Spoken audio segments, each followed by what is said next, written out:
The Cost of Living by livezinshadowz, link in the description. Chapter 1, Realizations. Out, get out, you damn demon. Uzumaki Naruto ran out the door of the shop, skidding around a corner and barreling into a nearby trash can in his hasty escape. The 5-year-old rubbed his temples to clear the pounding in his head and slowly sat up, looking over his shoulder to see if the shop's proprietor had given chase. When the young boy saw he hadn't, he heaved a sigh of relief and plodded down the alley he found himself in. Lost in thought, he emerged into the daylight of another of Konoha's main shopping streets and wandered down it in the direction of the orphanage. His stomach let out a growl of protest as he passed a fruit vendor, and he subconsciously moved closer, hoping for something, anything, to abate the gnawing hunger. The vendor noticed his approach and shot him a dark glare that scared Naruto off, and he rejoined his original path, a hungry orphan. His lack of family was perhaps one of the greatest puzzles of Naruto's young life. When he'd gotten old enough to understand the solitude, he'd asked the third Hokage about his parents, but had received no real response, and so had gone to the library and attempted to research his lineage. Of course, he had limited reading skills, and the librarian had thrown him out with the warning to never come back again when she discovered him, so he hadn't gotten too far, but it seemed as though there were no records of any Uzumaki except for him in the few books he'd scrounged up. As if that wasn't strange enough, Naruto possessed unruly, spiky blonde hair, as bright and vibrantly colored as the sun, and crystal blue eyes, both extremely rare traits among the citizens of the Hidden Leaf. Some members of the Yamanaka clan possessed traits close to his, but their hair and eyes were much lighter in color than his, and they seemed close-knit enough as a family to not just abandon one of their own, if he was some distant relative. Naruto arrived at the orphanage and snuck in through the same window he'd escaped from, keeping an eye out for any of the matrons. He made it to his room, small and isolated from the other children, and sat on his futon in silence, the scar of being chased out of yet another store still fresh and aching. Reaching for the last of some nuts he kept hidden for emergency purposes, he settled himself back and ruminated on the day's events. That incident was not the first in which he had been chased out of a shop, or even been called a demon for that matter. The majority of the villagers, and even a fair amount of the shinobi, seemed to either outright hate him or, at the very least, act completely indifferent to his existence. This was the second strangest puzzle in the blonde's life. What had he done to deserve such hatred aimed at him? He was only 5 years old, and aside from attempting to nick an apple here or there to prevent himself from going hungry, as the orphanage matron seemed to be as spiteful towards him as the rest of the populace, he couldn't think of a single thing that would warrant such animosity towards him. Unless... Naruto paused with a handful of nuts partway to his mouth, working through a new thought. What if something his family or clan had done was so bad, so despicably vile, that the villagers were taking their anger and grief out on him? It explained why everyone seemed to hate him, as well as why there was no mention of any Uzumaki in any records he could find. If whatever had happened was that bad, then it probably would have been stricken from the records. It all fit. The 5-year-old scowled at nothing in particular. It was such a stupid reason to hate him and make his life lonely. He couldn't be blamed for whatever his ancestors had done. He was just a child, and yet, it seemed as though the villagers were taking their grief or anger or whatever out on him, if the years of exile and mistreatment were any indication. Naruto stood up abruptly, an idea taking root in his mind. Fine, he decided aloud, I get that I'm not wanted. I'm outta here, everyone here can suck it. Silence greeted this proclamation, but Naruto nodded in assurance of his decision. 15 minutes later found Naruto beginning a trudge along a well-hidden path that led through the forest surrounding Konoha. He had gathered what meager belongings he had, including a small amount of money, and packed them in a shabby-looking backpack that appeared too big for his small frame. He glanced back at his old home one more time. Bye, Konoha. Better hope you never see me again, 'cause if you do, I'm gonna get you back for what you did to me and my family. With that declaration hanging ominously in the still air, Naruto turned around and didn't look back. LLL. Kakuzu jumped from branch to branch, growling at the protection the dense foliage the trees of the Land of Fire provided his latest bounty. He was frustrated that he hadn't caught the little shit yet. Then a kunai with an exploding tag shot at him and promptly exploded. He emerged from the smoke cloud with noticeably darker skin, a sign that he'd activated his Earth Release, Earth Spear technique, and his clothes smoking and somewhat frayed, but otherwise unharmed. Scratch that, he was pissed. The fucker was so dead. It wasn't like the guy he was chasing was even strong, just clever. He was a rogue chunin from Iwagakure, but had Jonin-level abilities in hiding, stealth, and traps. So basically, he was a coward. But he was a damn smart coward if he could keep ahead of Kakuzu, a keen analyst in his own right, for the number of hours the chase had lasted thus far. That was pretty much the only reason Kakuzu was following him, and because the little shit had tried to steal from him. That was just unacceptable. Kakuzu pushed a bit more chakra to his feet and managed to catch sight of his target. Adrenaline shot through his system as the excitement of the capture built, fueled on by the sight of the renegade in front of him. Fortunately, he had a much larger chakra capacity than the Chunin, and as the chase had been going on for a decent amount of time, the other man's stamina was running low. It was time to act. Kakuzu performed 3 hand seals and summoned chakra to his mouth. Katan, Zukoku. A condensed fireball shot from his mouth and impacted on a tree branch just behind the Iwa Nin. The ensuing explosion felled several trees and sent his target flying. Behind his mask, Kakuzu grinned. LLL. Naruto didn't know how long he had been walking. The forest surrounding the Hidden Leaf village seemed virtually endless, and he was willing to wager that he had been wandering around for several hours at least. Then he heard the explosions. His ears perked at the loud noises, and he stopped moving and looked around. His eyes narrowed and he took off running northwest from his current position.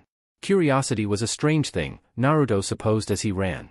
Any normal person probably would have run in the opposite direction of whatever made such a huge ruckus.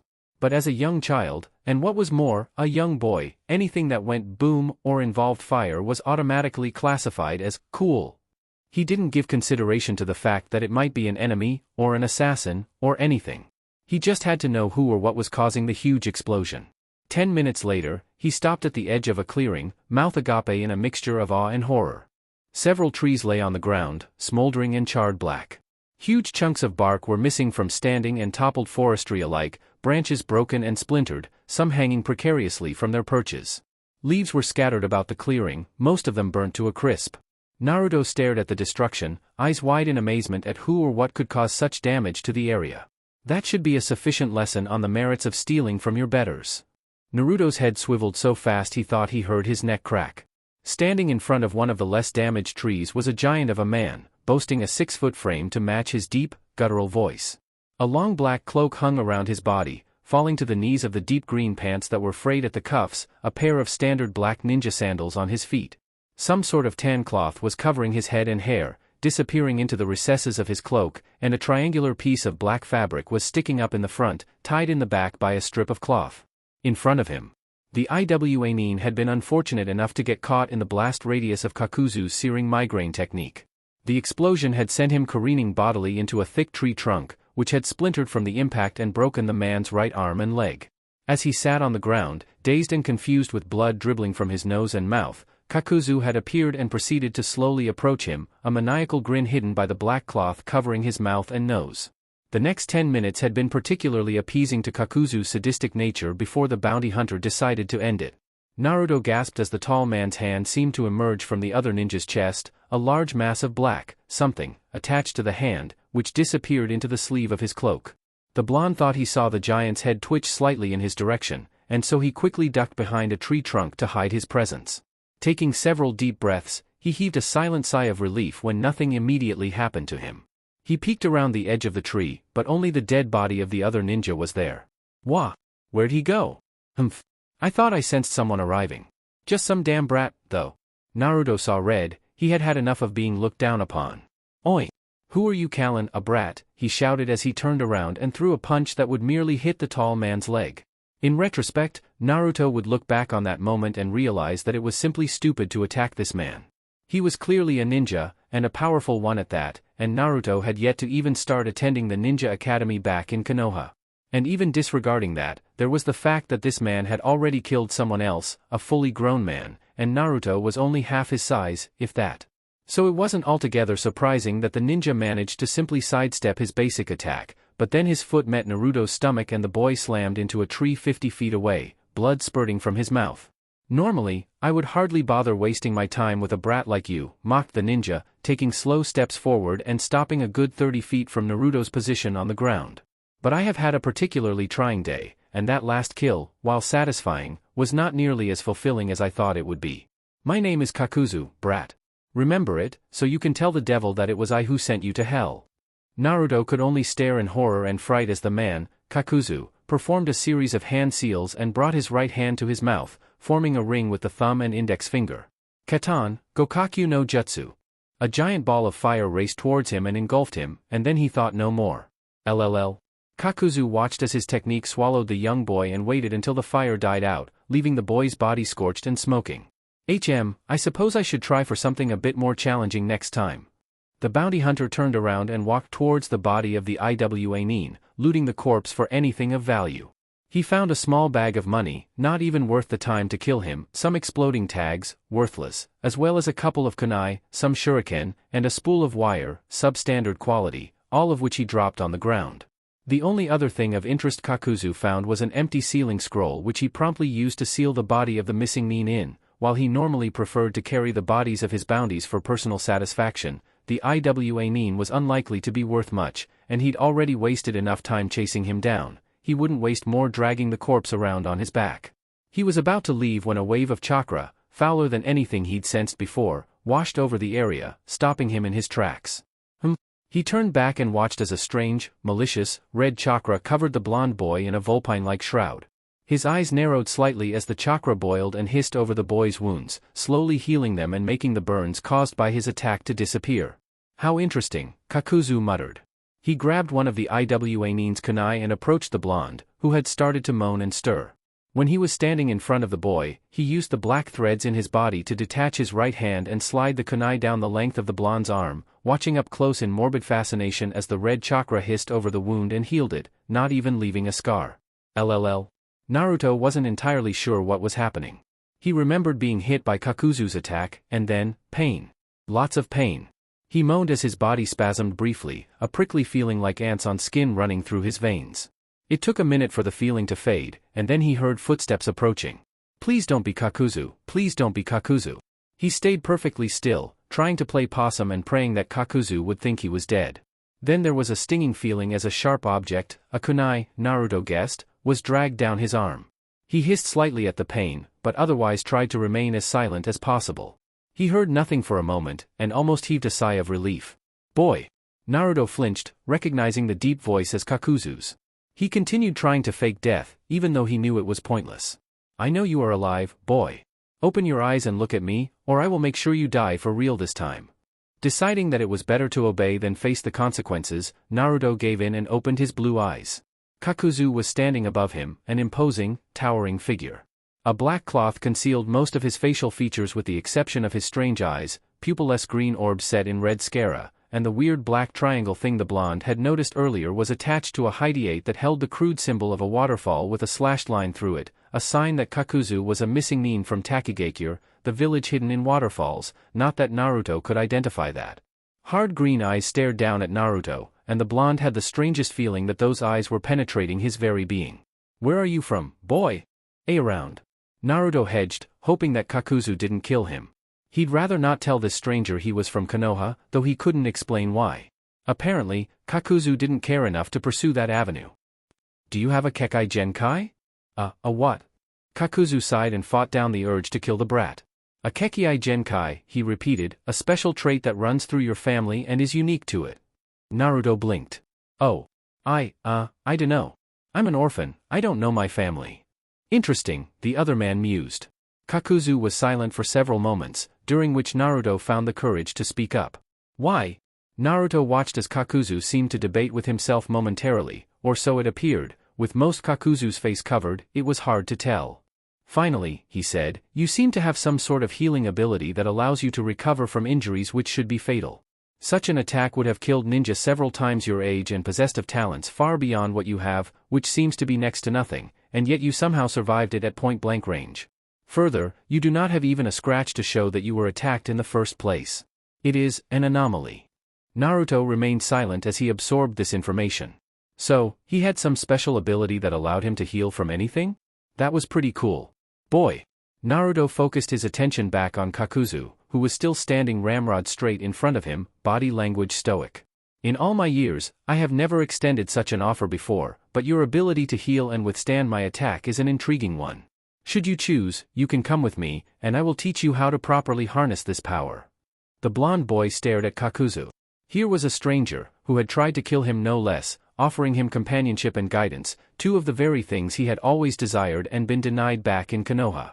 And maybe Kakuzu would be able to help him uncover his family history and answer the questions he couldn't get answers for in the Hidden Leaf. Hurry up and make a decision, brat. I am not a patient person by any stretch of the imagination. Time is money, and I do not waste money. If you cannot decide, I can always garner a greater understanding of your ability by other methods. Naruto gulped at the unvoiced threat and bobbed his head quickly in agreement. Kakuzu was terrifying, but the blonde felt he was better off playing along with the man rather than opposing him. Okay, I'll go with you. Kakuzu smirked beneath his mask. A wise decision. Now. He trailed off. Naruto watched as Kakuzu seemed to stiffen, a statue in the destroyed clearing. Just when he was about to say something, Kakuzu moved. You are under my care now, brat, so you will do as I say, understood? When Naruto nodded hastily, Kakuzu continued, hide behind these trees and do not move, no matter what you may see or hear. Stay there until I tell you otherwise. This should not take long. The bounty hunter watched as the blonde did as he was told before jumping into the trees and moving quickly to the southeast. Within a minute, Kakuzu was stopped by the approach of 3 chakra signatures. 3 ninja, all wearing the masks and attire of Konoha Anbu, stood on tree limbs in front of him as he jumped to the ground, searching for better leverage. The former Takinin didn't know if they were there because of the explosions from his searing migraine attack or for the blonde boy who he suspected was from Konoha, but it was better to be prepared for either scenario. Stop, began the leader, what is your business within the land of fire? That is none of your concern, Kakuzu replied. Now move along. The 3 Anbu bristled. You have no authority here, warned the leader. Answer the question. I do not answer to you. Prepare to, NGH. Wincing, Kakuzu managed to glance down at the 2 feet of steel protruding from his chest before he fell prostrate upon the forest floor, the katana sliding cleanly from his body. An Anbu in a tiger mask stood behind him, the sword covered in a fiery aura, a sign that fire chakra was being channeled into it. The leader nodded. Good work. Now fan out and find the child. I suspect he's nearby. Not so fast. All 4 Anbu blanched as Kakuzu's corpse began to rise from the ground. It released a throaty sound which they assumed passed for a chuckle before saying, It has been some time since someone has taken my life. You seem to have a fire affinity, though, I can replace my destroyed heart with yours. Defensive maneuvers, barked the Anbu leader. We don't know what he's capable of, but if he can survive a killing strike, we need to be cautious. A smart move, Kakuzu commented as the other 3 ninja split up, but not good enough. Then he disappeared and reappeared behind the leader in a body flicker, plowing a fist hardened by the earth spear technique through the leaf nin's chest. Blood gushed from the wound and the dead ninja's mouth before Kakuzu allowed the body to drop to the forest floor. He observed idly, it will take far too long to hunt down each of these remaining rats. I better get serious. Kakuzu threw off his cloak, revealing a torso and arms riddled with sutures that stretched over his shoulders and down his back. Said back sported 4 animal masks stolen from Anbu he'd killed in the past, one of which was broken. Then the Takinin's muscles bulged, and the masks popped off his back, black thread stitching closed the open wounds. 3 of the masks took on monstrous, animalistic forms, using the black tendrils that thrived in Kakuzu's body as a basis for their own form. The 4th mask collapsed to the ground in a puddle of black goo. The 3 masks took off in one direction, while Kakuzu headed in the opposite one. 10 minutes later, Kakuzu had cornered the Anbu with the fire chakra and had handily beaten him with water elemental attacks.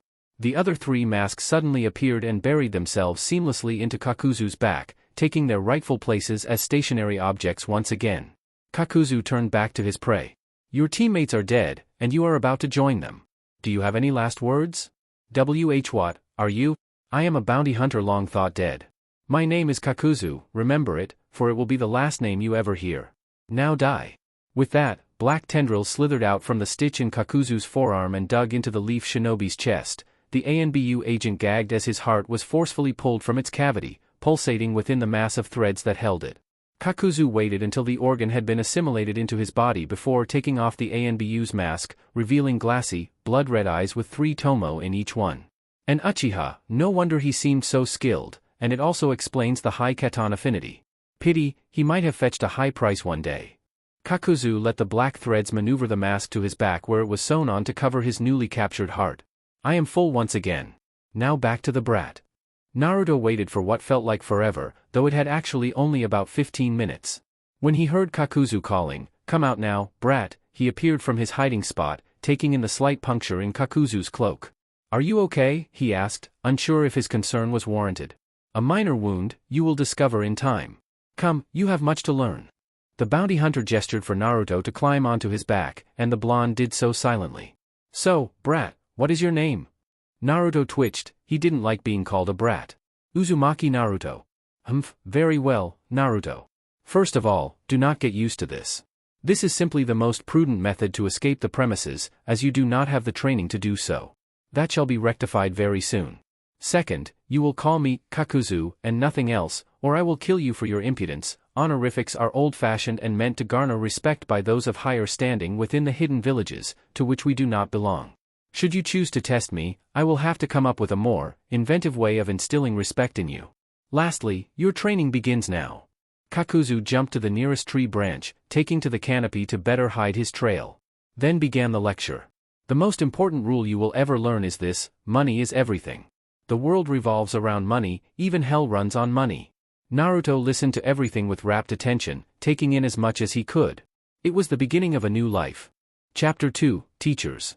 Naruto concluded rather quickly that Kakuzu liked money.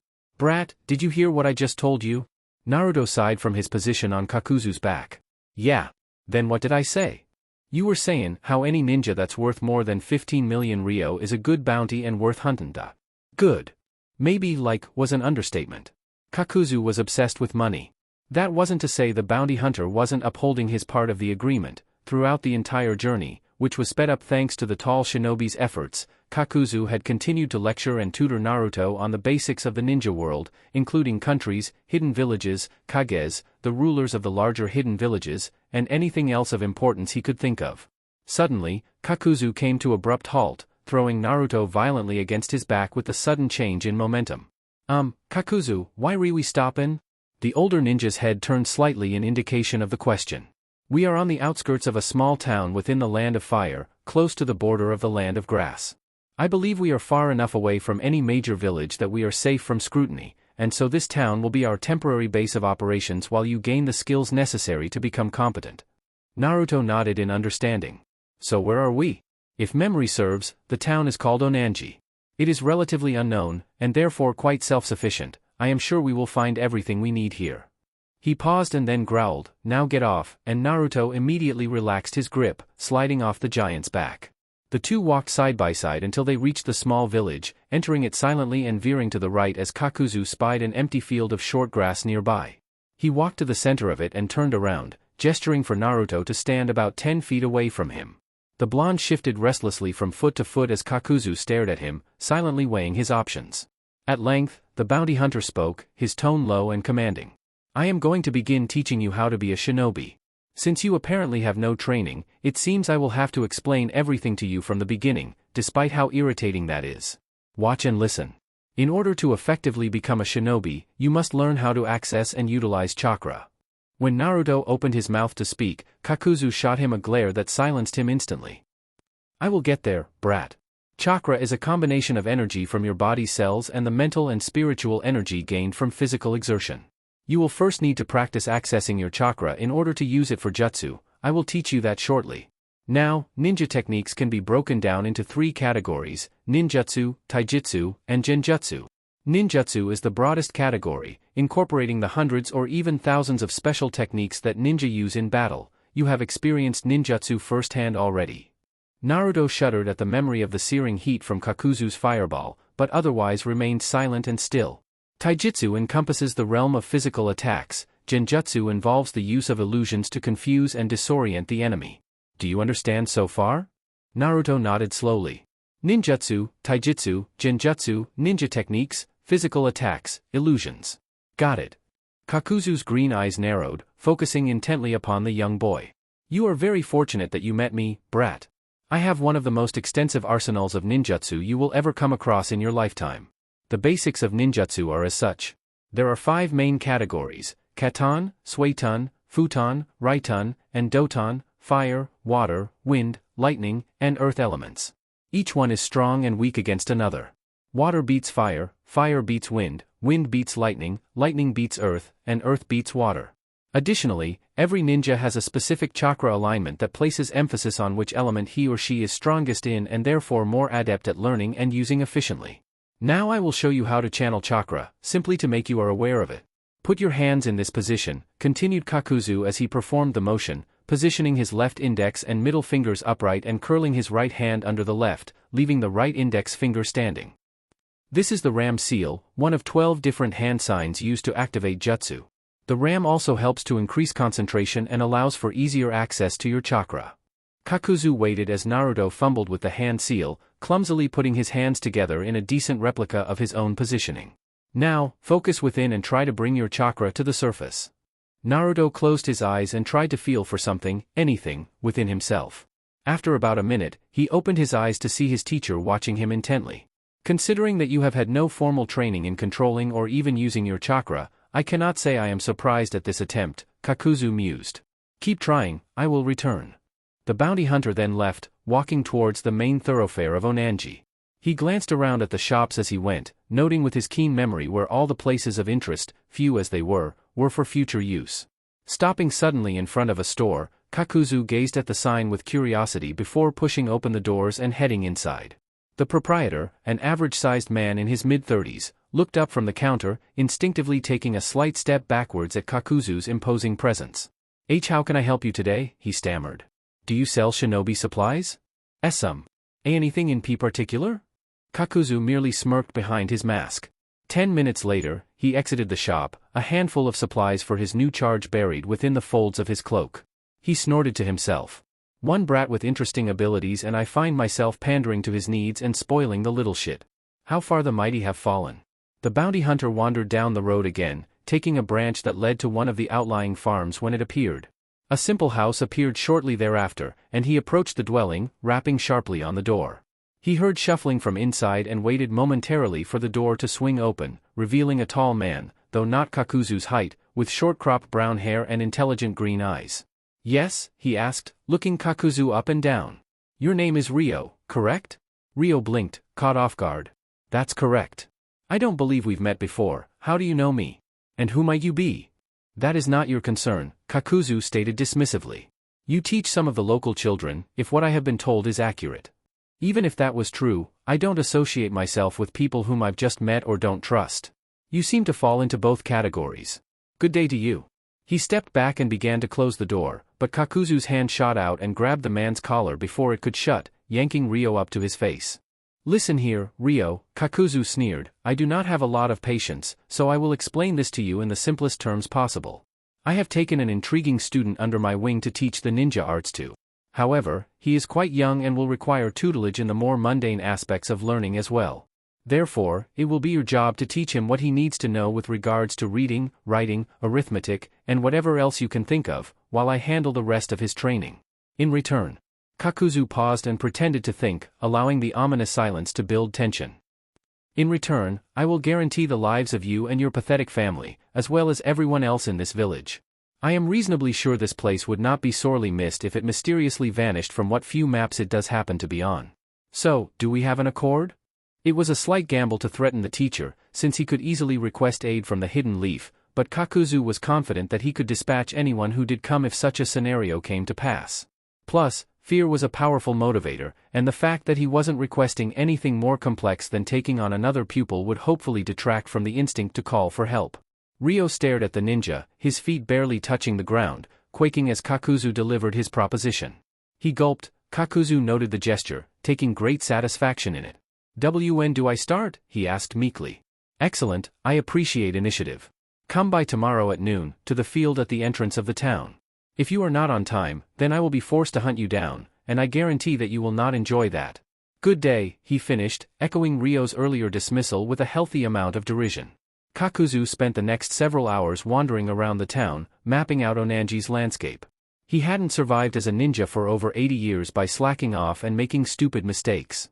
The only reason he had felt secure in leaving Naruto alone was because they were far enough away from any major village, primarily Konoha, that it would take some time for any search party to reach them, if any were in fact searching. He cut a wide swath through the streets, his height and obscured features screaming to the civilians that he was not to be trifled with. Onanji had little to offer as a threat, especially to a ninja of his caliber, but so long as he didn't antagonize the townsfolk, any more than he already had, he felt it was unlikely that they would do more than whisper about his presence. The town possessed a slew of different craftsmen, making up for a lack of quantity with an increase in quality, ranging from tanners to blacksmiths to tailors. Farms surrounded it, raising a variety of products and allowing for it to be, as Kakuzu had told Naruto earlier, almost completely self-sufficient, if slightly backwards, in his opinion. When the bounty hunter decided to return to the field he had left his new protege at, he fully expected Naruto to be passed out, unconscious from chakra exhaustion.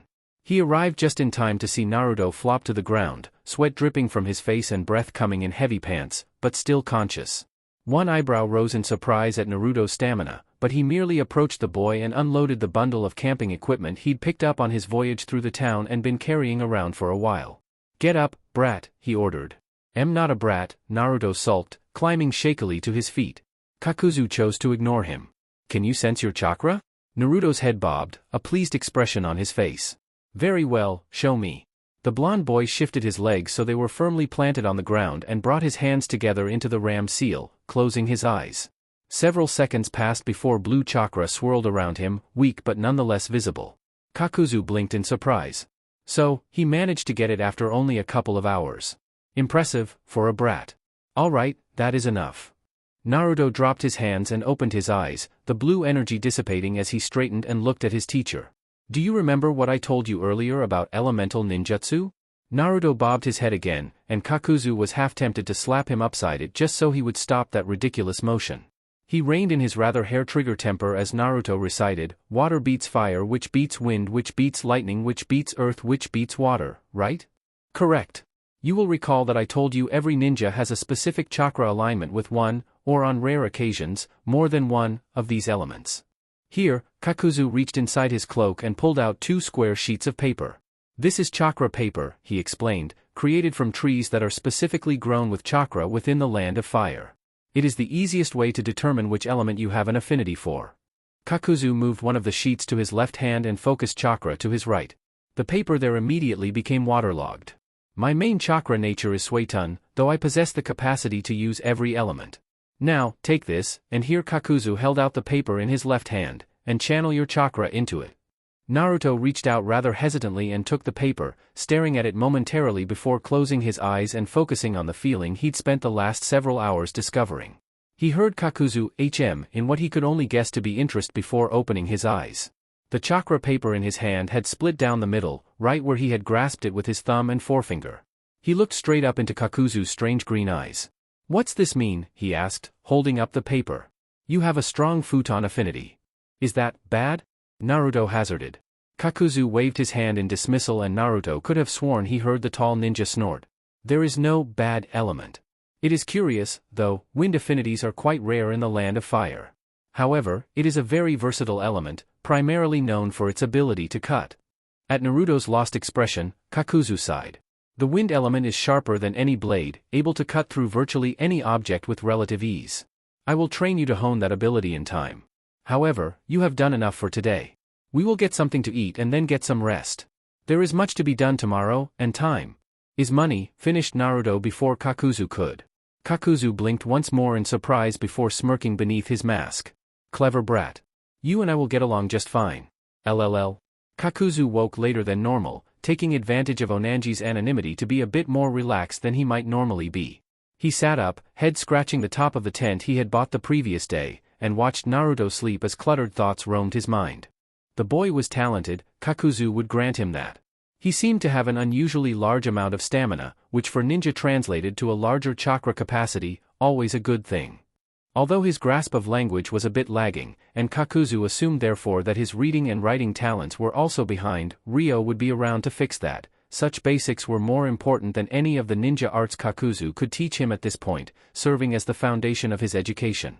Ryo wasn't necessary. After all, Kakuzu could read and write and execute other simple educational exercises, but with the teacher taking Naruto under his wing, Kakuzu was free to bounty hunt and keep his coffers flowing while Naruto learned. Plus, Kakuzu was sure that he would end up killing the kid if he was forced to remain trapped in one place training him. He'd lived by himself for far too long to so quickly adjust to a life of caring for another human being. Besides, as it stood, the blonde was simply going to be an asset to his operation. His intention was to raise the boy to become a competent shinobi and then release him upon the world, taking a percentage of his future income to offset the cost of training him.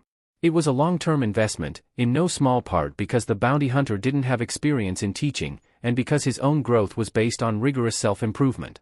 Naruto would find a reason to grow strong or he would perish. The sink or swim methodology worked for him, so there was no reason it wouldn't work for the blonde. His pupil rolled over and mumbled slightly in his sleep, bringing Kakuzu back to his original train of thought.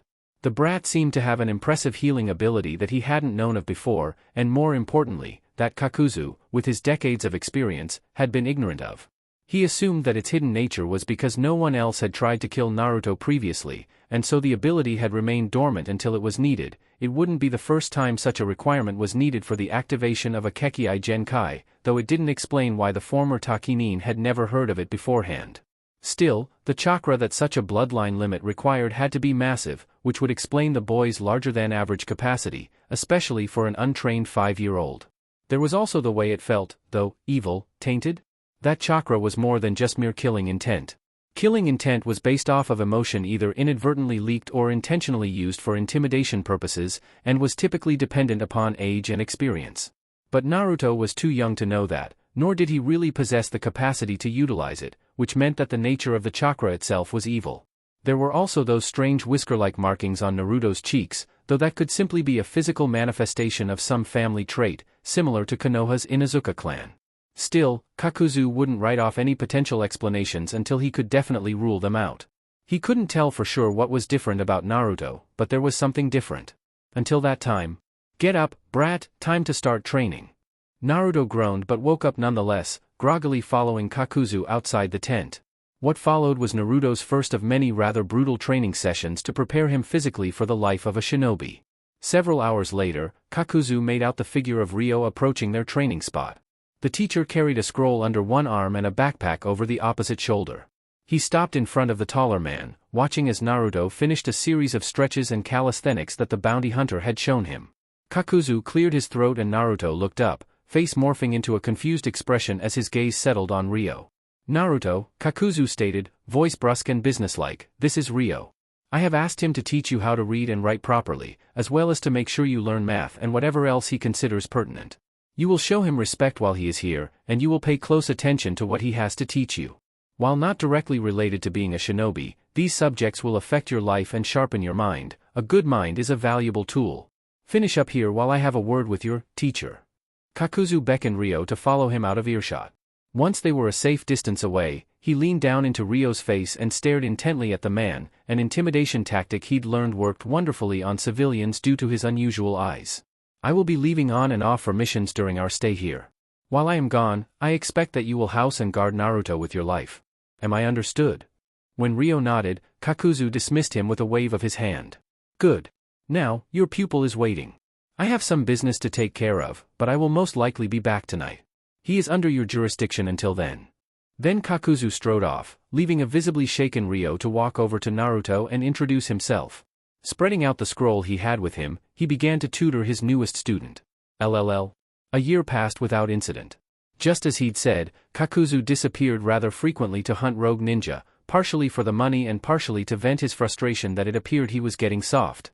He would remind himself that the time, effort, and frustration was all for an ultimate purpose that would benefit him down the line, but it didn't change the fact that mentoring such a young, impressionable child was something he'd never even considered putting on his bucket list, especially since some of his expeditions were really just outings to make sure there were no shinobi targeting his young pupil.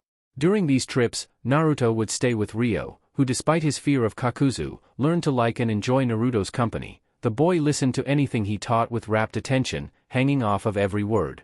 In addition to his daily workouts, which consisted mainly of running, stretching, and shadow fighting, Naruto was often tested by Kakuzu and Ryo on random subjects pertaining to anything and everything.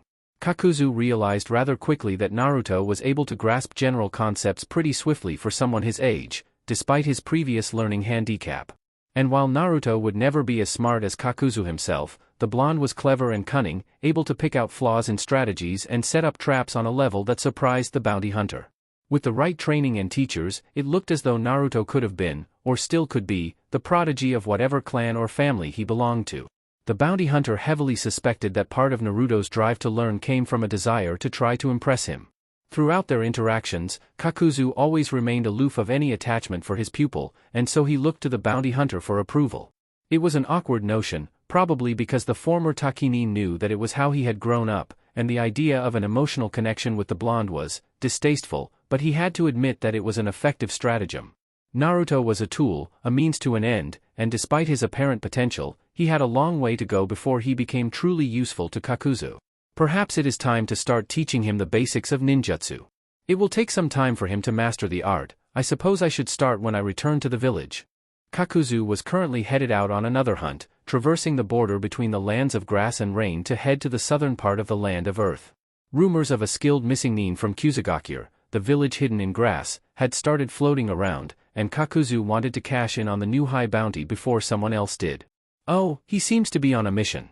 Do you think it's okay to distract him for a few moments? The tall ninja paused in his trek as something green melded from the ground not 20 feet in front of him. The green thing opened to reveal a man with short green hair and yellow eyes, body chromatically split in two, right side solid black, left side snowy white, and engulfed by what appeared to be a large Venus flytrap. Wrapped around his body was a full black cloak, much like his own, Kakuzu noted, decorated with red clouds. Kakuzu prepared himself for anything, unsure of how to react to this strange appearance by someone he didn't recognize from a bingo book. He would be hard-pressed to admit it, but anyone who could sneak up on him so unexpectedly, heedless of the fact that Kakuzu wasn't a censor type, was someone to be wary of. "Who are you?" he demanded. "What do you want?"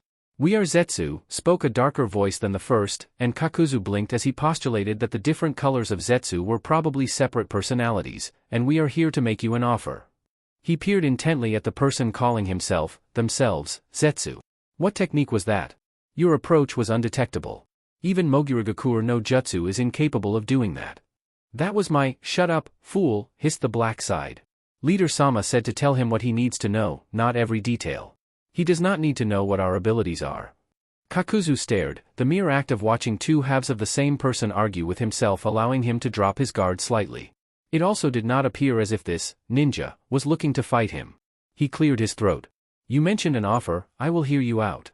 "Thanks, Kakuzu-san," chirped the white half. "Have you heard of a group known as Akatsuki?" "No." "A shame then, but to be expected." Kakuzu's eyes narrowed, that almost sounded like an insult, and he had a relatively low tolerance for people who pissed him off. Especially ones who had the capacity to sneak up on him. "What is Akatsuki?" "We are a group of S-class missing nin, much like you, working towards a united goal of world domination," Zetsu explained. The bounty hunter quirked an eyebrow. "And how exactly do you plan on accomplishing that?" "Have you heard of the Biju or the term Jinchuriki?" "I have heard stories of the Biju, chakra monsters of enormous power, and of Jinchuriki, human hosts with these creatures sealed inside of them, but my knowledge of them is limited beyond the fact that they supposedly exist. I admit that I do not find it overly pertinent to trifle with such matters myself." Kakuzu had a tendency to ignore the outside world when the people in it weren't mentioned in his bingo book, and the political implications of learning about Jinchuriki didn't appeal to him. He'd had enough of the double talk that pervaded most of the governments of the hidden villages to last a lifetime. He thought he heard Zetsu's black side scoff. Wanting to show him up, he continued, "However, I have heard that my home village has a Jinchuriki within its possession, though I have not yet taken the time to confirm the veracity of this information." "Interesting," Zetsu mused, "we have not heard of Takigakure's creation of a Jinchuriki, that will need to be looked into. However, the other rumors you have heard are accurate. There are 9 Biju ranging from the Ichibi to the Kyubi, most of which are sealed into humans known as Jinchuriki. These humans are generally granted some form of power from their demon, have the capability to access the Biju's chakra, and can normally be identified by some physical trait of their Biju. It's Akatsuki's desire to capture and seal all the Biju in order to attain our goal. It seems unlikely that you would just choose S-class criminals at random to join your organization. What part would I play in this?" "He is much smarter than I gave him credit for," commented the black half to the white half. "Yes, very," the white side responded. To Kakuzu, he said, "Akatsuki requires a lot of funds in order to run properly. Since you're a bounty hunter, you would be really good at helping us out, plus any contacts you've gathered over the years. Also, whispers of your power abound if you know where to listen. Your ability to use multiple elements in conjunction with your analytical prowess would be a great asset in the capture of the Biju and success for Akatsuki's goal." It appeared to Kakuzu that Zetsu was done talking, and so the two stared at each, Kakuzu's gaze glassy as he thought over the proposition. Akatsuki's information network was interesting, to say the least. With how long it had been since his defection from the hidden waterfall, and his own covert activities, few people even knew he was still alive, so the fact that Zetsu had managed to discover his existence was impressive. His lack of knowledge with respect to Takigakure's Jinchuriki was a little surprising, especially since that seemed to be Akatsuki's target, but Kakuzu's former home was notorious for trying to hoard power in secret, and as a small nation, it was entirely feasible that it could be overlooked as a target. Disregarding the strange inconsistencies in Akatsuki's intelligence, Kakuzu had to admit that the offer was intriguing, almost tempting. A year ago, he would have had no reason to not accept the offer: world domination, a wide array of powerful allies with a common goal, not to mention the money he could get from the alliance. A vision of Naruto, the blonde-haired brat with strange abilities and great potential, appeared in his mind's eye. He refocused on Zetsu and calmly stated, "Tempting as it is, I will have to decline your offer. While I have no problem attempting to form a mutually beneficial relationship with Akatsuki, I am uninterested in membership at this time." "Very well," muttered the black side. "We will contact you at a later time to collect any relevant information. Perhaps then you will be interested in our offer." "And how will I know who is Akatsuki?" Zetsu's black side sneered. "Anyone wearing this black cloak with red clouds is a member of Akatsuki, the dawning of a new age, red with blood." "It's rather poetic, isn't it?" finished Zetsu's white half with a smile. With that, Zetsu melted back into the ground and Kakuzu was left to continue his journey with a multitude of new thoughts in mind, but one in particular. Biju and Jinchuriki, HM? Interesting. Chapter 3, Bounty. "Listen, brat," Kakuzu began one day during Naruto's morning exercises, "you are old enough now," and Naruto inwardly wondered how many other people considered old enough to start pulling your own weight. "I am going to teach you how to engage in the world's oldest profession."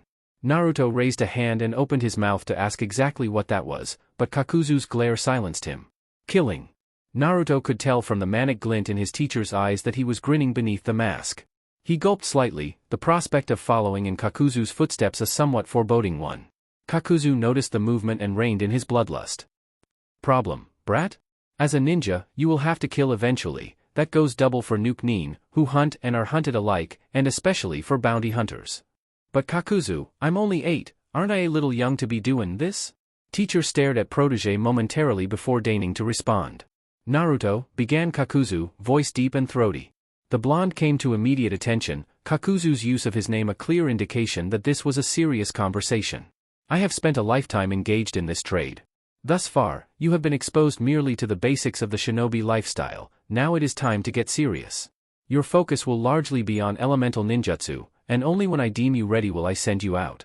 Naruto nodded in reluctant acceptance, observing the small twitch of the bridge of Kakuzu's nose that indicated he was smirking. "Good. We shall begin with the basics of bounty hunting.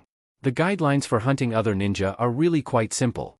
There are basically no rules for how the deed is done, but you must return the whole body to whatever collection station you go to." "Why?" asked Naruto, confusion painted across his face. "I mean, can't you just cut off the head and bring that? That should be enough proof that you killed him, right?" The bounty hunter nodded in agreement. For any other profession, that would be correct. However, most of the bounties are placed by a missing Nin's home village in order to regain any secrets his body may contain. The secrets of Kekkei Genkai and clan techniques are a valuable commodity to most villages, and they require the body intact in order to properly dispose of any secrets it may contain. "I think I get it," Naruto said slowly. "Like if someone killed you, Taki would want your body whole in order to get that thread thingy back, right?" "Hey, what is that? And why did you leave anyway?" Naruto watched a sliver of emotion pass over the visible features of Kakuzu's face before the bounty hunter turned around, arm extending out briefly before falling back to his side. "We are done for now," Kakuzu bit out before stalking off, Naruto's gaze in the direction of the taller ninja's apparent frustration. The bark of the tree that had sustained Kakuzu's wrath was completely splintered, it began to creak before toppling over into its fellows. Naruto gulped, his teacher had done that damage with just his fist, and so fast that it had been all but a blur. He made a mental note to not bring up Kakuzu's past again, lest the tree simply be representative of Kakuzu's temper, and resolved himself to yet another day of solitary training. LLL. Naruto woke up early the next day and began his morning exercises, silently wondering where Kakuzu was. His teacher had not returned after leaving the training spot the previous day, and the blonde was silently worried that he'd pushed the taller man too far. Almost 2 hours later, Naruto paused as a shadow fell over him. He turned around to find Kakuzu standing behind him, looking none the worse for wear, although numerous splotches of blood covered Kakuzu's normally impeccable cloak and several pink spots decorated his white head covering. The blonde knew better than to ask, so he remained silent as the former Takinin stared down at him unflinchingly.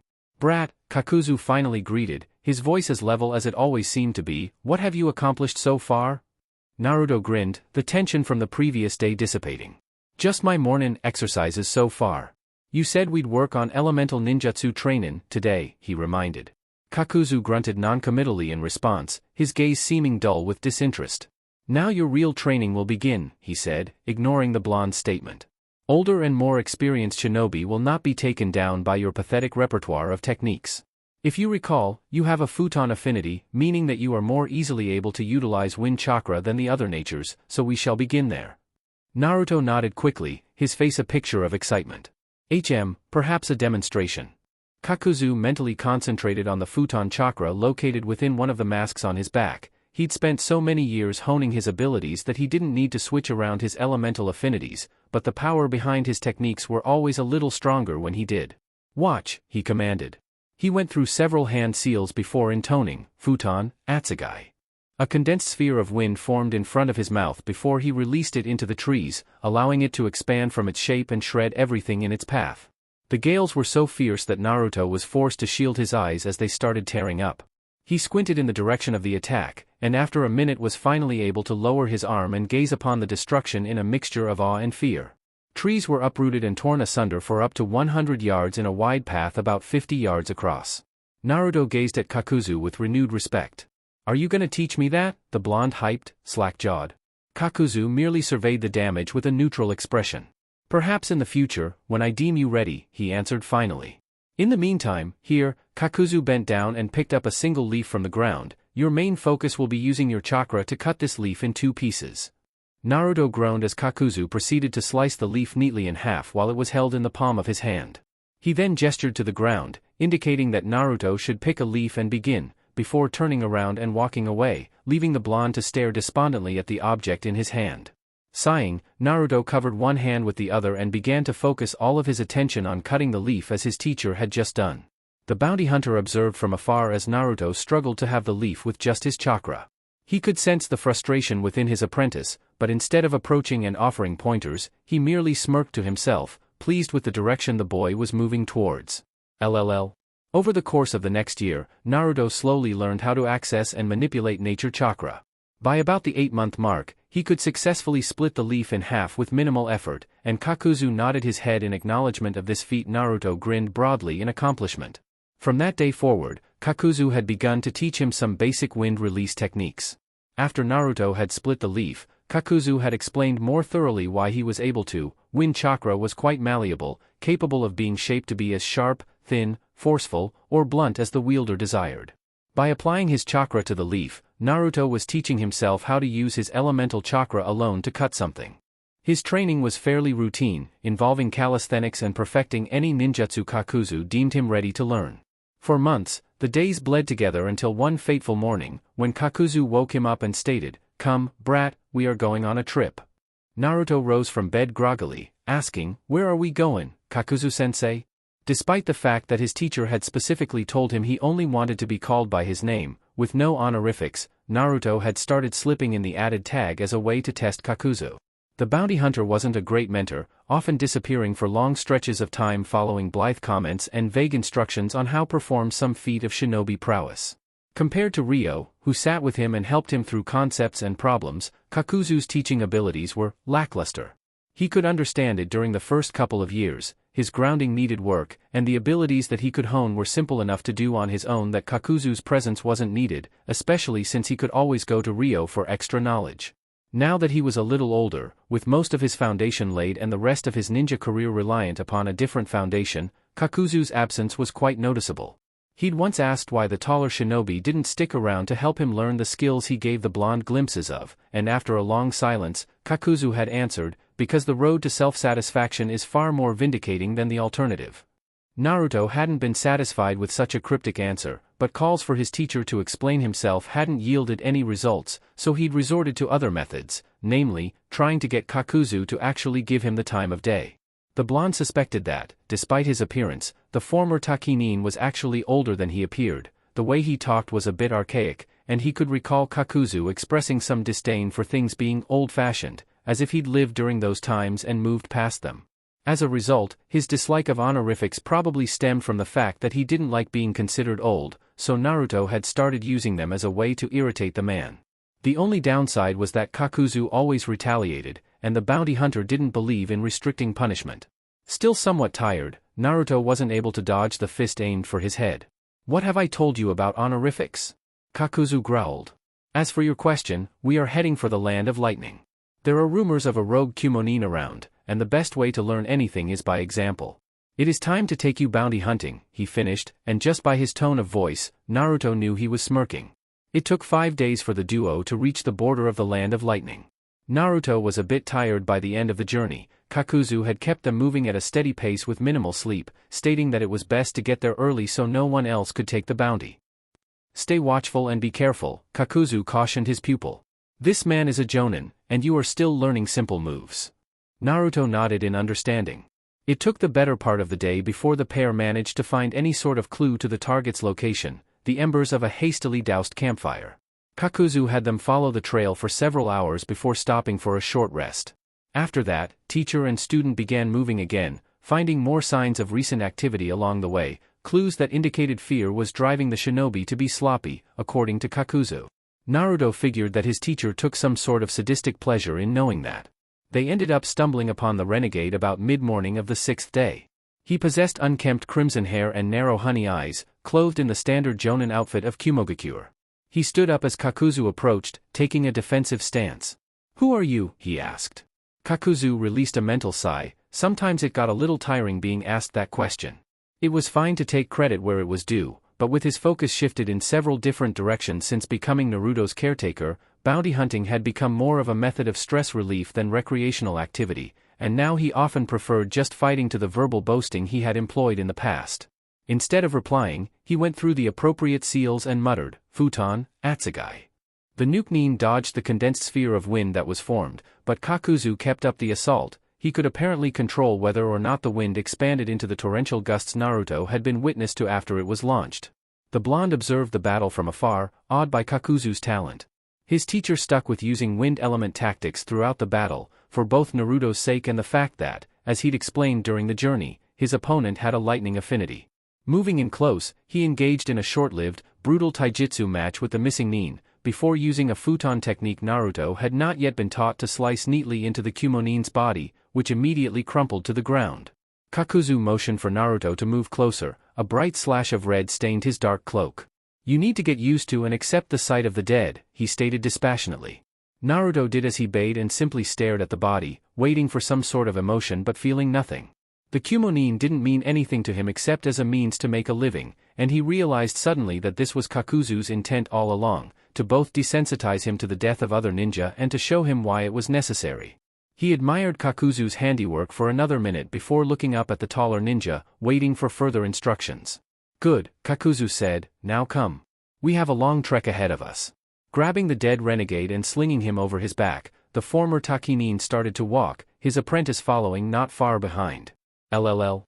10-year-old Naruto leapt from treetop to treetop in an attempt to catch his quarry. The year following Kakuzu's brutal capture of the former Kumonin, Naruto had been even more devoted to training than he had previously. It had taken a year, mostly because Kakuzu had continued to disappear for long periods of time, and Naruto wasn't supposed to leave without the man's say-so, until the bounty hunter had deemed his pupil ready for his first mission. It had started a week ago, when Kakuzu had walked into the tent and kicked Naruto awake. "It is time," Kakuzu growled. By the time Naruto's eyes were open, the taller man had already departed their living quarters, leaving the blonde to dress quickly and follow his mentor out.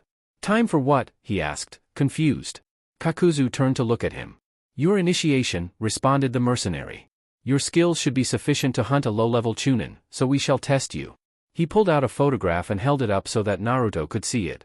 The man in the photo had short brown hair and luminescent golden irises. A forehead protector emblazoned with the mark of the hidden grass village kept back his longer bangs. His training was fairly routine, involving calisthenics and perfecting any ninjutsu Kakuzu deemed him ready to learn. For months, the days bled together until one fateful morning, when Kakuzu woke him up and stated, "Come, brat, we are going on a trip." Naruto rose from bed groggily, asking, "Where are we going, Kakuzu-sensei?"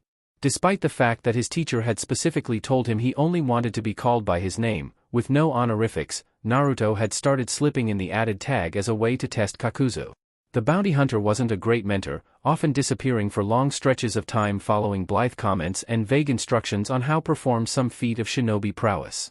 Compared to Ryo, who sat with him and helped him through concepts and problems, Kakuzu's teaching abilities were lackluster.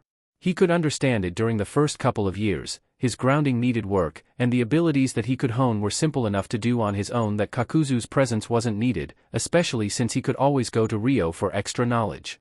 Now that he was a little older, with most of his foundation laid and the rest of his ninja career reliant upon a different foundation, Kakuzu's absence was quite noticeable. He'd once asked why the taller shinobi didn't stick around to help him learn the skills he gave the blonde glimpses of, and after a long silence, Kakuzu had answered, "Because the road to self-satisfaction is far more vindicating than the alternative." Naruto hadn't been satisfied with such a cryptic answer, but calls for his teacher to explain himself hadn't yielded any results, so he'd resorted to other methods, namely, trying to get Kakuzu to actually give him the time of day. The blonde suspected that, despite his appearance, the former Takinin was actually older than he appeared. The way he talked was a bit archaic, and he could recall Kakuzu expressing some disdain for things being old-fashioned, as if he'd lived during those times and moved past them. As a result, his dislike of honorifics probably stemmed from the fact that he didn't like being considered old, so Naruto had started using them as a way to irritate the man. The only downside was that Kakuzu always retaliated, and the bounty hunter didn't believe in restricting punishment. Still somewhat tired, Naruto wasn't able to dodge the fist aimed for his head. "What have I told you about honorifics?" Kakuzu growled. "As for your question, we are heading for the land of lightning. There are rumors of a rogue Kumonin around, and the best way to learn anything is by example. It is time to take you bounty hunting," he finished, and just by his tone of voice, Naruto knew he was smirking. It took 5 days for the duo to reach the border of the land of lightning. Naruto was a bit tired by the end of the journey. Kakuzu had kept them moving at a steady pace with minimal sleep, stating that it was best to get there early so no one else could take the bounty. "Stay watchful and be careful," Kakuzu cautioned his pupil. "This man is a jonin, and you are still learning simple moves." Naruto nodded in understanding. It took the better part of the day before the pair managed to find any sort of clue to the target's location, the embers of a hastily doused campfire. Kakuzu had them follow the trail for several hours before stopping for a short rest. After that, teacher and student began moving again, finding more signs of recent activity along the way, clues that indicated fear was driving the shinobi to be sloppy, according to Kakuzu. Naruto figured that his teacher took some sort of sadistic pleasure in knowing that. They ended up stumbling upon the renegade about mid-morning of the 6th day. He possessed unkempt crimson hair and narrow honey eyes, clothed in the standard jonin outfit of Kumogakure. He stood up as Kakuzu approached, taking a defensive stance. "Who are you?" he asked. Kakuzu released a mental sigh. Sometimes it got a little tiring being asked that question. It was fine to take credit where it was due, but with his focus shifted in several different directions since becoming Naruto's caretaker, bounty hunting had become more of a method of stress relief than recreational activity, and now he often preferred just fighting to the verbal boasting he had employed in the past. Instead of replying, he went through the appropriate seals and muttered, "Futon, Atsugai." The Nukenin dodged the condensed sphere of wind that was formed, but Kakuzu kept up the assault. He could apparently control whether or not the wind expanded into the torrential gusts Naruto had been witness to after it was launched. The blonde observed the battle from afar, awed by Kakuzu's talent. His teacher stuck with using wind element tactics throughout the battle, for both Naruto's sake and the fact that, as he'd explained during the journey, his opponent had a lightning affinity. Moving in close, he engaged in a short-lived, brutal taijutsu match with the missing nin. Before using a futon technique Naruto had not yet been taught to slice neatly into the Kumonin's body, which immediately crumpled to the ground. Kakuzu motioned for Naruto to move closer. A bright slash of red stained his dark cloak. "You need to get used to and accept the sight of the dead," he stated dispassionately. Naruto did as he bade and simply stared at the body, waiting for some sort of emotion but feeling nothing. The Kumonin didn't mean anything to him except as a means to make a living, and he realized suddenly that this was Kakuzu's intent all along, to both desensitize him to the death of other ninja and to show him why it was necessary. He admired Kakuzu's handiwork for another minute before looking up at the taller ninja, waiting for further instructions. Good, Kakuzu said, now come. We have a long trek ahead of us. Grabbing the dead renegade and slinging him over his back, the former Takinin started to walk, his apprentice following not far behind. LLL. 10-year-old Naruto leapt from treetop to treetop in an attempt to catch his quarry. The year following Kakuzu's brutal capture of the former Kumonin, Naruto had been even more devoted to training than he had previously. It had taken a year, mostly because Kakuzu had continued to disappear for long periods of time, and Naruto wasn't supposed to leave without the man's say-so, until the bounty hunter had deemed his pupil ready for his first mission. It had started a week ago, when Kakuzu had walked into the tent and kicked Naruto awake. It is time, Kakuzu growled. By the time Naruto's eyes were open, the taller man had already departed their living quarters, leaving the blonde to dress quickly and follow his mentor out. Time for what? He asked, confused. Kakuzu turned to look at him. Your initiation, responded the mercenary. Your skills should be sufficient to hunt a low-level chunin, so we shall test you. He pulled out a photograph and held it up so that Naruto could see it. The man in the photo had short brown hair and luminescent golden irises. A forehead protector emblazoned with the mark of the hidden grass village kept back his longer bangs. This is Takashi, Kakuzu continued. He was a contact of mine within Kusagakure, but was recently kicked out for siphoning funds from the government. A man after my own hearts. If Naruto didn't know any better, he would have thought Kakuzu regarded the man with some fondness. His usefulness to me has become non-existent due to this, and your mission is to kill him and bring his body back to me. As he is only a chunin with basic skills, his capture should be easy, but do not be stupid. Here is a scroll for you to bring the body back in, he added, tossing the blonde said object. Naruto caught the scroll, followed by the second one Kakuzu threw immediately after. What's this one? Open it, Kakuzu replied gruffly. Naruto unfurled the scroll and set it on the ground, placing his palm upon it and applying chakra. There was a brief poof and the blonde waited for the small cloud of smoke to disperse before looking at the contents, a pair of black cargo pants, a long-sleeved charcoal gray shirt, and a dark blue vest with multiple pockets. For all intents and purposes, you are now a genin, Kakuzu explained. As such, you will wear appropriate shinobi attire and carry equipment with you at all times. When Naruto looked up with the beginning of tears in his eyes, Kakuzu turned away. Get rid of those tears, brat.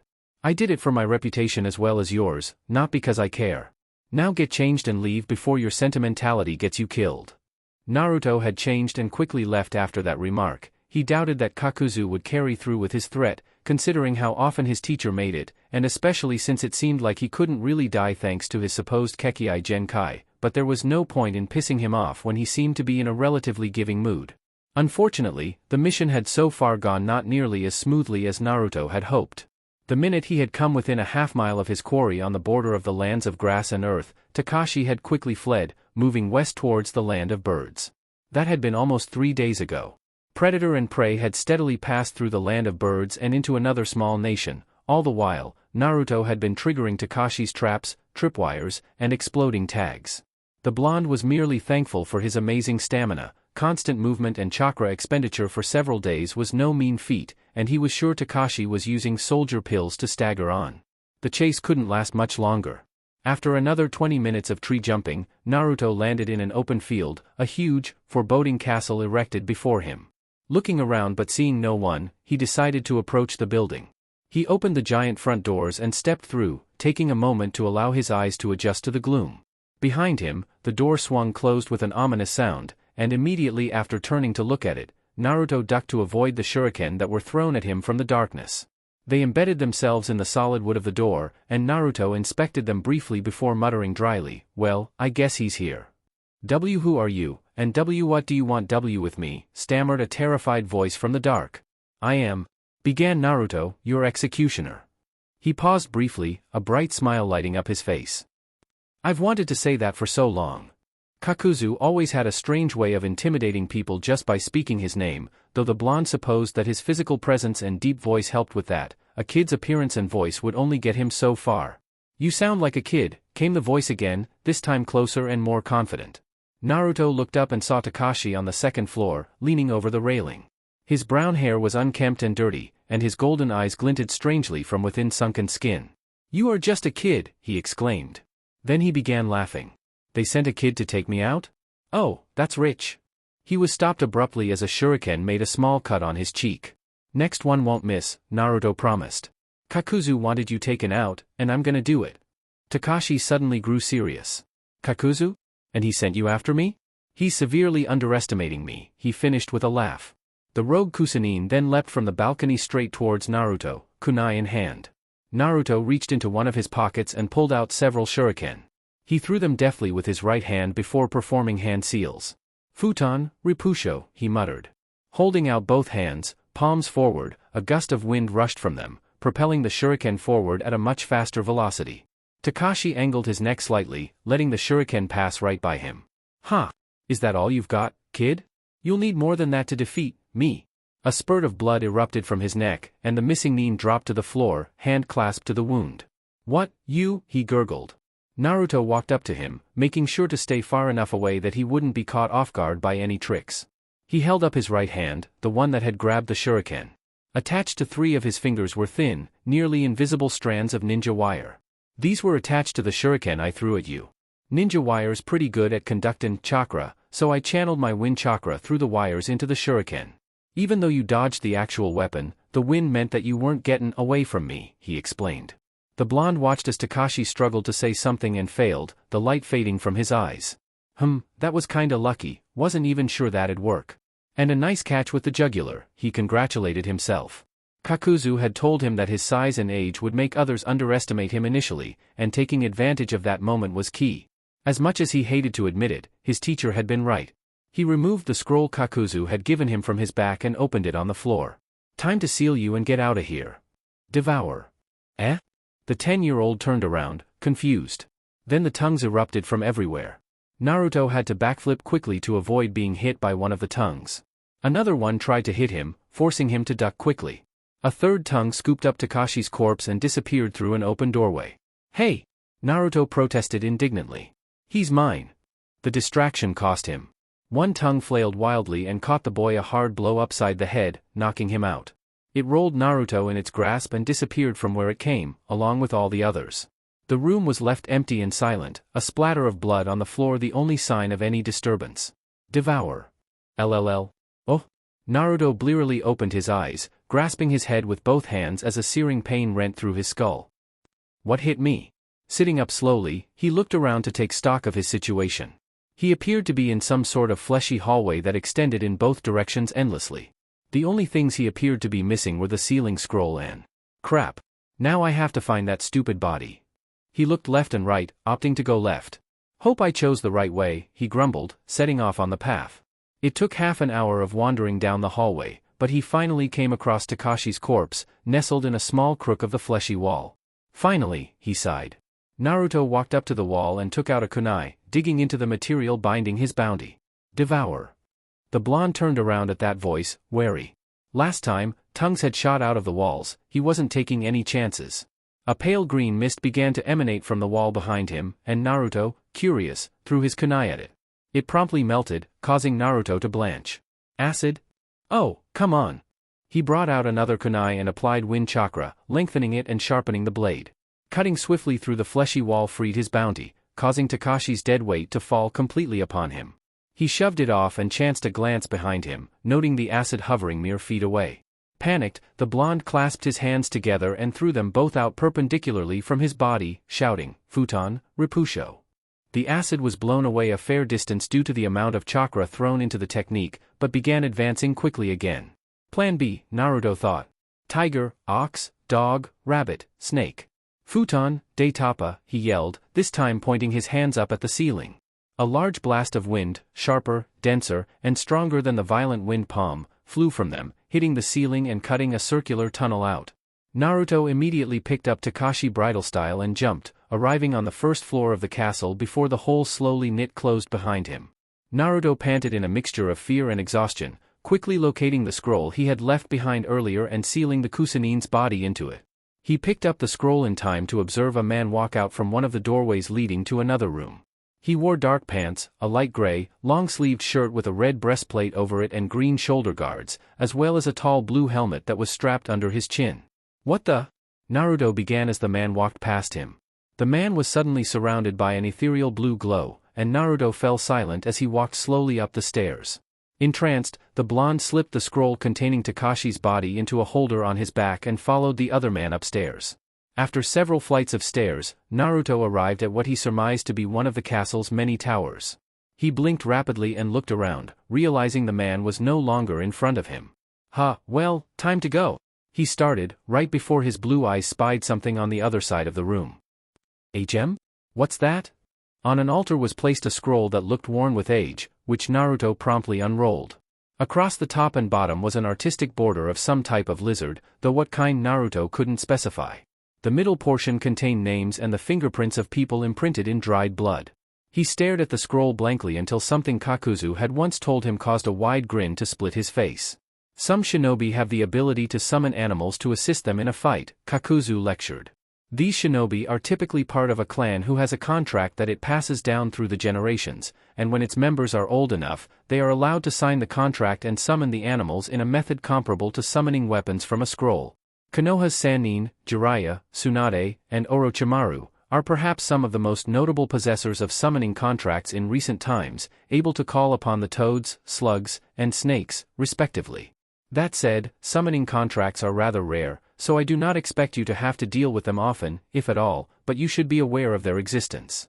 Kakuzu had never mentioned summoning again because they had never had a situation arise where they needed to talk about it. But even from his teacher's vague description, it was entirely possible that the scroll before him was a summoning contract. Devour. With that word, acid began to seep from the walls into the small room. Naruto didn't even think. Copying the example of the people before him, he quickly bit his index finger hard enough to draw blood and wrote his name in the next blank spot on the paper, following it up by biting the rest of the digits on his right hand and pressing the entire appendage to the page. "Stop," he shouted, eyes tightly closed. It took but a second for the acid mist to stop advancing and slowly begin to dissipate. 10 seconds later, the room was clear. Naruto opened his eyes.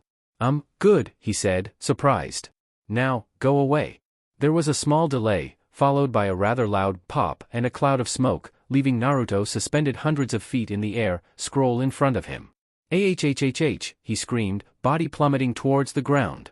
"Futon, Ripusho," he shouted, aiming his hands at the ground. The violent wind palm slowed his descent enough that he released the technique 10 feet above the ground, landing nimbly in a crouch. He plopped to the ground with a sigh, summoning scroll in front of him. Naruto exhaled heavily, the recent slew of events catching up to him. "What a day," he muttered.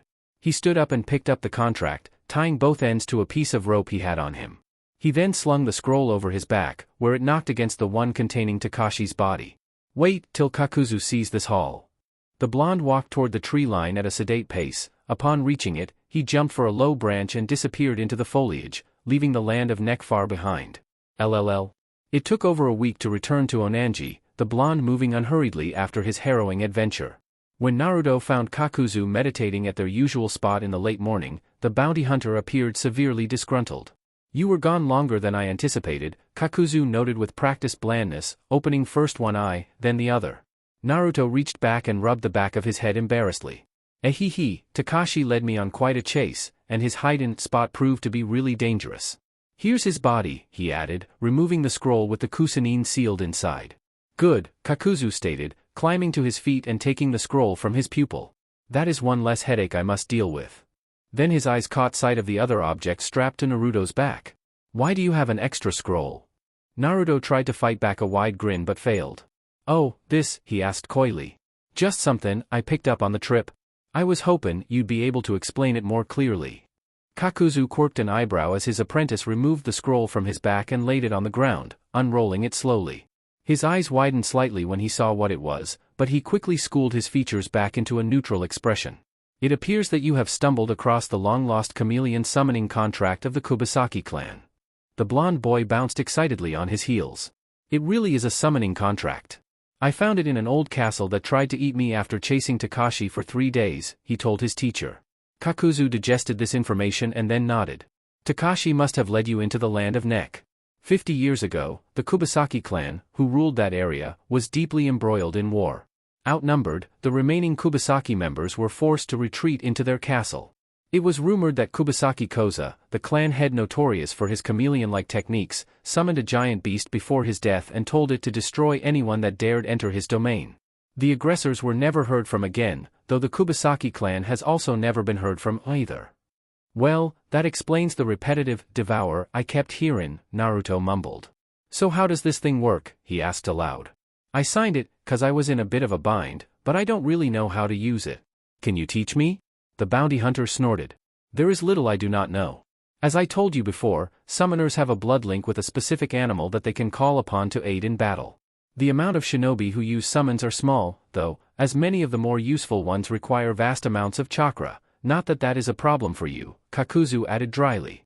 The hand seals for the Kuchiyos no Jutsu are boar, dog, bird, monkey, and ram. It is a requirement to make a blood offering when performing the technique, so most shinobi tend to bite their thumb before they perform the signs. Then you just need to place your palm on a solid surface and call the summon you want. When Kakuzu didn't continue, Naruto asked, "Is that it?" Kakuzu shot him an annoyed look. "Would I not tell you if there was more? Now you just need to practice."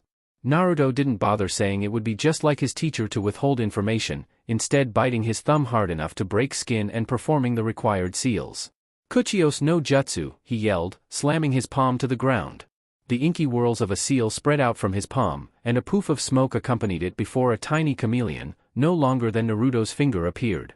Naruto stared at it blankly while Kakuzu fought down an uncharacteristic bark of laughter.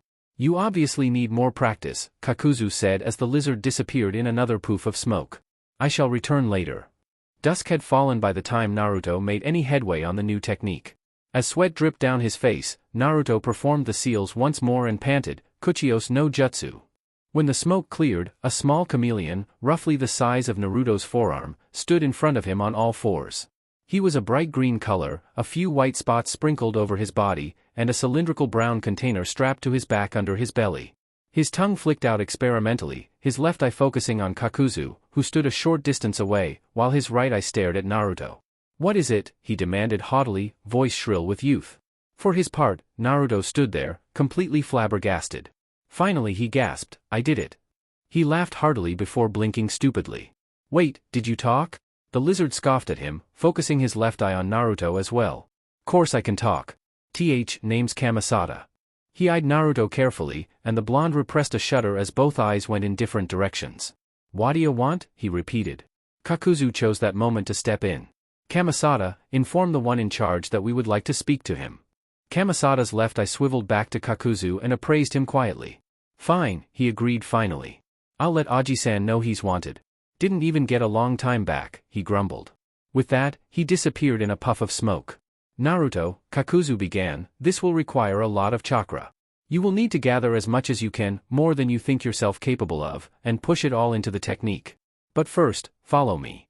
Kakuzu took off into the woods, Naruto following until the bounty hunter stopped in a clearing Naruto identified as the place where the wind release, pressure damage technique had been demonstrated 2 years prior.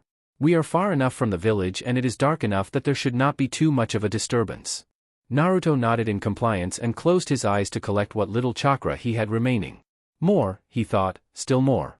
Deep within Naruto's mindscape, an eye, pupil slit and red, the size of a grown man opened. The creature to which it belonged released a deep chuckle. "You need chakra, child? Very well, I shall comply, for now. But this is merely the beginning." The eye closed again, but a foul orange-red chakra emanated from the creature and disappeared into the mindscape. Naruto was already partway through the hand seals when he became shrouded in an orange-red cloak of chakra. Kakuzu's eyes narrowed slightly, but he did nothing but observe as Naruto slammed his palm on the ground and roared, "Kuchiyos no Jutsu." A whirlwind of wind and smoke exploded from under where Naruto stood, and when it cleared, he was standing 100 feet off the ground. The creature Naruto had summoned was massive, easily as tall as the castle Naruto had been in earlier, and several times as long, including its curled tail. Its skin was a mottled green, each foot possessing wickedly sharp claws. The head was decorated with 3 horns, 2 smaller ones, 20 feet long, between its eyes, and a 40-foot one protruding from its snout. "Kza?" asked the chameleon, voice coarse like sandpaper and distinctly masculine. His eyes swiveled all around, finally focusing upwards, where Naruto stood in the middle of the triangle of horns. "No, you're not even a Kubasaki. Who are you, boy?" Naruto gulped but managed to eke out, "My name's Uzumaki Naruto, and I'm the newest summoner, I guess." The chameleon grumbled, Kamasada could have at least mentioned that. "I am Shiromori, the leader of the chameleons of the Bankaku forest." For what reason have you summoned me, Uzumaki Naruto? The blonde looked at Kakuzu helplessly, who sighed in defeat. I asked that you be summoned, Shiromori-sama, the mercenary stated with a slight inclination of his head. Propriety dictates that the boy should take time to become properly acquainted with the leader of his new potential partners. Shiromori watched Kakuzu with one eye and kept the other on Naruto. After a long moment, which included Kakuzu standing completely stationary and Naruto fidgeting restlessly, the chameleon grunted. Since you have the contract, I presume that it was you who saved me from that wretched existence Koza trapped me in. For that, I am grateful. My family and myself owe you a great debt, Uzumaki Naruto, we are humbly at your service. Really? Cool. The chameleon boss-eyed him for a moment. Yes, well then. If you don't mind, I'd like to see my family, lots of catching up to do, you understand. Do not hesitate to call if you need assistance, Uzumaki Naruto, we of the chameleon tribe will respond. Then Shiromori disappeared in the same poof of smoke and whirling wind he had appeared in, and Naruto fell to the ground. Kakuzu caught him just before he impacted. Do not say that I have never done anything for you, Uzumaki Naruto, he groused, the subject of his ire resting sleepily against his back. Accursed brat causes too much fucking trouble. Naruto floated on the border between consciousness and sleep, the week's events finally catching up to his 10-year-old body. As darkness overtook his vision, the blonde had one last thought. Was there a voice in my head right before I summoned Shiromori-sama? Chapter 4, History. You need chakra, child? Very well, I shall comply, for now. But this is merely the beginning. The statement seemed to echo in Naruto's dream, chilling him down to his very core. It had repeated every so often, like a haunting memory that Naruto couldn't quite place but knew he had heard before, the voice familiar and yet not at the same time. There was something about the voice that bothered him, but the 10-year-old couldn't pinpoint exactly what it was, just that it seemed to radiate hatred and evil. Damnable seal. You're lucky I can't take control right now. Naruto looked around in search of the owner of the voice, but all he saw was an unending darkness. The last thing he could remember was talking to Shiromori. The giant chameleon had told Naruto to call upon him in a time of need, and then, nothing. I must have passed out, Naruto deduced. But that doesn't explain what's going on here. The blonde noticed that his dream appeared to lighten, casting just enough light to illuminate where he was. He seemed to be standing in several inches of water in what, his nose told him, must have been a sewer. A massive wrought iron gate stood in front of him, and Naruto took a small step forward in order to better make out the word seal inscribed on a piece of paper far above him. He looked around, but after noting nothing else, turned his attention back to the gate. Suddenly, two blood-red eyes opened wide, accompanied by the wide, feral maw of some beast behind the gate. Let me out, roared the creature, leaking out enough killer intent to make Naruto scream. Naruto shot up, instinctively grabbing for the kunai he normally kept by his bedroll and bringing it defensively to his chest. Kakuzu chose that moment to stroll in through the door? Naruto wondered absently, and loom ominously over the bed. You look rather stupid in that position with nothing in your hand, he commented idly. Naruto realized that the kunai he had attempted to grab was nothing but air, and so he lowered his arm and sat up further in the bed, a real bed. He grasped the blanket in one hand, running his hand over the soft padding of the mattress underneath as if to confirm that it was real. Where are we? Naruto asked. That is unimportant. Tell me what happened. It is important, Naruto insisted. And I could ask you the same thing, what happened? The two made eye contact for a solid minute before Kakuzu made a breathy sound that Naruto took to be a sigh of resigned frustration. I rented a room for a night so you could recover. You exhausted your chakra practicing Kuchiyos no Jutsu yesterday, especially by summoning the chameleon boss. You have been asleep for almost a day. Now, what happened? He demanded. The blonde was quiet as he collected his thoughts. I want a sword, he said with finality, ignoring his teacher's question. There is no basis for you needing a sword, nor a reason for bringing it up, Kakuzu replied curtly. But think about it. How kick-ass would I be if I had a sword, he rambled. I could. Your non sequitur bores me and evades my question, interrupted the older ninja. Tell me what happened. Naruto thought about lying to avoid the subject, but then decided against it. Kakuzu could be rather intimidating when he chose to be, and his ire seemed to be rising, a sure sign that screwing around with him was a bad idea. When I summoned Shiromori-sama, he began slowly, I thought I heard a voice in my head. It said something about me needing chakra, and that it would comply for now. Then, Naruto shrugged, I was able to summon Shiromori-sama. Kakuzu began moving steadily around the room, a movement that Naruto would have described as pacing if it weren't for the fact that Kakuzu never paced. He seemed to be muttering something to himself, and Naruto caught the words seal, chakra, and finally, Kyuubi. His eyes became wide as saucers on the last word. Wait, what? When is your birthday? Kakuzu demanded seriously. October 10th, he replied. Why? And what about the Kyuubi? Isn't it dead? So, it is as I suspected, Kakuzu muttered. You are from Konoha, he stated coldly. Naruto gulped at how tense the room seemed to get at those words. The blonde shook his head nervously, suddenly aware that admitting such a fact was probably not the best idea. And no, I'm not. Your birthday coincides with the date that the Kyuubi attacked Konoha. So? What does that have to do with anything? Kakuzu shot him a glance. You are the Jinchuriki of the legendary Kyuubi no Yoko. Naruto was stunned. What? No, the fourth Hokage killed it. The blonde was interrupted by Kakuzu's throaty laugh. His teacher chuckled for a bit before settling himself imposingly in front of Naruto's bed. I have been in contact with a representative of several persons who have a vested interest in the Biju, Kakuzu began with an imperial air. As a result, I have become acquainted with a good degree of knowledge about them. First of all, you have a massive chakra supply, one that will most likely surpass my own once you reach your fullest potential. Secondly, those whisker-like markings on your cheeks are a trait of the Kyuubi within you, which most Jinchuriki possess. And I have already explained the third part. You are from Konoha and share a birthday with the anniversary of the Kyuubi's so-called death. Incidentally, the Biju are unable to be killed. He paused briefly before concluding, I believe that should be enough evidence to satisfy you. The younger ninja remained silent for a moment, absorbing the information. Finally, so, the voice in my head. Is the Kyuubi attempting to make contact with you? Kakuzu confirmed. What else? He asked quietly. What else do you know about the Biju, or these Jinchuriki, Kakuzu supplied, are the human hosts who have a Biju sealed inside of them. He reached into one of his sleeves and rummaged around, pulling out a photograph and holding it up for Naruto to see. The girl depicted had mint green hair and pupilless orange eyes, and wore tattered street clothing that covered bronze skin. This is Fu, the host of the Nanabai no Kabutamushi from Takigakure. One of my contacts took this picture and passed it along to me.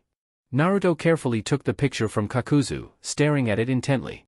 After a minute, he folded it carefully and set it on the dresser next to the bed. Teacher and student were silent until the blonde could no longer bear it. Do you hate me? He asked carefully, avoiding eye contact.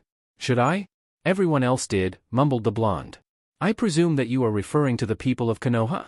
Naruto nodded, prompting Kakuzu to continue. From what I have heard, Jinchuriki are often hated and or feared by the people of their country because they are often reminded of the demon within and of nothing else. Having been unaffected by the Kyuubi's attack, I have no reason to scorn you. You have proven yourself to be a valuable commodity, and I see no reason currently to discontinue our arrangement. After a brief pause, Kakuzu inquired, I can only assume that is the reason you left Konoha. Yeah, Naruto replied. Everyone there hated me. I thought it was because my family did something and then were killed. But now, Naruto's fist clenched the blanket in anger, I find out it was because of the Kyuubi, this monster that lives inside of me. I was protecting them from it, he insisted. Kakuzu nodded. You will discover that the stupidity of people knows no bounds. Your good deeds will often go unnoticed and indeed be scorned, even if it is undeserved. Angry at having discovered the real reason behind his isolation in Konoha, Naruto wasn't quite thinking very clearly when he scoffed, what do you know about scorn? The statement was like a catalyst. Naruto choked as Kakuzu's hand shot out and latched around his throat, gripping tightly before slowly retracting towards the bounty hunter. Kakuzu brought Naruto up to his face, strange green eyes as hard as diamonds and staring into Naruto's scared blue orbs. Do not, he began, speaking low and slow, pretend to understand what I have been through. I know more of scorn than you ever will, he continued in a dangerous tone, so do not think that your status as a Jinchuriki makes you special. Naruto's hand scrambled frantically for purchase on Kakuzu's much larger one, his face starting to turn blue from lack of oxygen. After another few seconds of letting the blonde try to pry his hand free, Kakuzu relaxed his grip, allowing his student to collapse to the floor and gulp in great mouthfuls of much-needed air. You have learned your lesson? Kakuzu stated coolly. Naruto could only nod, not quite ready to use his voice yet. The mercenary waited another couple of minutes before saying in a voice that left no room for argument, tell me of your past. The blonde jerked in surprise before staring at his teacher with wide eyes. Do not assume I care for your background, Kakuzu told him in the same cold tone, I am merely curious. I don't really remember much, Naruto admitted quietly. There was an orphanage that I stayed at, but I was always ignored by the people in charge, and the other kids never really hung out with me. I remember a lot of hatred," he reminisced softly, "but I could never figure out why. I snuck into the library when I could to try and teach myself to read and write, and sometimes to figure out why everybody hated me, but I didn't get far and couldn't find anything. The shopkeepers always glared at me and chased me out, and most of the ninja ignored me. I remembering deciding that my family must have done something really bad, gotten removed from all the books, and that I was the only one left. That's when I left, and met you." Naruto lapsed into silence after his tale, and Kakuzu seemed to stare right through him as he digested the boy's story. At length, the bounty hunter said Naruto's name. The Jinchuriki looked up at his mentor, reading nothing on Kakuzu's face. "You remind me of me," he said finally. Naruto inhaled sharply at this. "What? When I was an elite jonin," Kakuzu began, "the elders of Takigakure assigned me a special mission. I was told to kill the Shodai Hokage." Naruto's wide blue eyes grew larger at this pronouncement. "What? You heard me," Kakuzu said. "Now be quiet, brat." Naruto fell silent at this demand, and his teacher took a moment to recompose himself before continuing. "I snuck into the village proper and attempted to assassinate him, but I failed. I led him on a chase to the location known now as the Valley of the End. We clashed there, just the two of us, but despite my prowess in Suetun techniques, intelligence, and relatively large chakra reserves, I was soundly defeated by Senju Hashirama and his powerful Mokuton techniques. A unique Kekkai Genkai that allowed him to manipulate wood," he clarified, seeing Naruto about to ask. "It made him the most powerful and feared shinobi of the day. I returned to my village after attempting to complete this impossible task, and what was I greeted with?" Naruto remained silent, sure that this was a rhetorical question. He was proven right a moment later when Kakuzu roared, scorn, his ire raised by the reminder of his past. Threads erupted from his body in a display of his brief lapse in control before he calmed down, returning to the stiff, rigid man Naruto normally saw him as. "My village believed that I did not try hard enough and punished me for failing in my objective. For years, I had served that village faithfully and with complete dedication, taking any task that was asked of me. This blatant disrespect for all of my servitude infuriated and offended me, so I left. But I did not go without prizes," he added with an unseen malevolent grin. Kakuzu held out his right arm, pulling back the sleeve to reveal dark flesh embroidered with sutures. Something wriggled underneath his skin like live snakes before popping out of a large stitch on his forearm, revealing themselves to be black threads. "I stole Takigakure's most precious treasures, the Kenjutsu Jiongu, and the hearts of the village elders, who did not appreciate my service to their precious village," he hissed sadistically. "This," he concluded, pointing at the slash across his waterfall forehead protector, "was the final separation between me and my village. That is when my current life truly began." His narrative finished, Kakuzu waited for Naruto to digest the tale before speaking again. "Naruto," he stated, "do you understand why our histories are comparable?" The blonde nodded slowly, prompting taller shinobi to continue. "It is up to you what you will do now." "What do you mean?" "We have been associated for 5 years now. Now that you know my history, what will you do with that knowledge? Will you return to your village, or any village, and attempt to capitalize on this information, or will you stay here with me? You do not yet have a name among Nukenin, and it would be understandable if you wish to regain some semblance of a normal life, though if you spoke of me I would be forced to kill you." "I'm stayin'," Naruto told him firmly. "I'm not afraid of your threats. You're the first person to ever take the time to teach me anything, sometimes, and I still have a lot more to learn. Besides," he added darkly, "if Konoha didn't want me, then I don't want it. I want to show everyone there that they should be afraid of me." Kakuzu remained silent as a slow smirk stretched across his mouth. It was fortunate that the blonde had chosen to stay, because the alternative would have resulted in his pupil's death, Jinchuriki or no. He couldn't have anyone going around spilling his secrets, after all, and the boy's body would fetch a high price if his death was necessary. He will become a self-fulfilling prophecy. How amusing. Then it is time to create another link between us. Come here. Naruto stepped forward as the bounty hunter remained stationary.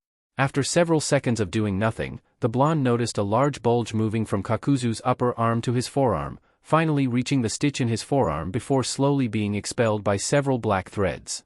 Kakuzu grabbed the object with his left hand, pulling it out and revealing it to be a small scroll. The tall man bent down and placed it on the floor, unraveling it to reveal an older parchment with a black ring inscribed in the center. "Do you trust me?" Kakuzu asked. "Yeah." Kakuzu nodded. "Simply place your palm within the circle," he ordered. The 10-year-old gulped nervously, but nodded in understanding. He knelt down to place his right hand directly within the black ring. It glowed blue momentarily, and the kanji for Jiongu appeared in it as Kakuzu took several large steps backwards. That was when a veritable mass of black threads erupted from the black ring and between his fingers, shooting upwards in a seemingly endless stream.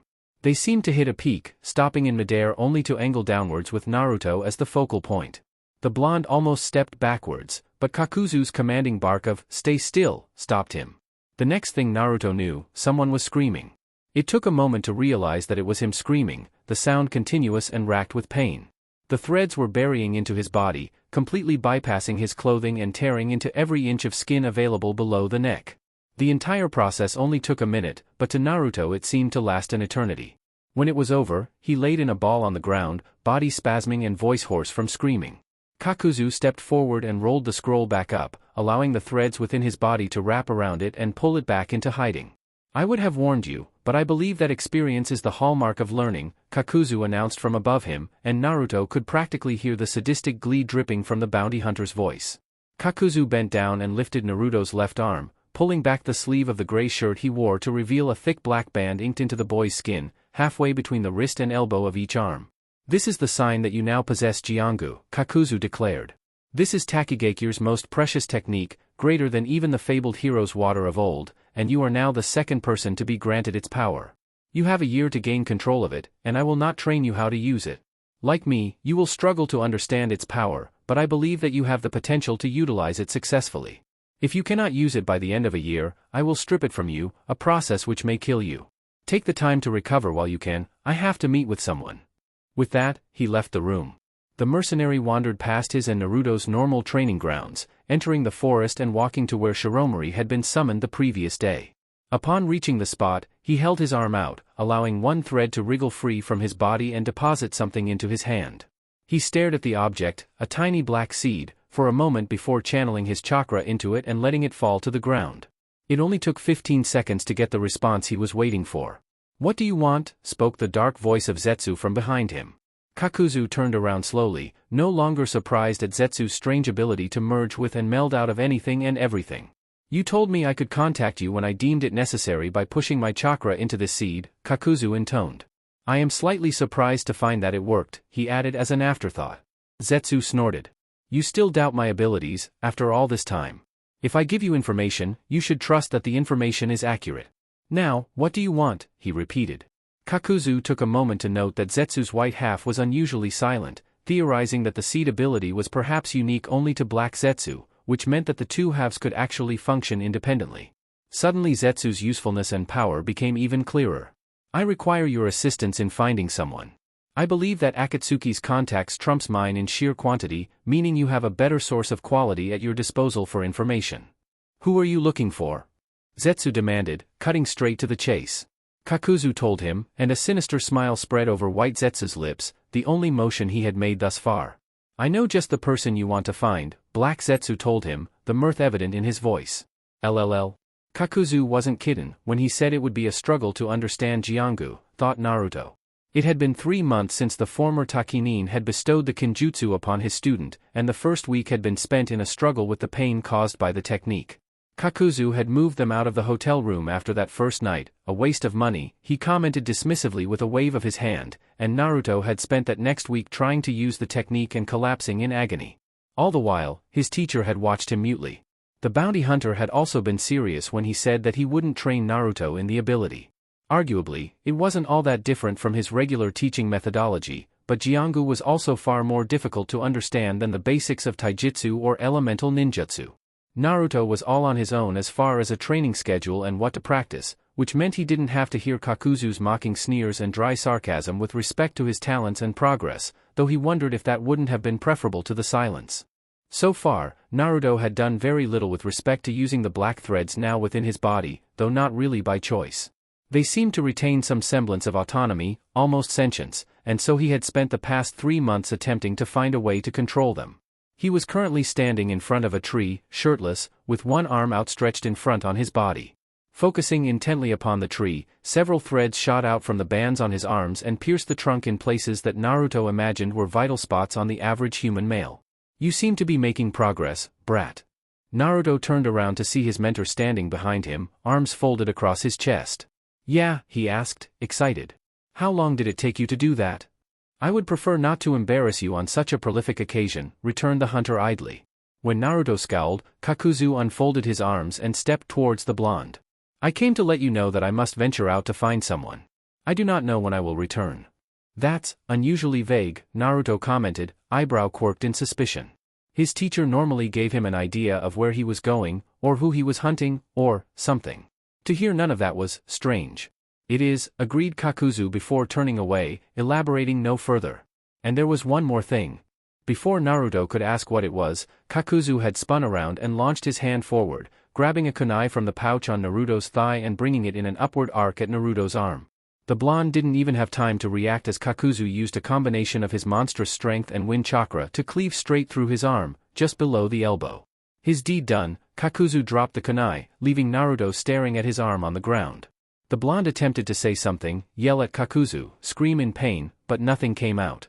He remained mesmerized as, in the next second, threads popped out from the end of his arm on the ground and the stump of his arm still attached to his body.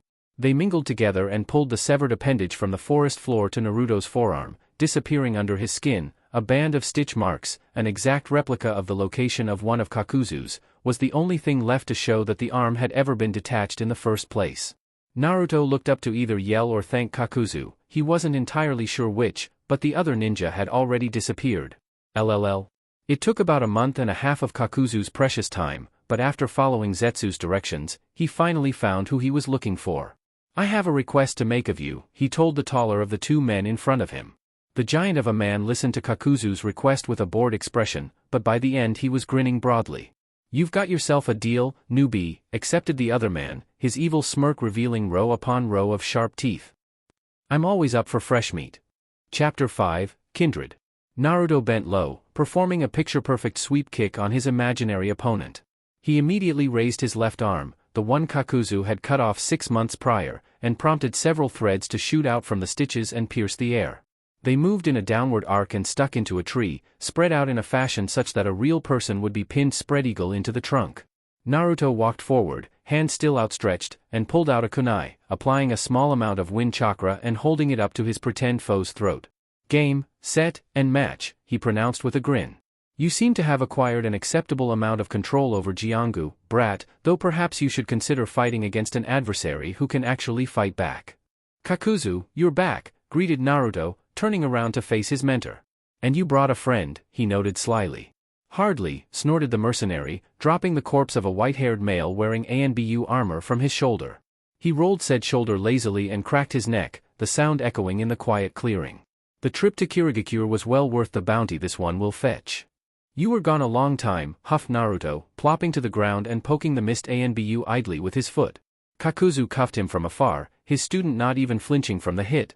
I would like to see you penetrate Kirigakure's defenses with your measly skills, retorted the hunter. Considering how difficult it is to get into the country, remain inconspicuous, find and capture the target, and then escape without raising suspicion, 2 months is hardly a long time. I expect you will take at least 6 your first time. Aha, Naruto agreed absently. Why the hell did you lug him all the way back without a sealing scroll anyway? I enjoy carrying the weight of my victims' bodies personally, he claimed, a tinge of pleased sadism in his voice. There is a high degree of satisfaction in carrying the amount of money you are to be compensated on your back. Perhaps you will understand in time, when you are stronger. Naruto harumphed unhappily, but let the acerbic comment go. Come, intoned Kakuzu, reaching down to pick up the corpse. You have had 9 months to train with Jiongu, and it looks as if you are ready for the next step. Really? Exclaimed Naruto. What's the next step? And where are we going? He continued, jumping up and skipping up to Kakuzu's side. Kakuzu shot him a look that the blonde chose to ignore. After a moment, the bounty hunter said, I plan on cashing in my prize. Then we are going to continue your training. I thought you weren't gonna help me with my training, Naruto chirped innocently. Kakuzu's look turned into a full-on glare. He reached over and shoved the blonde sideways with enough force to make Naruto impact a nearby tree and fall to the ground. Do not look a gift horse in the mouth, brat. When you get something free, take it, judge its usefulness, and then keep it or sell it. Now get up and shut up. Naruto pulled himself off of the ground and shook his head. He thought that he detected a hint of mirth in his teacher's voice but paid it no heed, too busy watching the swirling, colored dots dance in front of his eyes. LLL. Naruto would never understand what idiot came up with the idea of putting in bounty exchange station within a bathroom. Granted, the smell of the bathroom would likely hide the stench of any corpses brought in, but still, a bathroom? He held back a gag as Kakuzu tapped on the wall between two urinals, revealing a bald man with a dark mustache and goatee, a deep scar above his right eyebrow. The man stared at Kakuzu and Naruto for only a moment over the rim of his trench coat before turning around and beckoning them to enter. Kakuzu greeted the man, walking over to the wall and pulling out a drawer. "It's been some time. I see you even brought your protege back this time. Naruto, right?" The blonde nodded as he and his teacher stepped forward to the open drawer, which turned out to be a sturdy table. "You would do well to remember his name, Zangiai," retorted Kakuzu brusquely. "He is well on his way to becoming a capable bounty hunter, meaning that you will have increased interaction with him in the future." Zangiai merely nodded, gesturing for Kakuzu to lay the corpse on the table. The former Takinin complied silently. "I will keep it in mind. Now, who do we have today?" The scarred man pulled out a bingo book and began rifling through its pages, reaching the section for Kirigakure and beginning to flip slower. "Oh, it looks like you brought in a big haul, Kakuzu. Hozuki Mangetsu, ANBU rank, and a member of the 7 Shinobi Swordsmen of the Mist, Kumogakure and Kusugakure both put 65 million ryo on his head. He must have been quite the fight." "It was well worth the reward," returned Kakuzu. "Brat," he stated, turning his attention to Naruto, "we are headed to the land of Earth next. Pick a target from this while I count the money," he ordered, tossing Naruto his own bingo book. Naruto flipped slowly through the pages in an imitation of his teacher, who was fingering through the money Zangiai had handed him in a briefcase. After several minutes, Naruto turned the book towards Kakuzu, pointing at the right page.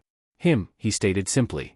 Kakuzu looked up from the wad of cash in his hands, staring intently at the page before inclining his head in a brief nod.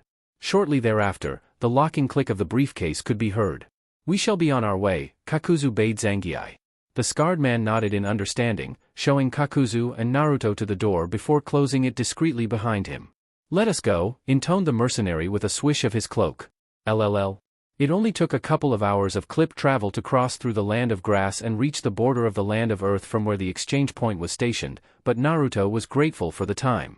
Kakuzu had spent a lot of time drilling into his head that he needed to think things through, but even still, it was difficult to do so unless it was quiet. The blonde knew that this wasn't a normal hunt. Despite having been on only 2 bounty chases, Kakuzu had only accompanied him once, and the 11-year-old hadn't chosen the target in either case. The handling of the bingo book had been the first indication that something was different about this particular case. Most of the time, Kakuzu just told Naruto where he was going and who he was to capture. Suspicious, Naruto had purposefully chosen a low-valued target, barely a jonin and worth next to nothing. On any other occasion, Kakuzu wouldn't have even wasted his time with such a pointless mission, and more likely than not would have attempted to beat the ever-loving shit out of Naruto for even suggesting the hunt. But to say nothing and merely nod his acceptance of the blonde's choice? Something was up, and Naruto was determined to find out what. "Hey, Kakuzu, why re we goin' after this guy?" "You chose him," replied the tall man curtly. When he didn't elaborate, Naruto decided to try again. "Yeah, but you never go for these small fries. So why re you suddenly all for it?" Kakuzu smirked beneath his mask. "So you knew?" The blonde nodded. "I just don't understand why." Kakuzu halted suddenly, the action surprising Naruto. "Have you ever wondered how I am able to utilize all 5 elements?" "Years of practice and experience," shrugged Naruto unsurely. The mercenary snorted. "That is one component, yes. However, the original abilities are a power of the black threads that now course through your body." It took a moment to digest exactly what the older ninja was saying. "You mean, Jiongu gave you that power?" His teacher rolled his eyes. "Precisely. Jiongu has far more uses than you have discovered thus far, and you're not taking full advantage of them is an embarrassment. This," he continued, unzipping and throwing off the trench coat he always wore, "is what we are after." Naruto gaped unashamedly at Kakuzu's back. Stitches, prized marks of the kenjutsu stolen years ago from the hidden waterfall, crisscrossed his body, turning him into a parody of some demented ragdoll. The truly impressive feature was the 4 animal masks, ANBU masks, he realized, held seamlessly in place on his back. "Each of these," lectured Kakuzu, "contains the heart of an opponent I have fought and killed. Continually replacing them has allowed me to extend my life and use the remaining 4 nature chakras. Now," he finished, shrugging his cloak back on, "it is your turn. We are traveling to the land of Earth so that you can begin to use this secondary function of Jiongu." "Why?" managed Naruto. Kakuzu chose to read through the subtext and answer his pupil's real question. You are wind-natured, which means you are naturally weak against fire users and strong against lightning users. To support your weaknesses, you will require Sudanan Doton-aligned hearts in order to properly cover the gamut of elemental chakra. Now let us continue. You know how I hate wasting time. Naruto trudged along just slightly behind Kakuzu, his mind caught in a daze from trying to process all of the new information he'd been presented. If his teacher was going to give some sort of long-winded dissertation every time he answered a question, Naruto was probably better off not asking some things. LLL. So, now that you've told me why we're in the land of Earth, does it really matter who I target?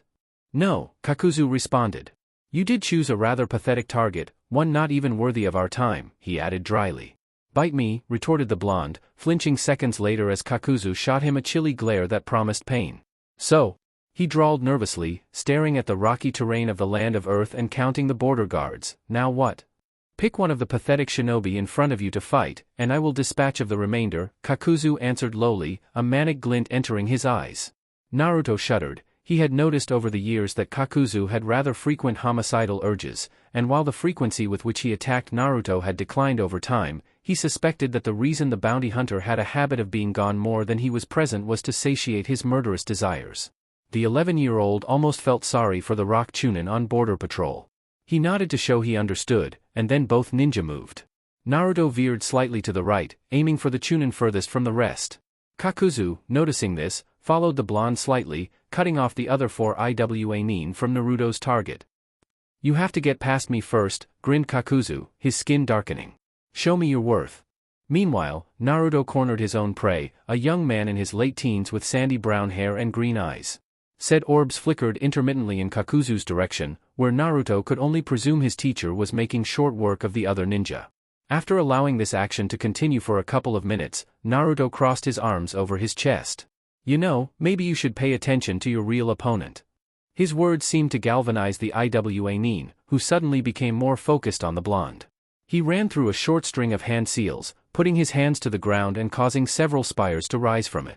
Naruto jumped to the right before leaping back to his original spot as more earthen spires erupted from the ground, reaching with one hand towards his weapon's pouch. How have you not finished yet? Called Kakuzu, interrupting Naruto's shuriken throw, all of which embedded themselves in a rock near his opponent. Kakuzu, shouted Naruto. Shut up. This guy's annoying. I put up with you, do I not? He returned idly, inspecting one of his nails to emphasize his boredom. Naruto growled, the noise evolving into a raspy scream of frustration that began to erupt from the back of his throat. The Iwa nin, sensing opportunity, jetted forward with a kunai extended for Naruto's neck. He never made it there. 10 feet away from the blonde, Naruto whipped around and threw forward his right arm, the black tendrils of Jiongu bursting forth and ensnaring the Iwa nin. The teenager dropped his kunai as the threads wrapped securely around his wrists, ankles, and throat, completely restricting his movement and holding him aloft. Now what? Glared Naruto at his mentor. Use the power I have granted you to take his heart and make it one with your chakra system.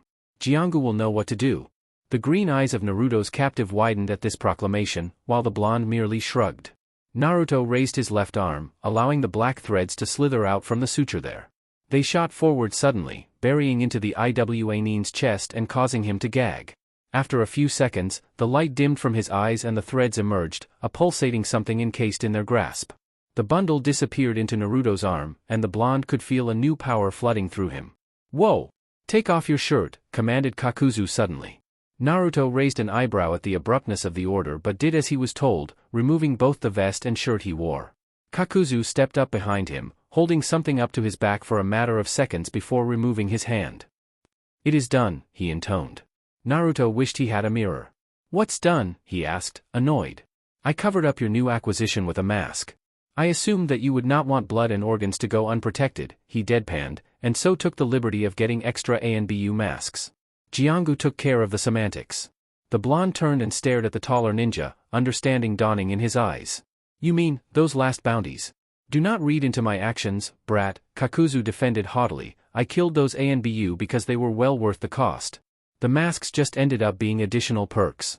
Now come, Hozuki's mask still requires a Suiton heart to house. LLL.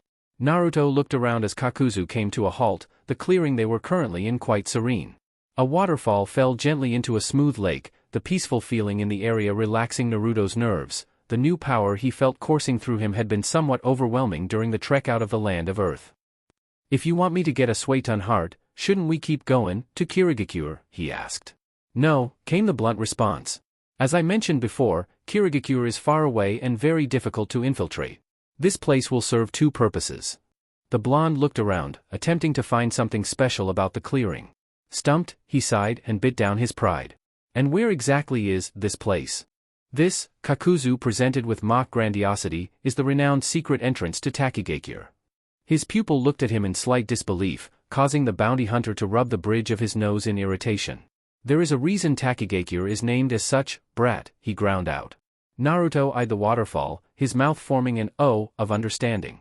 Kakuzu rolled his eyes in frustration, thinking how fortunate it was for Naruto that killing the group of Iwa Nin had satisfied his homicidal urges. He reached into a sleeve and pulled out a picture, holding it up so Naruto could see. "This is Tamura Tadao. He was my contact within the village for information, but he has outlived his usefulness." The blonde studied the picture, noting the man's features just as Kakuzu had told him to long ago. He possessed a slim face with blue hair and sulphurous yellow-green eyes, greediness glinting in their poisonous depths. "If he was your contact, why do you want me to kill him?" "This bastard is trying to blackmail me," growled the former Takinin, "and I do not allow such foolishness to go unpunished. He thinks that I will pay him a ridiculous sum of money in order to prevent him from telling the village about my existence and activities." "Then why don't you kill him?" "My presence within my home village would not be an inconspicuous one," he snorted, "and I do not believe I could control myself if I returned. There is a reason why there are no witnesses to any bounty hunting trips I take. You would do well to follow the same procedure." "I guess I can do you this favor," the blonde acquiesced at last, grinning slyly. "Tell me what to do." LLL. Naruto surfaced from the pool and gasped for air, immediately regretful of trying to make the mission out to be a bigger deal than it was.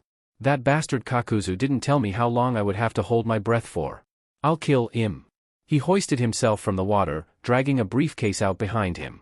Fully out, he shook himself off and looked around. The pool he had come up in was one of several waterfalls trickling into all of them. Short grass littered the area, and a few trees were growing intermittently some distance away.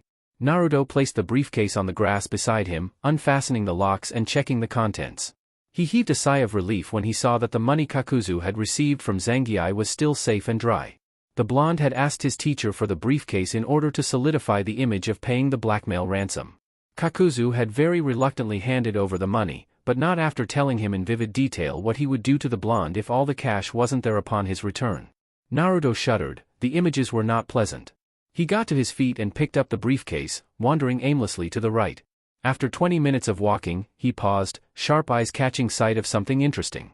Two teenage boys, obviously ninja, were picking on a third kid who looked to be about Naruto's age. They looked to be content with simply verbally abusing the third person until one of the boys shoved the other party. The kid tried countering, but that opened the way for the two boys to start physically beating on him. Suddenly the blonde heard a snicker not far away, and swiveled his head, finally managing to pinpoint an adult hidden carefully within a clump of bushes 100 feet away from the kids. Naruto eyed him carefully, noting blue hair and an angular jaw. "That's the one," he thought. Naruto approached the man, clearing his throat to capture his attention. Sulphurous yellow-green eyes turned to face him, wide in surprise. "Tamura Tadao?" Naruto posed. "Who's asking?" replied the man in a reedy whine. His voice grated on Naruto's ears, and the blonde was forced to visibly contain his flinch. "Kakuzu sent me," he stated brusquely. "I have the money." "Ah, good, good," grinned Tadao. "Let me see the briefcase." Naruto placed the briefcase down and unlocked it, turning it around so it opened towards the informant. The man's eyes lit up in excitement, allowing Naruto a moment to focus on the group of fighting children. Only the third kid was left, lying motionless on the ground. "Well, it looks like it's all here," said Tadao in his high voice. Naruto heard the click of the briefcase locks as the Takinin closed it, deciding that now was the time to act. "Pleasure doing business with." Naruto reached out with his right hand and grabbed the man's throat. "Ah, blissful silence," he sighed. His eyes hardened and he brought the man right up to his face in the closest imitation of his teacher that he could muster. "Kakuzu sends his regards," he whispered wickedly. Then he thrust his left hand forward, threads bursting forth just like with the Iwa Nin. Tadao's eyes widened and then glazed over as the thread stole his heart and assimilated it into Naruto's system. He dropped the corpse of the informant as power flooded his body again, causing him to moan. The blonde rubbed his forehead to try and stave off the headache he felt coming. Okay, there should really be a label for side effects on that scroll, he groaned. Suddenly, a kunai was at his throat. Who are you, and why did you kill this man? Demanded a tomboyish voice. Naruto mentally berated himself for dropping his guard. He felt the kunai tickle his skin and realized that he had yet to answer the question. This man was a traitor to your village, he explained, deciding that half-truths might just get him through this. Say you're right, retorted the voice after a short pause, that would imply that you don't even belong to the village. Where's your allegiance? Naruto gulped slightly. He preferred to kill only when necessary, or worthwhile, as far as bounty hunting went, and judging by the voice behind him, his captor was too young to be worth any significant reward. He began to work the black tendrils in his body towards attacking his opponent, waiting for the right moment. I have no village allegiance, he hazarded, stalling in the meantime. The person behind him was silent for a moment, and Naruto figured he or she was mulling over his answer. He stayed perfectly still until he heard his captor groan, the hand with the kunai retracting just a hair. That was enough for him. The blonde quickly threw up his right arm, pushing away the kunai and leaping away in one swift movement. He turned around to see his opponent, a thin, tanned child around his age with light green hair, clutching his or her stomach in pain. The kid groaned, and Naruto felt something prickle his conscience. Kakuzu's gonna kill me, he sighed. Are you okay? He tried. Do I look okay? Snapped the kid, the voice, while tomboyish, now distinctly female. Not particularly, shrugged the blonde. Hey, you look familiar, he realized. It took a minute of staring before it finally clicked. Naruto reached into one of his many pockets and pulled out a battered photo. He held it up next to the girl and ordered her to lift her head up. She looked up so Naruto could see her face, and he gasped when he saw a black bruise painted around one of her orange eyes. You're the Jinchuriki. Fu, right? Another moment, then, hey, you were the one being picked on earlier. Your powers of deduction are astounding, she grit out. How do you know I'm a Jinchuriki? Naruto nudged the body of Tadao. He was an informant for my mentor, he finished after a pause. Why were those kids pickin' on you? Fu scoffed. You wouldn't understand. The blonde was silent for a long time. At length, he spoke in a solemn voice. They think you're a monster. They blame you for the deaths the biju inside of you caused. You're the target of all of their pent-up rage and hatred. Worst of all, you can't defend yourself, because then people think that you're attacking them. Am I close? All Fu could do was stare at him in wonder. How? Do I know? He finished rhetorically. He looked down quietly in shame, as if debating what to say. I know because I'm just like you. I am the host to the QB. Fu was too stunned to speak. Naruto watched as her eyes seemed to go blank for several seconds. After a moment, they seemed to refocus and she removed her hand from her stomach, where it had been resting to quell the pain. You're telling the truth, she whispered in awe. I never thought I'd meet another person like me, someone who shares my pain and understands. You believe me, just like that? He questioned skeptically.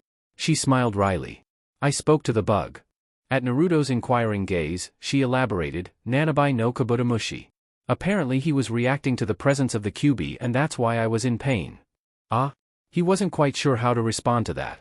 Then, suddenly, an idea occurred to him. Are you accepted in this village? Not really, she replied. Why? No real reason, he shrugged carelessly, but if you're looking for acceptance, I think I know a place where you can find it. Interested? LLL.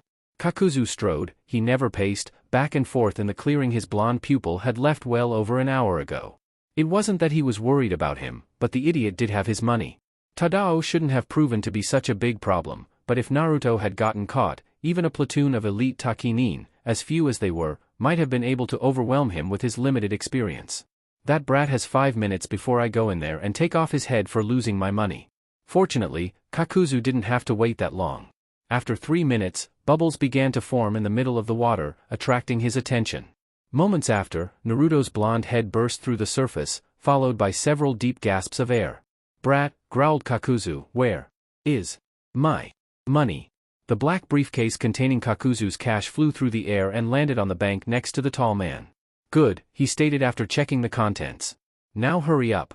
I do not wish to dally here any longer than necessary. That was when a second head burst through the water, also taking in gulps of air. Kakuzu immediately began preparing a powerful technique to take care of the intruder, but Naruto's spluttered, wait, caused Kakuzu to pause in curiosity. He waited until Naruto and the other person swam to shore and flopped onto the bank, chests heaving in rhythm. Kakuzu's green eyes stared with piercing intensity at the other person before switching their gaze purely to his pupil. You little shit, he hissed, what did you do? Naruto coughed up a lungful of water before answering. I took out your guy and brought back Takegakir's third best secret, the Jinchuriki of the Nanabai. Aren't you proud? He smirked. Kakuzu hauled the blonde up by his collar, bringing him within inches of his face and leaking powerful killer intent. What was your intention by bringing this pest out with you? I thought that, maybe, you could help train her, like you kinda did with me. Do not presume to speak for me, you insolent pest, snarled the mercenary. You were the first student I have ever taken on, and until you have earned your keep, I will consider even that a mistake. I will not allow you to drag me into training another useless, annoying sack of flesh. Before Naruto could protest, Fu's voice cut through Kakuzu's rant. You never told me that Kakuzu was your teacher, Naruto. Her voice was a mixture of fear and awe, and Kakuzu dropped Naruto carelessly onto the grass before walking over to her. The bounty hunter leaned in close, appearing to inspect her before saying in a dangerously low tone, What have you heard of me, little girl?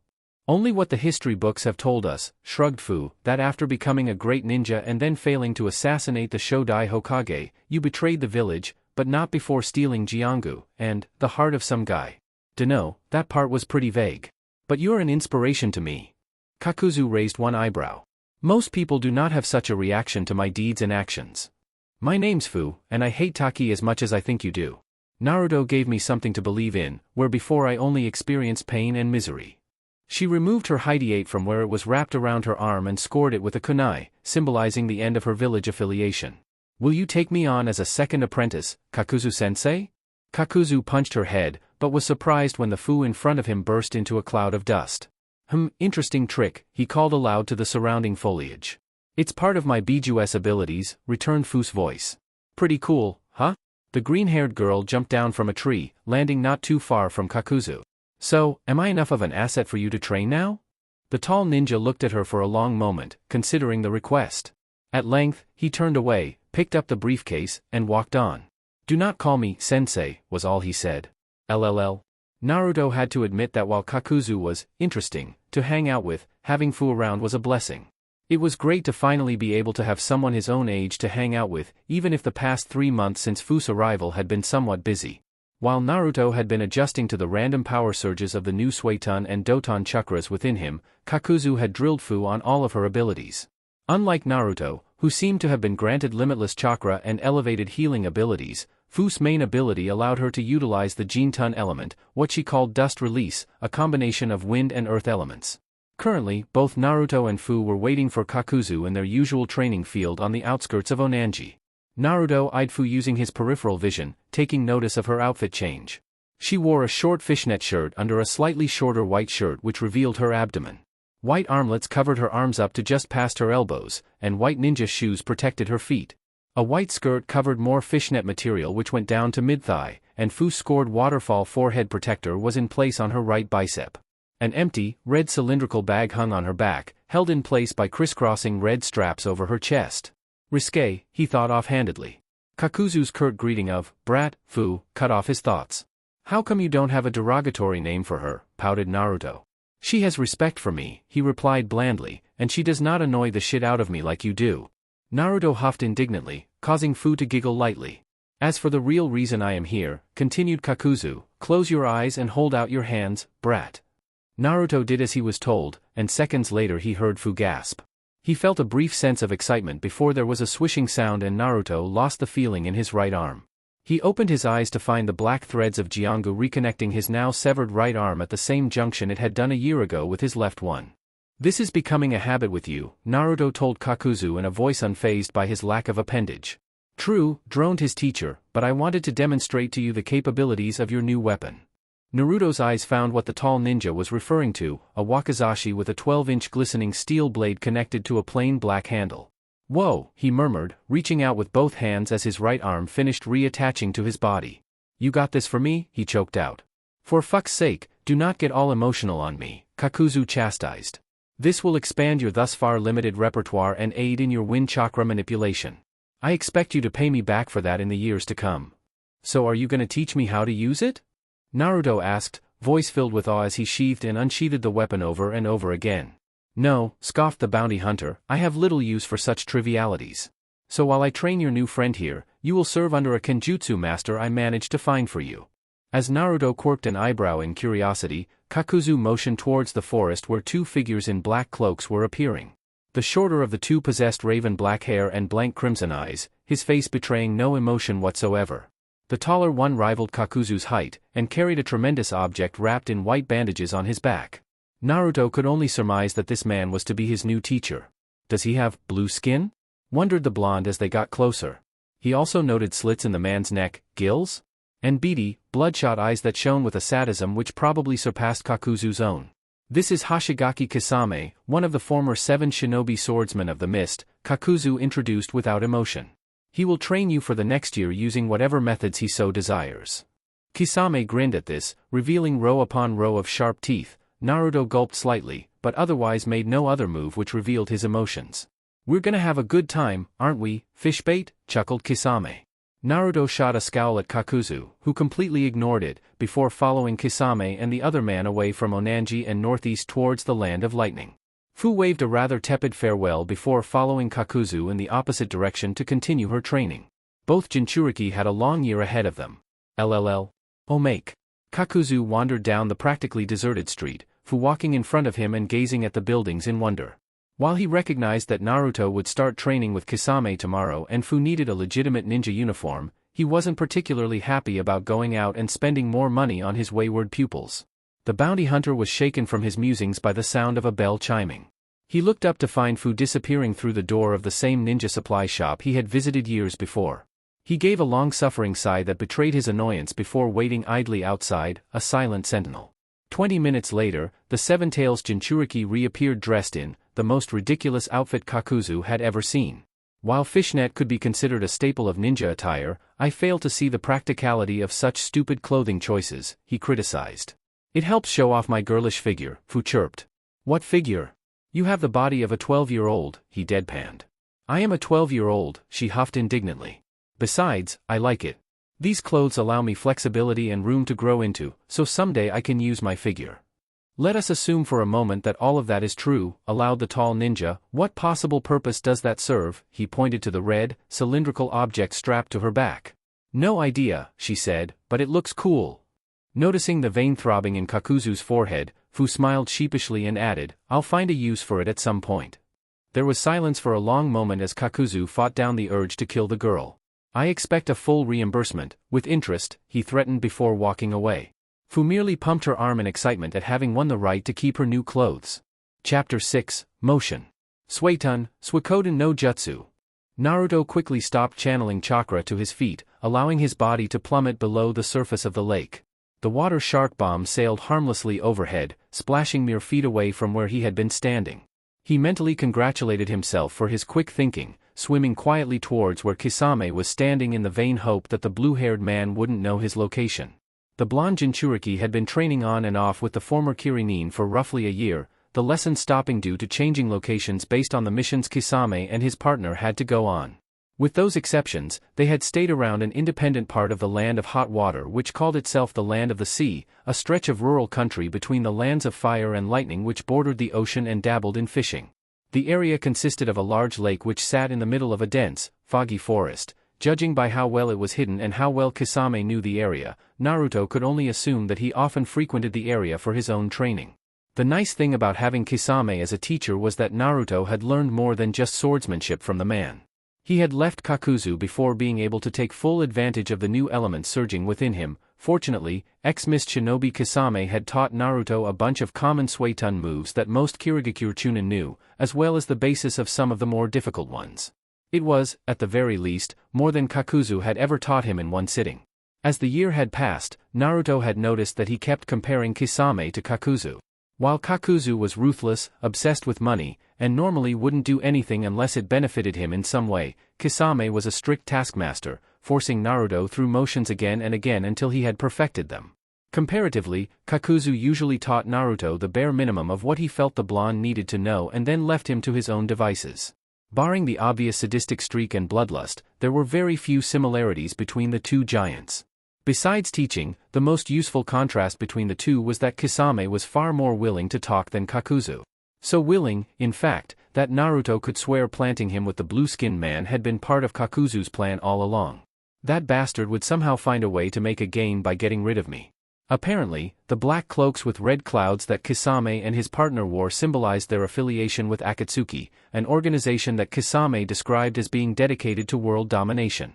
The group was still somewhat new, having formed shortly before his birth, but it had already earned a reputation as an effective terrorist organization.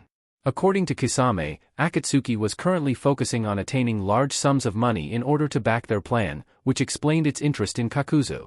The group operated in pairs, and Naruto found himself hard-pressed to find a stranger partnership than the one he was currently enmeshed in. Kisame's comrade was a stoic man by the name of Uchiha Itachi, the surname ringing a familiar bell with the blonde. It had taken a solid 2 weeks for Naruto to find out that information, the raven-haired man silent until Kisame had ribbed him into finally introducing himself. Naruto was constantly wary of Itachi. The Uchiha clan had taken no great strides in attempting to improve his former life in Konoha, and while he didn't know Itachi personally, he wasn't taking any chances. Additionally, while the Uchiha was an obvious missing nin from their home village, Naruto wasn't sure exactly what Itachi knew of him, if anything. Fortunately, the raven-haired man, while apparently in charge of the larger and more intimidating Kisame, had done little to nothing to interfere with or stop Naruto's training. Not that Itachi not interfering with his training made it any easier.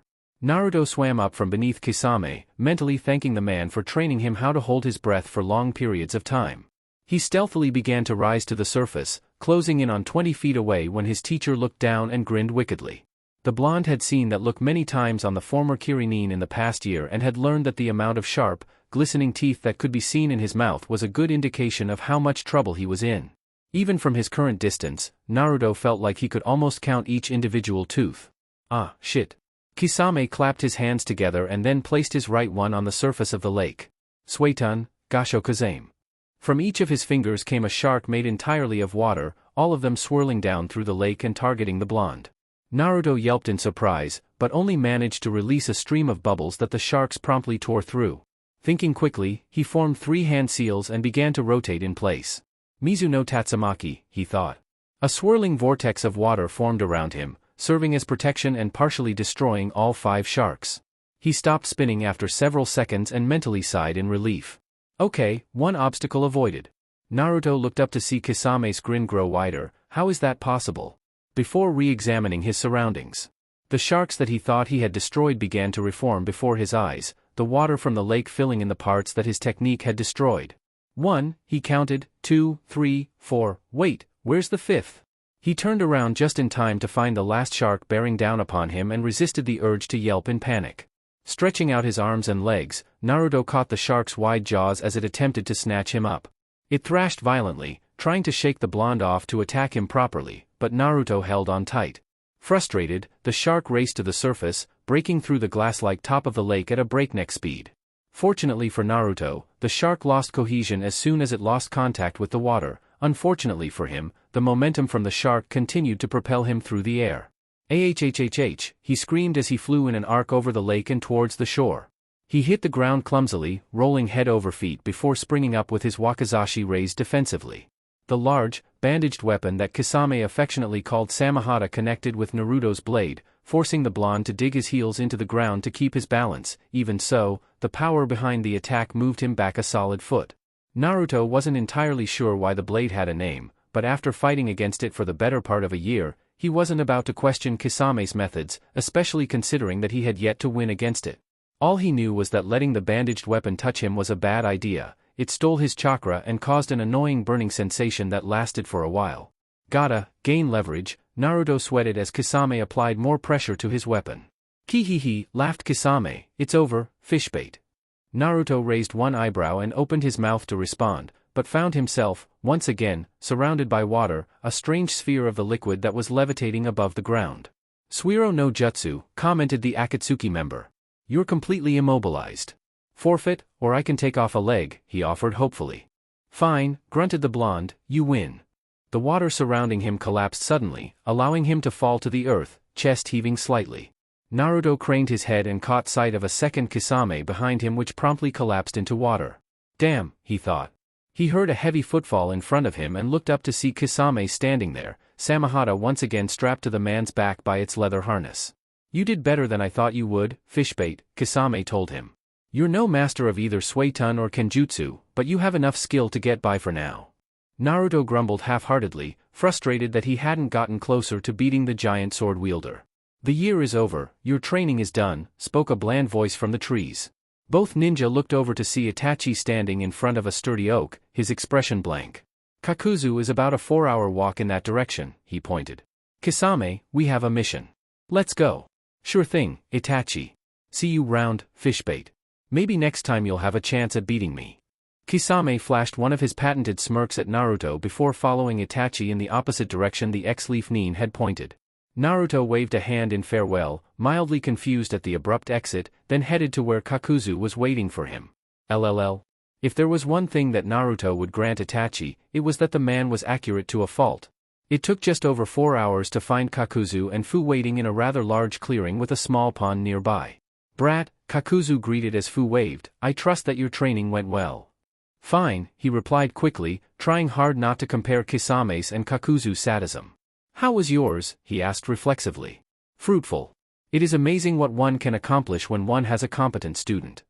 Naruto narrowed his eyes at the tall ninja but chose not to rise to the bait. Did you get any other information? I knew it. The only reason you got Kisame to train me was to gather information on Akatsuki, he accused. It was not the only reason, I also wanted to get rid of you for a time. Naruto fought the urge to punch his first teacher in the face while Fu tried her hardest not to laugh. I ask again, what did you learn? Naruto told Kakuzu all of the information that he had gathered from Kisame about Akatsuki. The former Takinin digested it all with an unchanging expression, waiting until the blonde was done talking before humming in thought. While not overly useful, at least you managed to figure out something, Kakuzu admitted. As a result, I will allow you an opportunity to claim a reward. How unusually gracious of you, Naruto deadpanned. What's the reward, Kakuzu? Fu asked. This year, the biannual Chunin exams are being held in Konohagakure, Kakuzu explained. They are open to all allied countries, meaning that ninja from AIM, Taki, Kusa, and Suna will be there competing against Konoha. If you truly want revenge against Konoha's populace for its treatment of you, the Chunin exams will be your best opportunity to infiltrate the village and decide how to do so. You'd be willing to enter me in the Chunin exams, just to help me get vengeance? You and Fu, corrected the bounty hunter. Naruto cheered and Fu gave him a quick hug in celebration, but Kakuzu interrupted by clearing his throat. However, you have to defeat me first. Say what? 2-on-1, Kakuzu explained. If you can kill me just once, I will assist you in entering the Chunin exams. If not, we will find some pricey shinobi to kill, reap the bounties, and you can eventually find your own way to get revenge, should you so desire. Okay, so, when do we start? Fu asked. Now, stated the taller ninja, detaching both fists from his wrists and allowing Jiongu's tendrils to carrying them towards his students. Fu rolled to the right to avoid Kakuzu's left hand, while Naruto, shorter than the girl, bent backwards to avoid the other one. The blonde grunted as he fell on his rear, Fu charging in to attack Kakuzu. She threw a hasty punch that Kakuzu maneuvered around, spinning in almost slow motion and delivering a powerful roundhouse kick to her back. Fu skidded head over feet along the ground, grinding to a halt a short distance away from where Naruto was currently seated.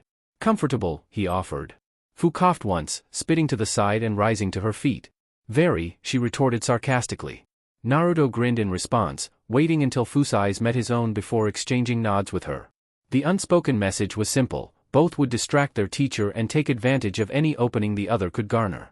Fu darted around in a semicircle, stopping 50 feet behind Kakuzu. Naruto rose to his feet and settled into a fighting stance, prompting Kakuzu to raise an eyebrow. For 3 seconds, only the wind rustling through the foliage made any motion. Finally, Kakuzu turned around to face Fu instead of Naruto, an action which raised the blonde boy's ire. What, suddenly she's more important than I am. That bastard, I'll show him. He charged his teacher, Fu following suit shortly thereafter. 5 feet away from Kakuzu, Naruto suddenly stopped, and then fell flat on his face. I see Kisame did not beat your impetuousness out of you. Your pride will be your undoing one day, criticized Kakuzu as Fu closed in on him. Naruto looked at his feet, blue eyes widening in surprise at the black tendrils wrapped around them. He quickly followed the trail to where the tendrils disappeared into the bottom of his teacher's cloak. That's resourceful, I wonder how long that took to master? Naruto didn't have long to wonder.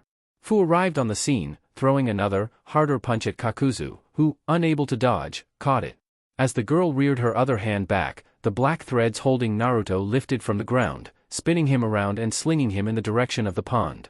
Not again, he complained, creating a large splash as he hit the water and sank deep. Meanwhile, Kakuzu had caught Fu's second punch and the two were locked in a struggle of strength that the older ninja was winning. Too weak, thought Fu, sweating in exertion as the older Nuke-nin pushed her backwards, the black tendrils of Jiongu wriggling around her like snakes. Then, struck by inspiration, she used Kakuzu's grip to flip her body, landing both feet in a solid connection with the underside of Kakuzu's chin. His head snapped back, and the Nanabai Jinchuriki took advantage of the broken deadlock by backflipping away and rotating the pain from her wrists. Clever, complimented Kakuzu, rolling his neck back into its proper position. But how will you follow it up? Like this, shouted a different voice. Suetun, Baku Sui Shoha.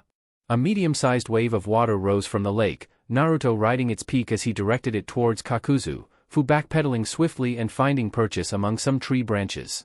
Ha! Panted Naruto. Take this, he cried as the wave broke over his teacher.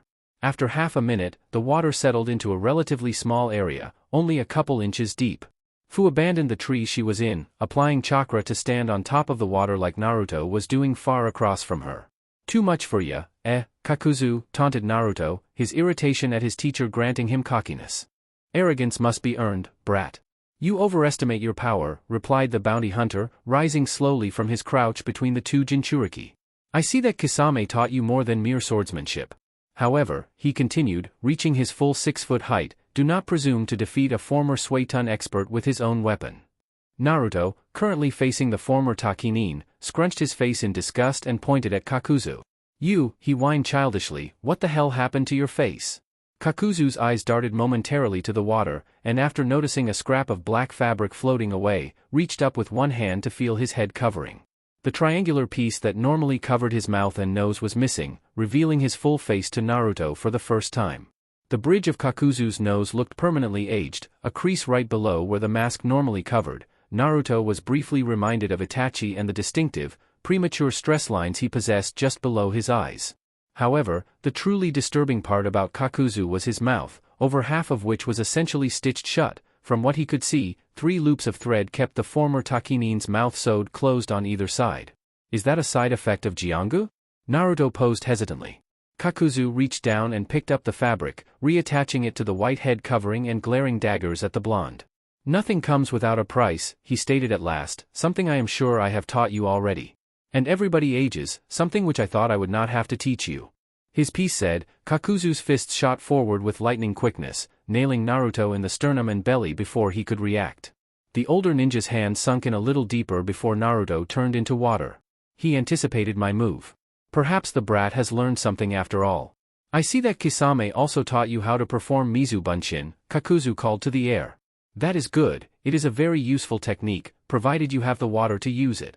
Kisame-senpai did a really good job with my training, affirmed Naruto, rising from the pond.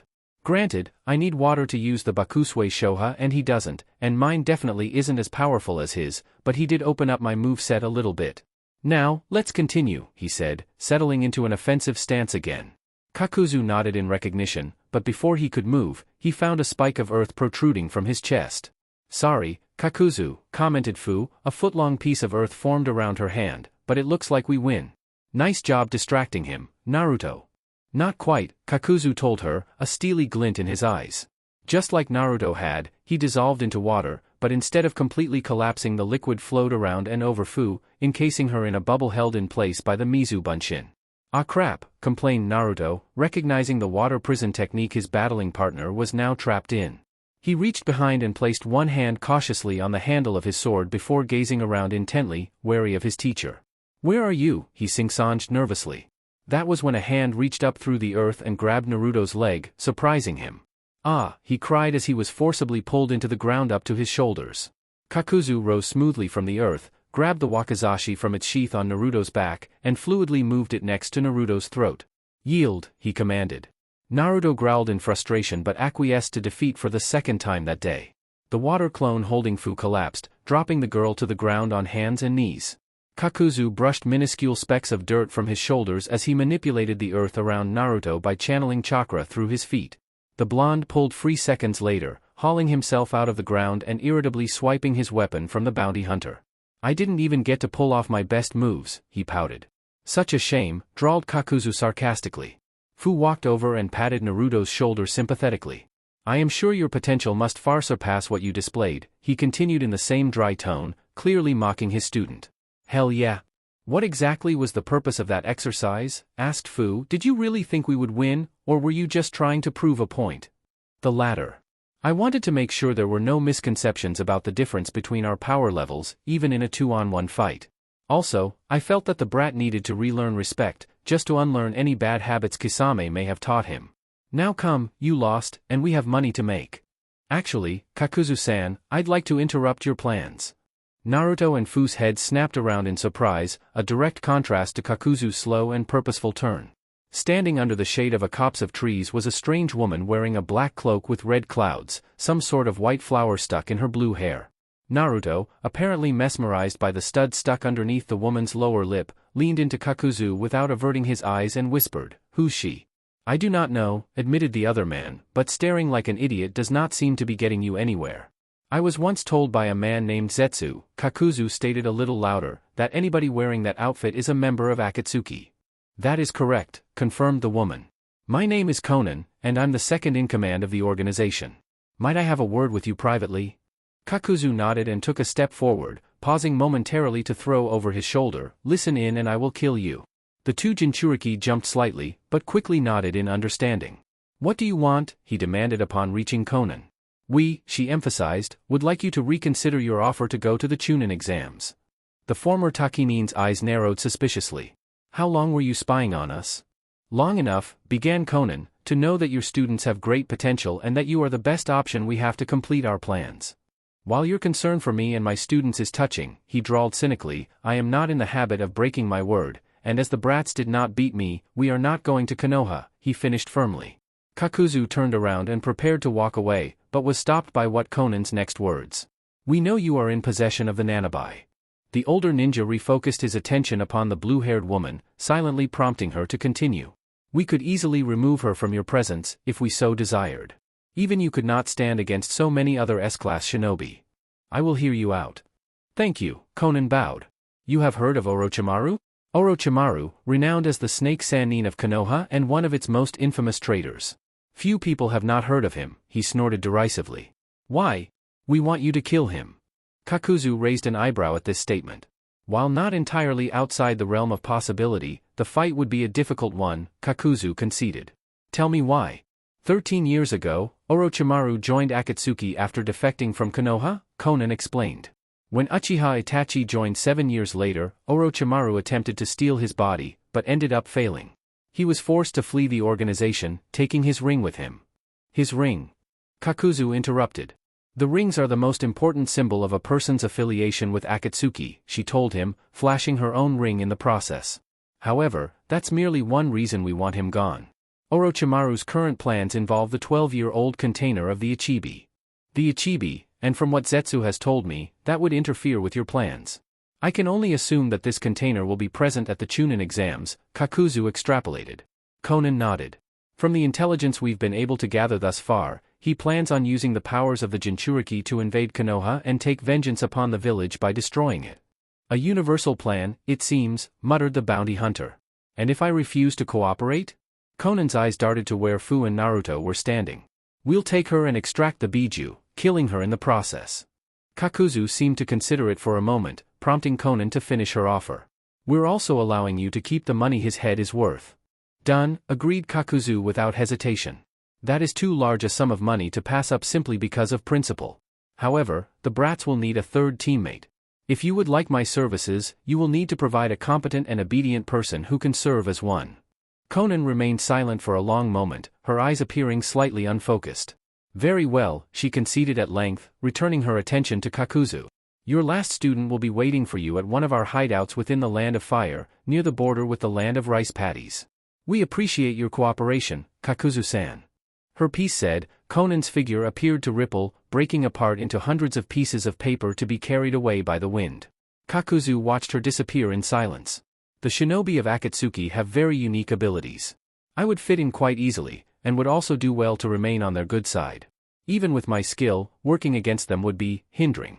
He walked over to his students, who were currently engaged in a rock-paper-scissors battle, and kicked both of them. "Get up," he commanded. "It appears that you will get your wish after all." "What do you mean?" asked Fu, standing up alongside Naruto. The tall ninja sighed wearily. "Despite my desire to the contrary, we are headed to Konoha." "Really?" Naruto exclaimed, excitement visibly pulsing throughout his body. "Even though we lost to you? What did that lady say? What have I told you about looking a gift horse in the mouth, brat?" Kakuzu snapped. "For now, simply accept your stroke of good fortune. Let us depart. We must pick up your wayward third teammate to be eligible for the Chunin exams." "Another headache to look forward to," he grumbled. As Kakuzu led Naruto and Fu west toward the land of rice paddies, the two Jinchuriki high-fived in victory, discussing in quiet tones the upcoming Chunin exams. LLL.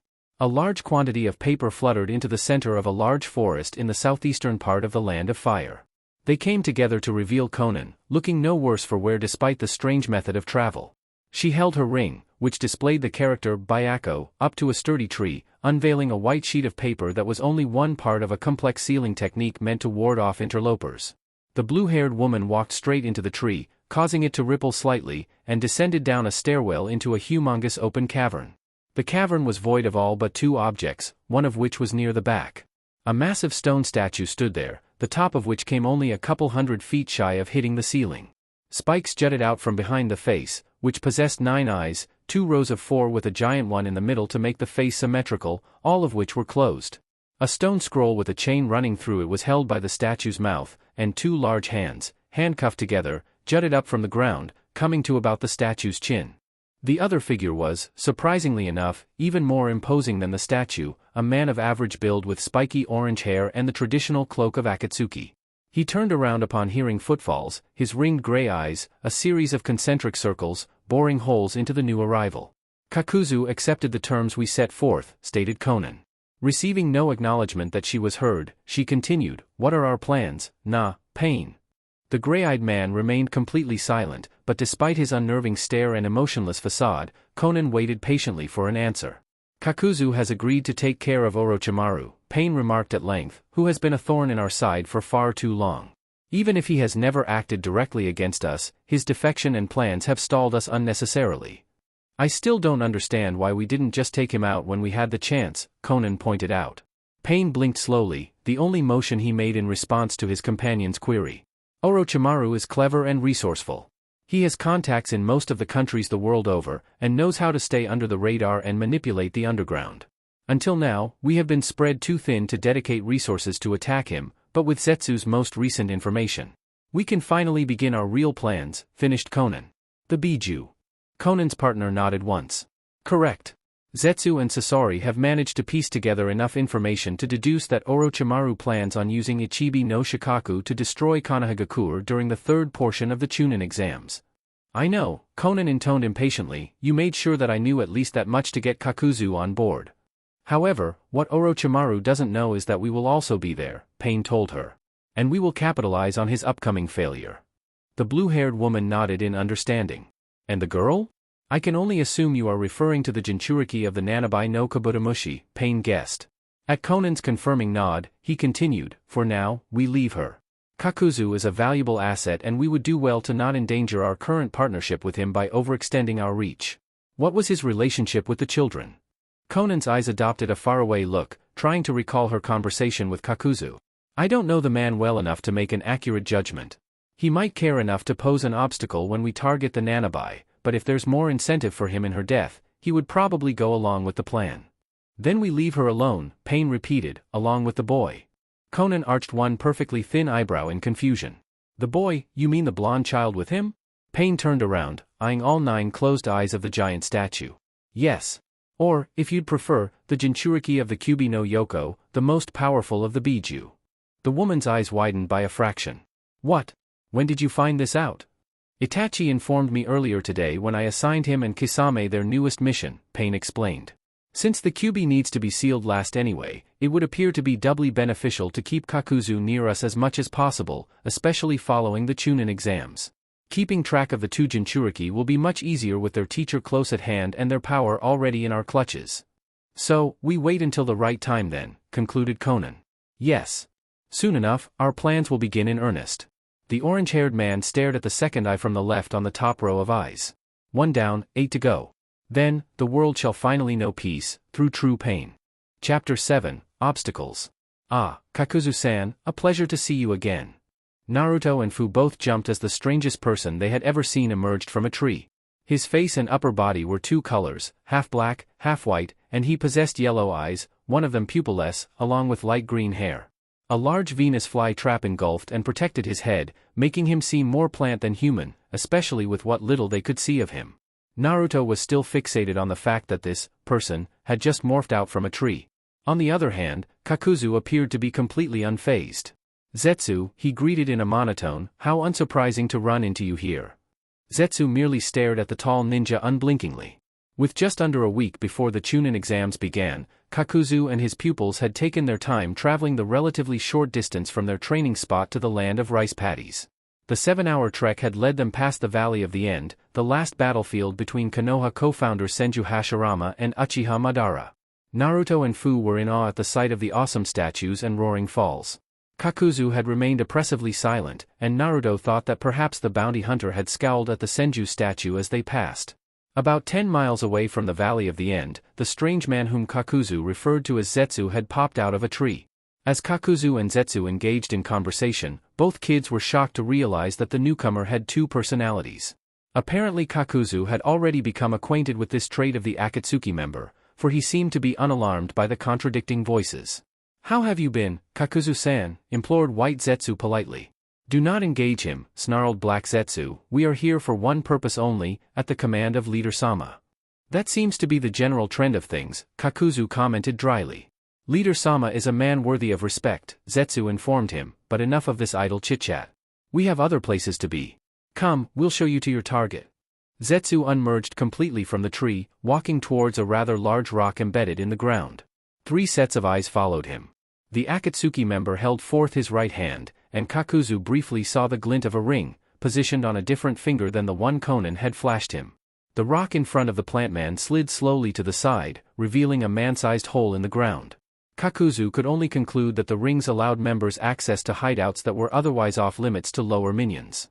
"Your requested third teammate is waiting in there," Zetsu said, and Naruto almost thought that he sounded snippy. "We have other errands to run." "Be nice," warned Zetsu's white side, "Haro is a good boy, treat him well." With that, the plant man disappeared into the ground, 2/3 of his audience wide-eyed at the ability. The trio descended into the hole, the rock moving back into place to conceal the opening once Kakuzu's head cleared. Dim lamps hanging from the walls illuminated the short staircase that opened into a larger chamber, a circular area about 500 feet in diameter. Naruto was surprised to see the sheer amount of supplies that had been stored within the cavern. Ninja attire from multiple villages hung in neat rows along the walls. The blonde could easily pinpoint the standard Chunin and Jonin flak jackets, as well as ANBU armor, of both the Cloud and Leaf, with a massive surplus of the latter. Outfits from the Hidden Rain and Waterfall, while not as plentiful, could still be spotted interspersed between the two great nations, along with some strange attire with notable black and gray camouflage patterns. Hanging next to each village's clothing were rows of Haiti, the one next to the unfamiliar clothing bearing a musical note. Naruto moved closer, deciding he wanted a closer look at the objects of the unknown village. Meanwhile, Fu had stepped in the opposite direction and had begun to admire the stock of weapons. Crates of kunai and shuriken sat against the wall, along with several smaller boxes of paper bombs. Spools of ninja wire and stacks of sanban, the sharp, needle-like tools used mostly by medical ninja, lay in neat piles nearby. Multiple umbrellas, a weapon commonly affiliated with Amigakure ninja, hung by their handles from hooks protruding from the wall. Also littering the wall were other weapons. Fu identified several tanto, taken from Leaf Anbu, she guessed, a couple of tonfa, 2 katana, and a kuzurigama before her knowledge of blades ran out. Several scrolls also hung from the cavern wall, and the girl wondered briefly at the army that could be prepared with the supplies they were currently surrounded by. Kakuzu's interest had been immediately drawn to a point halfway between where his two pupils were standing. "I presume that you are the third student Zetsu mentioned," he intoned. At these words, Naruto and Fu both turned their heads in the direction Kakuzu's voice seemed to be directed. A boy sat on a crate, his right arm hung loosely over his bent knee. He had short, cobalt blue hair that was styled up in a spiky mohawk and skin a shade darker than pale. The boy jumped off the crate, revealing himself to be slightly taller than Naruto and possessing stormy gray eyes. He was garbed in a black cloak with red trim, a duplicate of the Akatsuki cloaks without any red clouds, and a gray armor piece which was wrapped around his torso. "My name is Haro," he said by way of explanation. His voice was soft, but the way his eyes flicked from person to person showed Kakuzu that he was more analytical than shy. Haro bowed slightly and added, "You must be Kakuzu. I have been informed that I am to follow your instructions." Kakuzu smirked beneath his mask. "Ah, a child I would have no problem teaching. He recognizes power and is respectful," Naruto scowled, "and he does not wear a garish uniform." Fu placed her hands on her hips and huffed indignantly. "Tell me, boy, what are your abilities?" Haro's eyes flickered from Naruto to Fu, as if unsure whether to divulge information in front of them. An intelligent genin, Kakuzu noted with satisfaction, he watches his surroundings and plans his moves accordingly. It seems that this leader I hear so much about has some worthwhile minions under his command. "Speak," he commanded. "These will be your teammates, and understanding each other's skills is imperative for your cohesiveness as a unit." Not that Kakuzu really cared about teamwork, but that had been important back when he still worked for Takigakure, and would likely prove to be so once again during the Chunin exams. "I'm a sniper," Haro responded. Naruto's scowl gained a touch of confusion as one of Fu's eyebrows rose. Kakuzu's hard stare prompted the boy to elaborate. "I'm a mainly long-distance ninjutsu user proficient with Raitun techniques. Using the constant rain present in Amigakure, I'm able to pinpoint targets from far away and take them out." "Your leader must be an intelligent man, to use someone with your abilities in such a resourceful fashion," Kakuzu observed. "Pain-sama is a man worthy of respect," replied Haro devoutly. "He will save our country by eliminating Hanzo and his group of terrorists." The outburst was the first sign that Haro actually cared about something. "Interesting," mused the bounty hunter, "it seems his loyalty to Pain, whom I can only presume is this illustrious leader, is a pressure point for him. We shall have to be careful of that. However, it also means that he will be completely devoted to this mission so as to please his lord." "Excellent. Brat, girl, speak." Fu stepped forward first. "I'm Fu, and I specialize in close to mid-range combat. My ninjutsu abilities lie in Doton and Futon, as well as Jinton, a combination of the two." A moment passed before Naruto stepped forward, unwilling to test Kakuzu's temper. "My name's Naruto, and I'm mostly a mid-range ninjutsu specialist with Futon and Suiton attacks. I've also got some kenjutsu training for close combat." If Kakuzu were a more expressive person, he probably would have exhibited a sense of pride in the fact that both his students had explained their abilities to a complete stranger without giving away any pertinent information, their Jinchuriki status or Naruto's kenjutsu, for instance. However, as he was not that type of man, he quickly shoved that thought to the back of his mind before ordering Haro to tell them what he knew of the mission. "Not much," offered the cobalt-haired boy with a shrug. "I was just told to wait here by the plant guy until someone came." "Oh, the plant guy did say that we were to attend the Chunin exams as Amigakure shinobi," he added. That announcement caused Kakuzu to frown. While he knew that they couldn't waltz into Konoha as they were, the idea that they would have to disguise themselves as rain ninja was not one he was looking forward to. Of course, his first student had already taken matters into his own hands. "Here," said Naruto, picking genin attire from the Amigakure section of clothes, "this looks like everything we'll need." He walked over to Haro and deposited a bunch of clothes into his arms, throwing another set at Fu. Kakuzu eyed the blonde critically as he was given his own, rather large, bundle of ninja gear. "I guess that you have to wear this stuff, too, huh, Kakuzu?" he mentioned. "Keep to your corners, or else," threatened the older ninja. He glared at Naruto, about to protest that there were no corners in the round cavern, until the blonde turned around. It wasn't a matter of being self-conscious, but if he had to don such a ridiculous outfit, he would do it without more comments about his strange body. The reveal of the mouth stitches during his battle with his students was plenty enough for now. 10 minutes later, all four were dressed in standard Aimnin attire. Naruto and Haro wore an elbow-length gray shirt over a blue shirt, with a pale green scarf wrapped loosely around their necks. Dark blue pants with 4 light blue stripes along the sides ended in black ninja shoes. Each boy had a tan kunai pouch attached at the back of their pants, and their arms were wrapped from elbow to wrist in bandages. Lastly, both had donned the Hideate of Amigakure, a metal plate with 4 vertical lines sewn upon blue cloth. Haro wore his tilted and just off-center of his forehead, and muttered quietly about how he missed his own, slashed-through mark, while Naruto had been forced by Kakuzu to wear a full dark blue head covering. "How many people in Konoha have bright yellow hair?" demanded the bounty hunter when Naruto whined, and would have to place a minor henjon to cover his whisker-like markings upon reaching Konoha. Fu was dressed in much the same fashion, wearing a red undershirt instead of blue and skin-tight pants that ended just above her knee. Her hide was tied around her right bicep, and the red cylindrical object she always carried remained in place on her back. It took a strong amount of self-restraint for Naruto not to comment on Kakuzu's current condition, considering the bounty hunter was never seen without his typical cloak, head covering, and mask.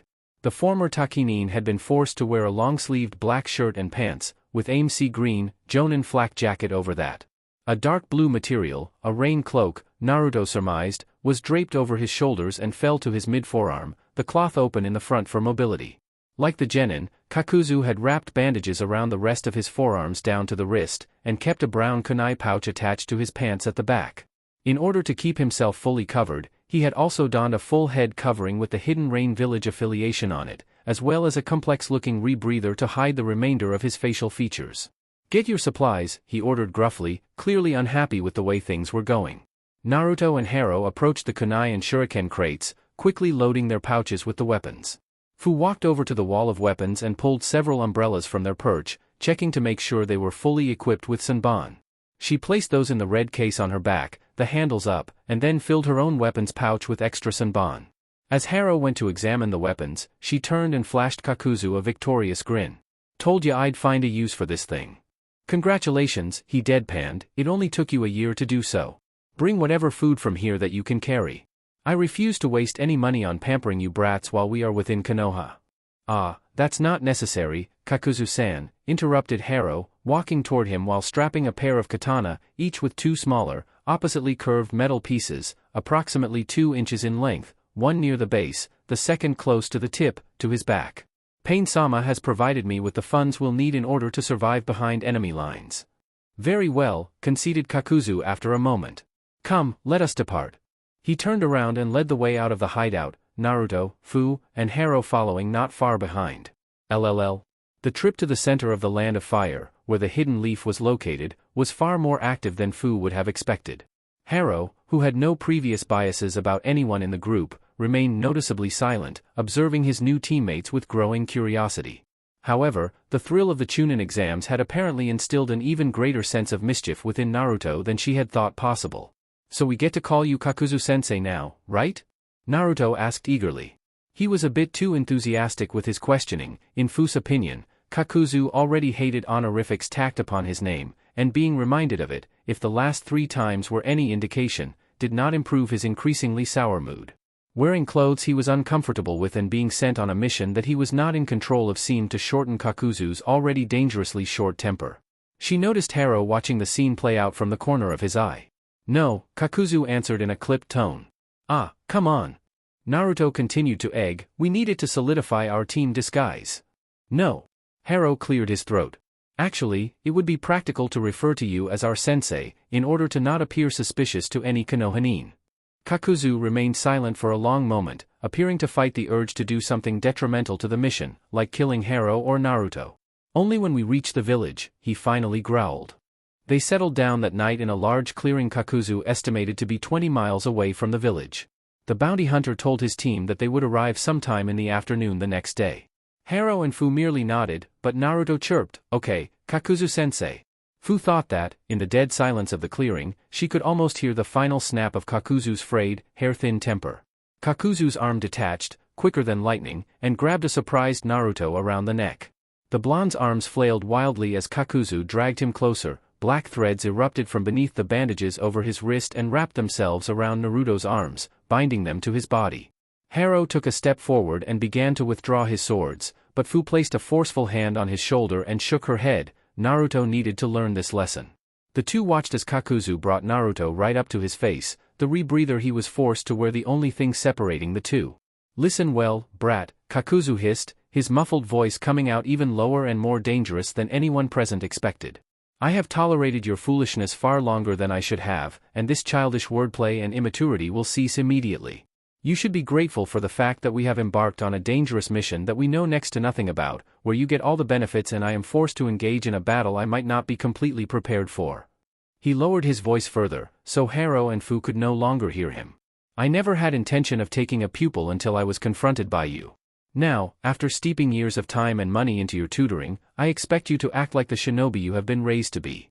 You are the carrier of Jiongu, a technique few alive have even heard of. You possess the chakra capacity and abilities of a powerful shinobi, and I have bestowed upon you the resources necessary to survive and thrive within this hell of a world. Must I resort to more drastic measures in order to drill home this lesson? Naruto had stopped struggling once Kakuzu's diatribe had begun, and now he stared at the tall ninja with wide, blue eyes. You trained me, he asked reflexively, even as his mind traced the truth in his teacher's words. Shame began to flood his body, causing him to slump forward in defeat. He's right, Kakuzu was the first person to ever treat me like I was a person rather than a piece of dirt. I owe him a lot, the least I can do is show him some respect. The best taught lessons come from personal investment without outside influence, Kakuzu told him. When he noticed that Naruto seemed to understand his point, the black tendrils around his pupil loosened. I presume that you have learned your lesson? The blonde nodded slightly. Good. Now sufficiently calm, Kakuzu started to place the boy down, but then seemed to think better of it. He pitched his arm back and then threw Naruto forward, releasing the blonde so he impacted headfirst into a tree 20 feet away. Ah, Kakuzu-san, that doesn't seem like the way to treat your student. Kakuzu scowled. Zetsu, I thought you had errands to run. This one ended up being the most prudent, replied Zetsu, stepping out from the tree and right over Naruto. You almost hit me with him, he whined. My apologies, Kakuzu deadpanned. It appears that I will have to work on my aim in the future. Why are you here? We had to finalize plans for the passes which will allow you entry into the Konoha, the plantman said, handing Kakuzu 4 slips of paper. We had some help acquiring those, he admitted. Naruto, pulling himself to his feet, glanced into the copse of trees behind him and caught sight of a blood-red pair of eyes before they melded into the darkness. Itachi, thought Naruto, turning his attention back to the conversation. Whatever needed to be said had apparently been said, though, for Zetsu immediately disappeared into the ground. Naruto thought he might have heard the plantman's lighter side laughing, at what, he didn't know, but brushed it off as a trick of his imagination. Your passes, Kakuzu said, handing them each one of the slips of paper. On it was their respective headshot, along with their name, village affiliation, and the fact that they had permission to enter the Hidden Leaf for participation in the Chunin exams. Naruto looked at the name on his paper and frowned. Why is my name Shinobu? His question prompted Fu into examining her own pass. The girl also frowned before looking over Haro's shoulder. The frown grew deeper. My name's Kazu, why does Haro get to keep his name? Kakuzu pinched the spot between his eyebrows with his thumb and forefinger, massaging the growing headache and rage that he was still nursing from his tantrum with Naruto. It is possible that either of you might be recognized by name, or even appearance, disguises aside, during our stay in Konohagakure. I can only conclude that it was decided you would be forced to use aliases, just in case someone from your former villages recognize you. Haro is an unknown entity, and thus could keep his own name because there is no potential danger to the mission. My name has also been altered. He held up his own pass so they could see that he had been registered as Izo. Underneath that, he was identified as a Jonin instructor. I am no more pleased about it than you are, however, we must play the roles we are assigned, for now. He sighed, the breath coming out frustrated. Upon our arrival in Konoha, we shall use the names we have been given. You will refer to me as Izo-sensei. The bounty hunter almost spat the name, as if it were a curse. When he turned away and stalked into the nearby foliage muttering expletives, the 3 teammates took that as the cue that they were to go to sleep. The quartet was up and walking just after dawn the following day. Not long after noon, they arrived at the large, welcoming gates of the Hidden Leaf village. The Chunin guards at the gate asked them for their passports, checked the papers, and waved them through. Kakuzu muttered something about lax security when they were out of earshot, and both Naruto and Fu forced themselves to hide their grins. The remainder of the day was slow.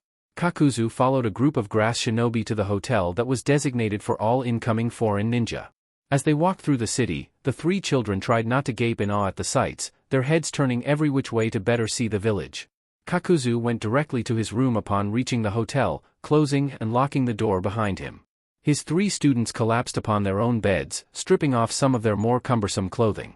The bounty hunter had kept them moving at a brisk pace all morning with almost no rest or food. Despite their training and stamina, the foreign clothes and the land of fire's humidity made for uncomfortable traveling conditions. Tired, and unwilling to press their luck in dealing with Kakuzu, the 3 relaxed around their room until evening and then went to bed. When Naruto awoke the next day, it was to sunlight streaming in through a small slit in the window curtains, and not the standard kick from his teacher.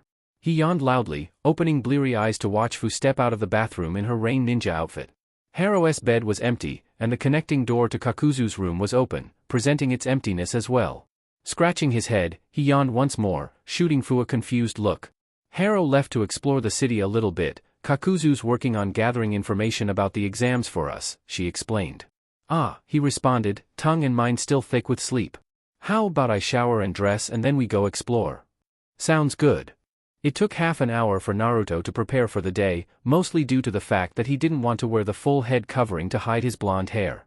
The pair wandered the village, taking more time than they had the previous day to observe its citizens and establishments.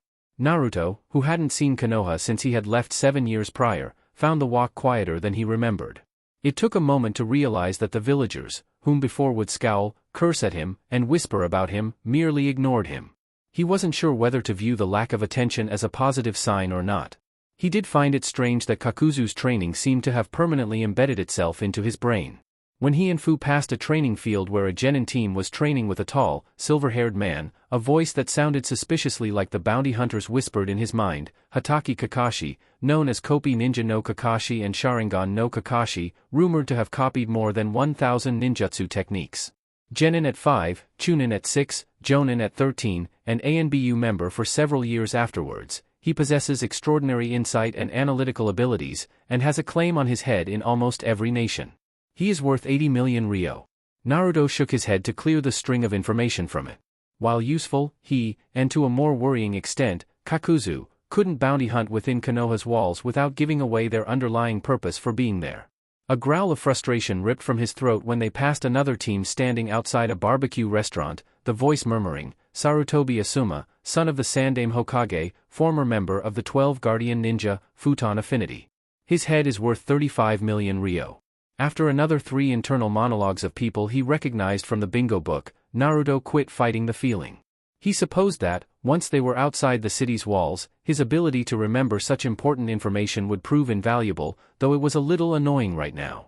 It was only after eating a hearty lunch at Ichiraku Ramen that Naruto's bingo book sense came across a peculiarity. Fu nudged him when he stopped in the middle of the road, eyes set on a far-off figure that appeared to be walking towards them on its hands.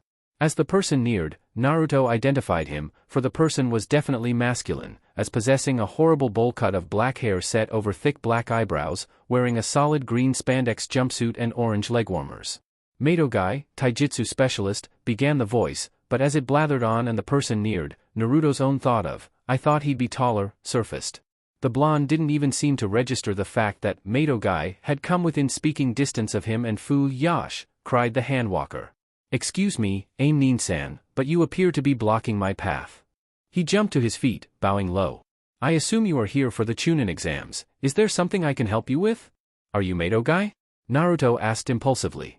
The green-clad boy's eyes immediately overflowed with tears. YOSH.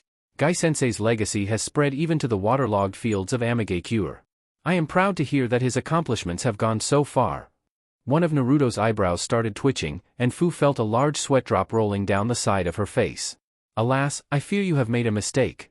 My name is Rock Lee, and I am Konoha's beautiful green beast. And who are you? Shinobu, corrected the blonde, shooting Fu a grateful glance for catching his mistake. He rubbed his ribs where she had nudged him, perhaps a little stronger than necessary. Kazu, added Fu, inclining her head slightly. We'd better be on our way. It was nice to meet you, Rock Lee. You as well, Kazu and Shinobu of Amigakure, shouted Lee exuberantly. May your springtime of youth never fade. Lee then flipped over onto his hands and continued his walk through the village, the 2 Jinchuriki watching him go.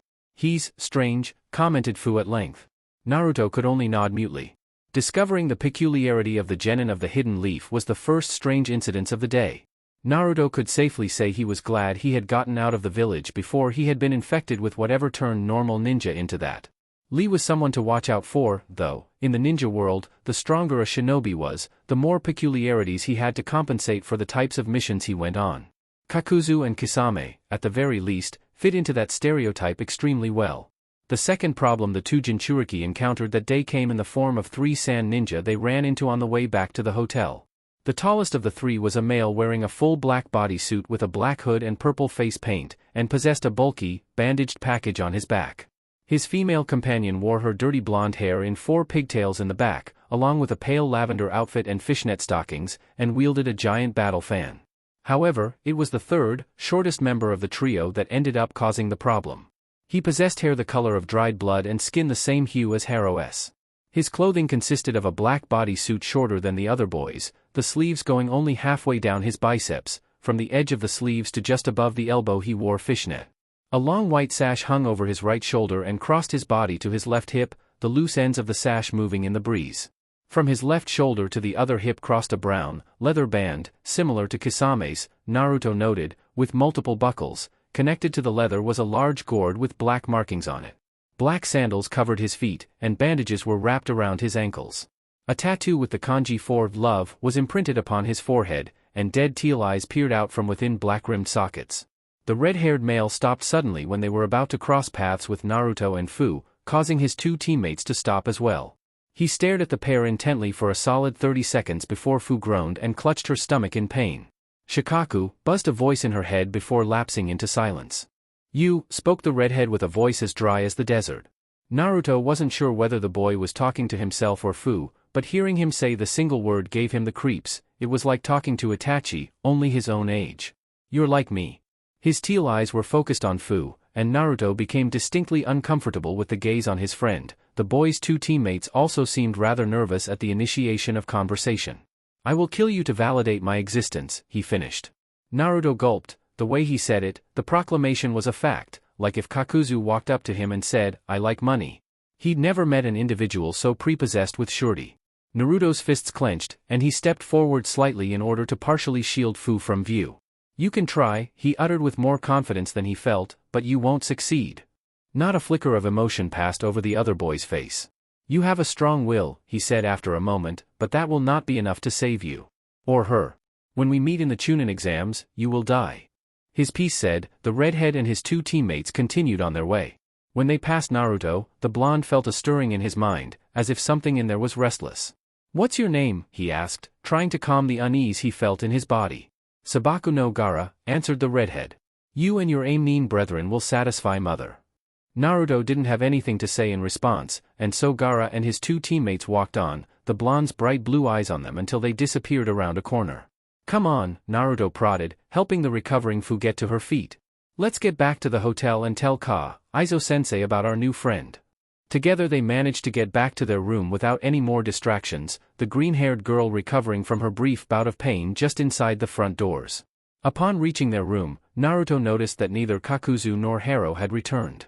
He guided his companion to her bed and helped her sit down, despite protests that she was fine. Naruto sat down across from her and eyed her speculatively. "What was that?" "I'm guessing an insane genin native to Suna," Fu replied snippily. Naruto shot her a look. "Not him, you." "What was with the sudden stomach pain?" he clarified. There was a brief pause before he slowly added, "Come to think of it, you had the same reaction when we met." Fu shrugged. "The beetle likes to talk to me sometimes." "The bee, I have an idea," Naruto broke off. He settled himself into a cross-legged position, holding out his hands palms down. "Grab my hands and close your eyes," he ordered. She complied, clasping their hands together and allowing her eyelids to flutter shut. Naruto closed his own eyes and evened out his breathing, settling into a meditation technique that Kisame had taught him early on in their training. The blonde had visited his mindscape once before, after falling unconscious upon his summoning of the chameleon boss. Then it had been an accident, a byproduct of chakra loss and exhaustion. This time, he was attempting to accomplish an even more daring feat, entering his mindscape intentionally, and also bringing someone with him. After several minutes, Naruto opened his eyes. He was ankle-deep in sewer water, hands clasped firmly with Fu's. "Hey," he whispered, "we're here." The green-haired girl opened her orange orbs, gazing around in a mixture of awe and disgust. They stood in the sewer water that she assumed was indicative of Naruto's mindscape. Over Naruto's shoulder she could see a field of wilted flowers, the sign of her own mindscape. About 200 feet beyond her lay a series of honey-colored bars set up in a beehive shape. Held within the cage was a huge creature, possessing a blue upper body with a thick carapace, under which were set 6 multi-jointed limbs, each ending in a green, serrated hand. Large, horn-like extensions jutted forth from each shoulder, its head, and its upper and middle back. A pair of wickedly sharp mandibles was connected to a helmet-like structure which hid the creature's eyes. The creature's thorax was colored a bright green, separating into 7 tail-like appendages, 6 of which had red, orange, and yellow wings sprouting from them. Fu scowled. This was the home of her Biju, the seven-tailed horned beetle which had made her life miserable for as long as she could remember. FKYBI, he buzzed, his raspy voice turning angrier at the second name. QB? Thought Fu, confused. Then she heard the roar. Release me from this prison, you worthless sack of flesh. Wide-eyed, Fu whipped around and laid claim to the sight of a giant, larger than the Nanabai, nine-tailed fox, with a red-orange pelt and cruel, intelligent, blood-red eyes, held beyond jail cell bars. The fox raised one giant paw and crashed it through the gate, coming within 10 feet of the Jinchuriki's position. Damn this seal. Damn the Yondaime Hokage. I would RIP you to shreds if it weren't for this accursed seal, he growled, frustrated. Naruto stepped in front of Fu, as if to shield her from the QB. The movement also afforded Fu the opportunity to avert her eyes without appearing weak. Something to the right caught her attention, and she focused upon it while Naruto had a staring contest with the Biju within him. Out of her periphery, she had absently noticed that the area to her left seemed to be an endless expanse of hallway. To the right, about 15 feet after the caged bars ended, was a mass of black threads that spanned the entire hallway, completely obstructing the path. Thick strands branched out and connected to the wall, ceiling, and floor, stabilizing the entire web-like structure. In the center of the web were two masks, one with blue markings in the shape of a hippo, the second a bear mask with red designs. The strange web design, Fu guessed, was probably representative of Naruto's Jiongu ability. Etched in the foot of stone at the top of the hallway were crude pictures of chameleons, the internal representation of Naruto's connection to the chameleon summoning contract. The female Jinchuriki refocused her attention on Naruto and the QB in time to hear the beast growl, "What do you want from me, child? I have little reason or motivation to grant you assistance, unless I am somehow benefited by it.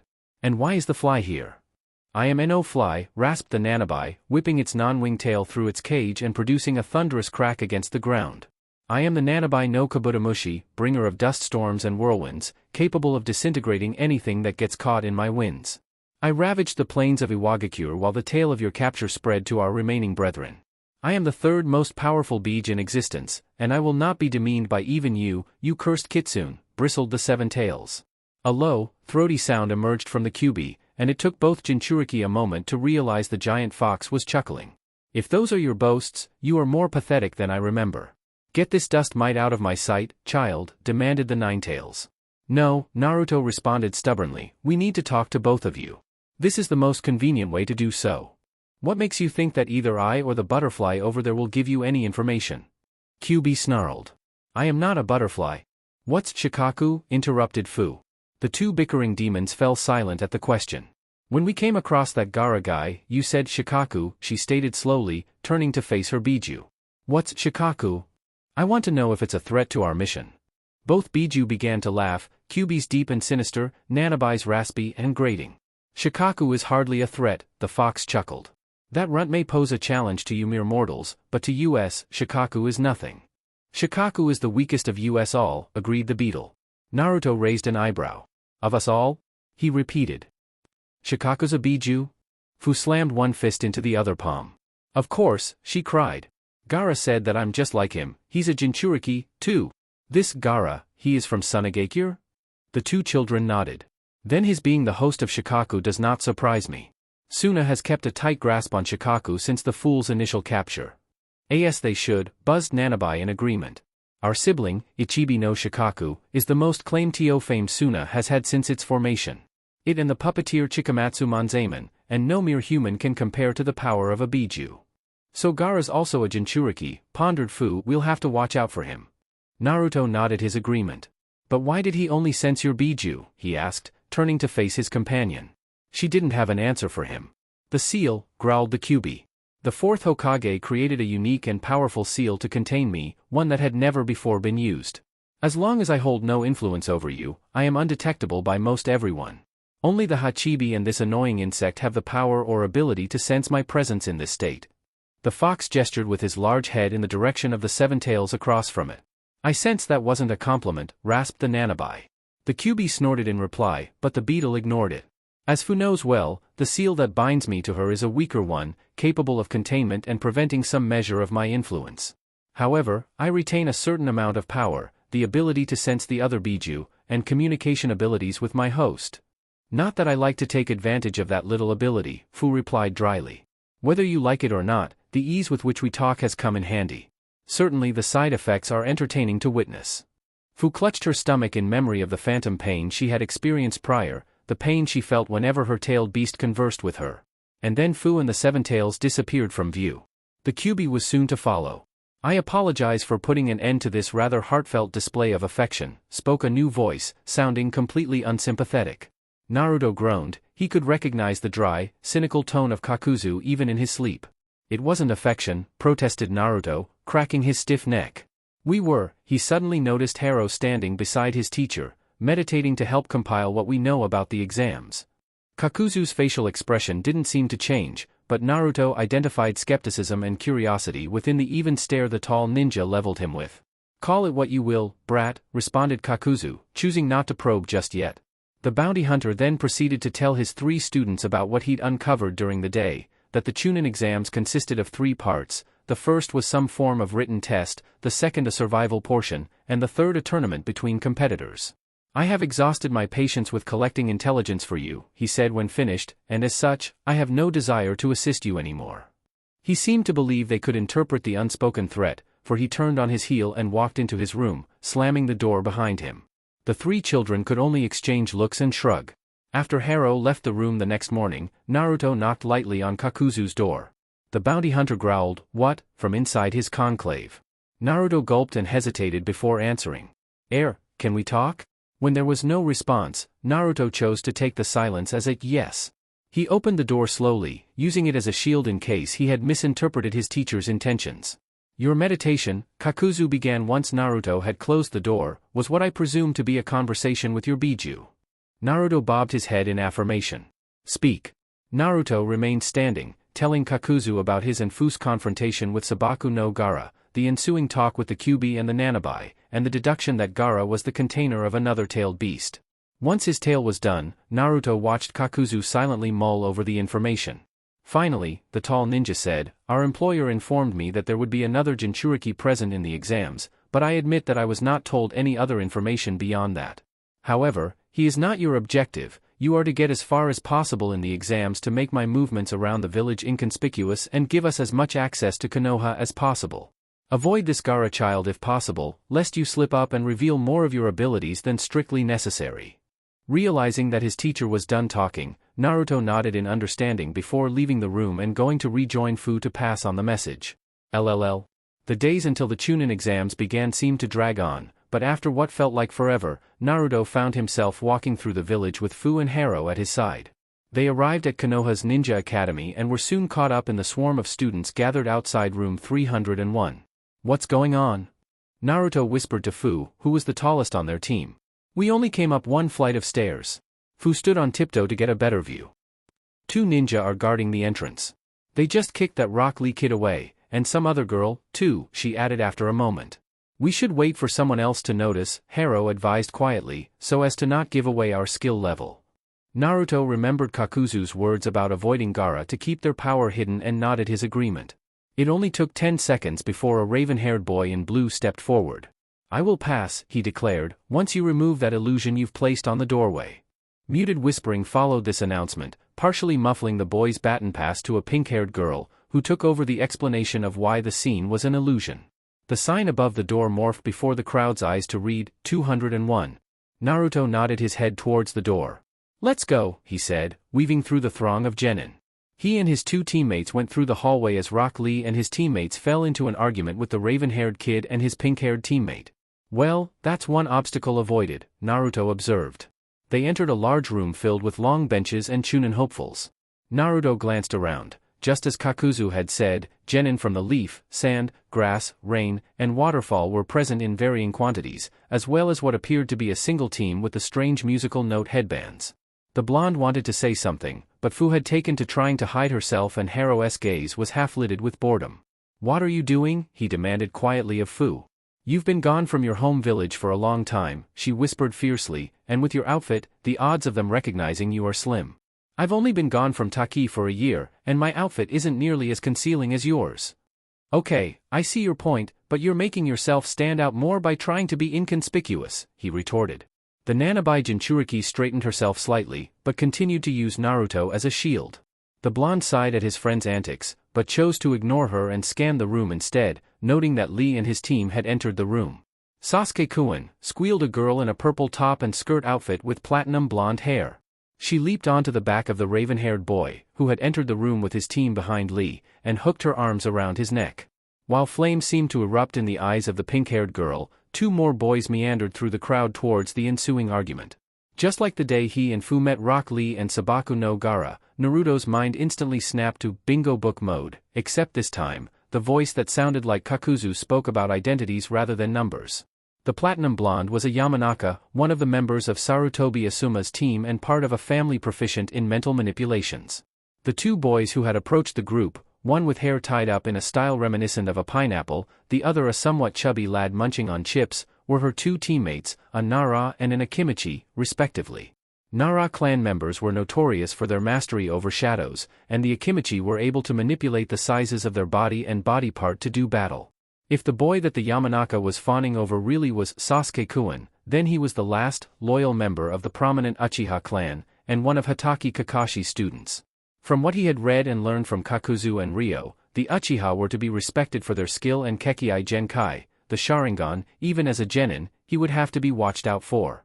His 2 teammates, the pink-haired girl with emerald green eyes and a pale-skinned, black-haired boy in black, who bore a passing resemblance to the Uchiha, Naruto noticed, didn't bear any noticeable clan markings or attributes that Naruto could pinpoint as belonging to a specific clan. A 3rd team approached, all of its members identifiable. The female had the dark hair and pale, lavender eyes of the legendary Hyuga, renowned worldwide for their unique taijutsu style. Next to her stood a brunette with the red, fang-like facial markings of the Inuzuka. The small white dog sitting atop his head confirmed his affiliation. Their 3rd teammate wore a long overcoat, much like Kakuzu, and dark sunglasses typical of the several Aburame pictured in the bingo book. Naruto's eyes found Lee's green jumpsuit in the crowd and noted the Hyuga features of Lee's male teammate. Though this one seemed more haughty and arrogant than the female, she wore a pink shirt and possessed hair styled in 2 buns atop her head. Like Sasuke's 2 teammates and Lee, she had no recognizable clan features. Naruto could only assume that the entire team was well versed in taijutsu, since their instructor was the famed Mato guy. The blonde was pulled from his thoughts as the door slammed open, revealing a tall, blocky man with 2 large scars across his face. Similar to Naruto, he wore a hide that fully covered his head, and the blonde was forced to wonder what he was hiding underneath. He scratched at the head covering in irritation of the reminder that he had to remain disguised. "Silence, maggots," barked the newcomer, a group of gray-suited ninja filing in behind him. "My name is Marino Ibiki, and I am the proctor for the first exam. If you'll all turn in your applications and take a number, you can find your corresponding seat and we can get started with the written test." Several groans greeted this announcement, but all the Chunin hopefuls formed lines and exchanged applications for numbers. It took a while, but soon enough, Naruto found himself seated on the right side of the room, in a seat with a random Konohanin to his left and the Hyuga girl to his right. From the corner of his eye, he caught her twiddling her fingers nervously, but chose to ignore her in favor of looking for his teammates. Fu sat 4 rows in front of him, and 3 seats to the right. Haro was on the left side of the room, 1 row in front of him and 2 seats from the left wall. Ibiki began speaking again, his tone gruff and no nonsense. "Listen carefully, maggots. There are several rules to this exam, and I'm not going to repeat them or take any questions. Now, each person begins with 10 points, and each question on the test is worth 1 point. If you get all the questions right, you keep your 10 points. If you get 3 questions wrong, your score is 7 points. Second, you will be scored as a team. If anyone on the team receives a 0, the entire team will fail. Third, if any of the proctors catch you cheating, you'll lose 2 points for each occurrence, meaning that if you're caught 5 times, you will fail this exam," he enunciated carefully.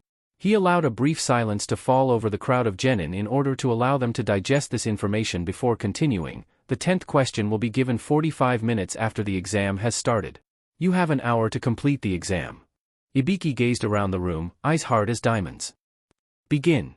There was a rustle as the genin all flipped over their papers, the scribbling of pencils against parchment sounding from only a couple of ninja. Naruto scrutinized the paper carefully, skimming over the 9 questions. He scowled after taking a minute to read through the questions. All of them seemed ridiculously difficult, though Naruto supposed that was probably the point. Shrugging slightly, the undercover genin focused his attention on the first question, an encryption. Fortunately, Kakuzu had taught him the logic behind decoding ciphers, and he quickly went to work. LLL. Fu sat at her desk, thinking. She had answered the sixth question, one regarding economics and the best way to regulate funds for a mission in a strange area. She was sure Kakuzu would have her head if she missed that one, when she realized how ridiculous the test was. She had only been able to answer that question because of rigorous training under Kakuzu, and she knew that no one else had undergone the same regimen she, and to a greater extent, Naruto, had. Unlike Naruto, who had no experience of a Hidden Villages Academy program, Fu had some idea of what was taught in school. Questions of this magnitude had little to no chance of being answered by mere genin. Cheating violations were also punished much harsher in school than in the rules the proctor had set forth. The only explanation was that the test required the genin to cheat in order to get the answers. She tapped her pencil against her paper repetitively, using the monotony of the sound to concentrate. Naruto was reasonably intelligent and would be able to solve some of the questions. Haro seemed to be smart enough, but there were better methods to pass the test. There were few occasions where Fu was grateful to be the container to the seven-tailed horned beetle. This was one of them. The Nanabi's abilities allowed her to manipulate dust on any scale, and the convenient thing about that was that dust particles existed in minute amounts in the air. She twirled the pencil in her hand, collecting a small, barely visible cloud of dust around the tip, then sent it out. Her target was the male genin at the end of her row, in the aisle seat. His hand had not stopped moving since Ibiki had called for the test to begin. 15 minutes passed, during which Fu stared steadfastly at her paper, trying to see if there was anything else she could solve. Once she had allowed the quarter of an hour to pass, she recalled the dust to her. It settled on her paper in a layer thick enough to read the male genin's writing. Fu scribbled down the answers and then collected more dust to her, allowing it to settle around the shallow markings her pencil lead had made. The green-haired girl sent the two dust clouds flying surreptitiously towards Naruto and Haro. Imbued with her chakra, they would settle on her teammates' papers and give them all the answers. Fu looked up at the clock. 35 minutes had passed since the start of the test. She could only pray that when the 10th question was delivered in 10 minutes, there would be no other game-changing rules alongside it. LLL. Naruto looked up at the clock and frowned. 10 minutes before the 10th question, and he had managed to answer two more questions, one about economics. Kakuzu would have killed him for missing that, he thought, unknowingly echoing Fu's sentiment, and another about the founding history of the 5 great shinobi nations. An obscene amount of dust seemed to settle on his paper. Frustrated, he blew it away and glared at his test. The dust particles coalesced onto the test again, and he blew them away for a second time. When the dust came back for a third time, Naruto remembered that Fu's Biju allowed her control over the substance. This time, he allowed the dust to form a film on his paper, spelling out the answers to the questions in Fu's neat scrawl. Taking advantage of his friend's skill, Naruto went to work copying the answers and eventually finished with only a couple of minutes to spare. He breathed a mental sigh of relief, turned over his paper, and linked his fingers together, stretching them out and cracking the knuckles. The blonde took the moment to eye the room. While he had been writing answers, a good chunk of ninja had failed the exam. Naruto counted at least 10 teams absent. Ibiki stepped forward after another minute, announcing, "Before the 10th question is distributed, there is a stipulation." When he had everyone's attention, he continued, "You have a choice in whether or not you want to take the 10th question. If you choose not to take it, you and your teammates will fail immediately. However, if you take it and get it wrong, you will be permanently banned from participating in the Chunin exams ever again." He was immediately interrupted by the Inuzuka. "What kinda crap is that?" demanded the brunette, getting to his seat and pointing at Ibiki. "There are people here who've taken the Chunin exams before." The proctor let out a bark of laughter. "I wasn't the proctor for those tests. Now that I'm in charge, the rules have changed. If you choose to take this question and fail, you will remain a genin forever. If you don't want to take the question, raise your hand and one of the examiners will take down your number. Then you and your teammates are free to leave." Silence reigned for several seconds before the first trembling hand rose into the air. The Konohani next to Naruto rose slowly. "I quit. I can't take it," he shouted. One of the Chunin examiners scribbled something on his sheet of paper.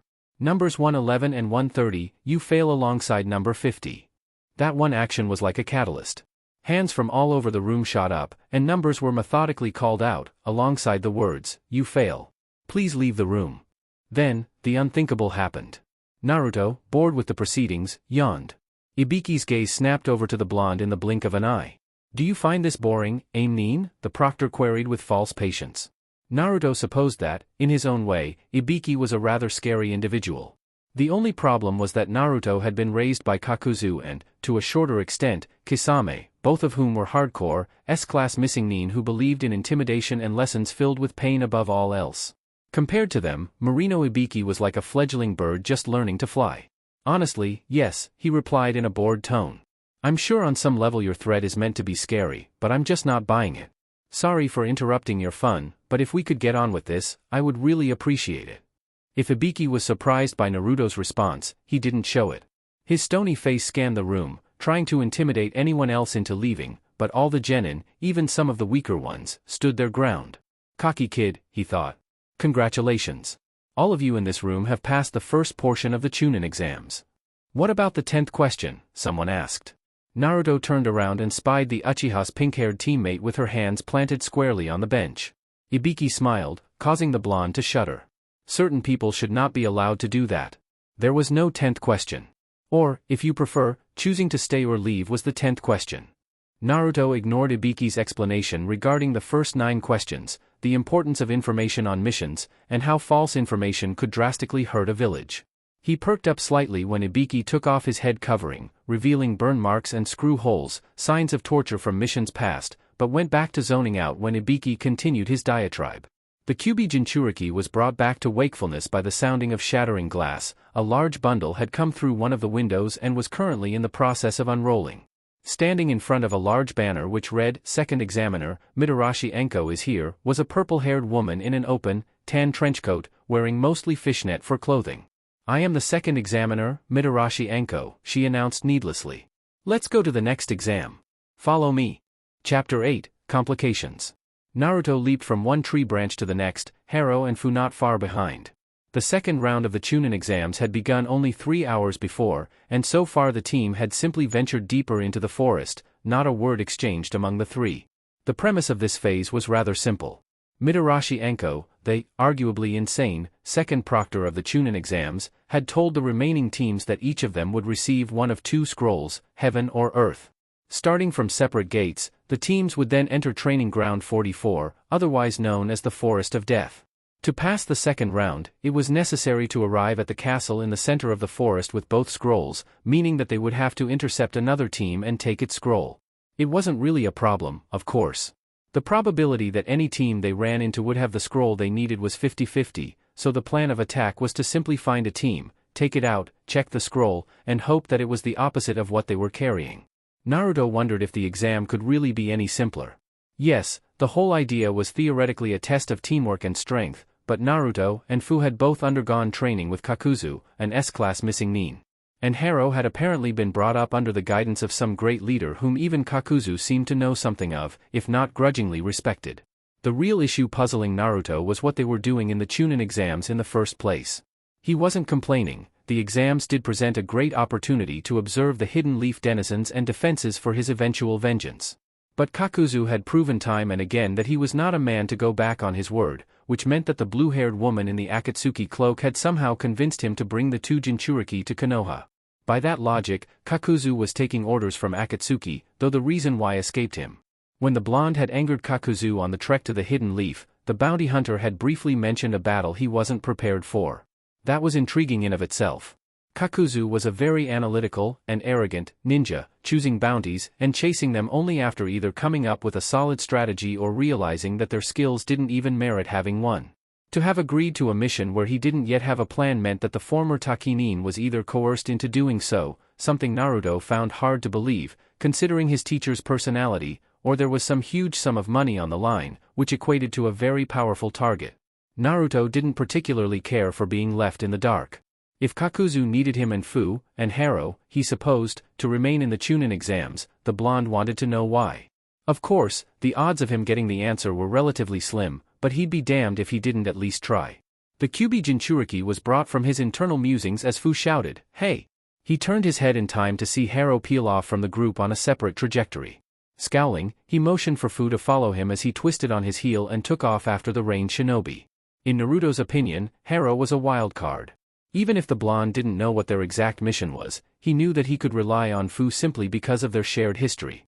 Haro had been trained by a completely different entity, held no formal allegiance to Kakuzu or either of his pupils, and possessed an unknown personality. Sure, he had explained his abilities, but even those didn't really tell his 2 teammates his skill level, or how he'd react in the face of danger, or any one of a dozen other situations Naruto could come up with, given the time. This situation, for instance. The two Jinchuriki found Haro crouched on a tree branch overlooking a small camp. The tips of his two katana bit into the bark of the flora and his arms were folded over the hilts, making him appear quite relaxed. Both Jinchuriki landed on the same bough, one on either side of him. Haro didn't even flinch. "What are you doing?" Naruto whispered fiercely. Haro turned surprisingly serious gray eyes on the blonde. "Look," was all he said. Naruto complied. Far below them were three genin, all wearing yellow outfits reminiscent of straitjackets with large X stitches all down the front of their uniforms. Two of them, one with only one eye visible, the other completely blindfolded, were tending to a third teammate who bore slight burns, the only member who could see from both eyes. Privately, Naruto wondered how smart an idea it was to have only 3 working eyes out of a total of 6, but then he disregarded the anomaly. Naruto couldn't see the symbol on their headbands signifying village affiliation from his position, but the rebreathers all of them wore meant that they were most likely from the hidden rain. Fu apparently noticed, too.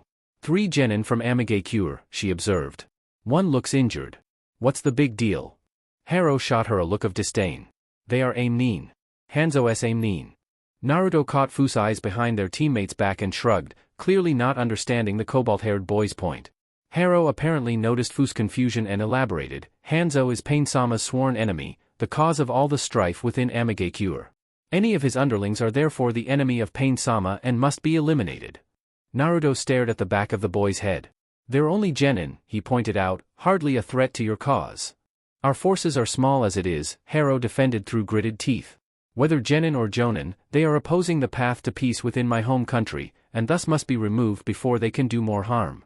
No. The aim-nin stared at Naruto, his face suddenly blank. Don't tell me that you're opposed to killing, he stated flatly. Fu snorted. Hardly, she muttered. Naruto shook his head.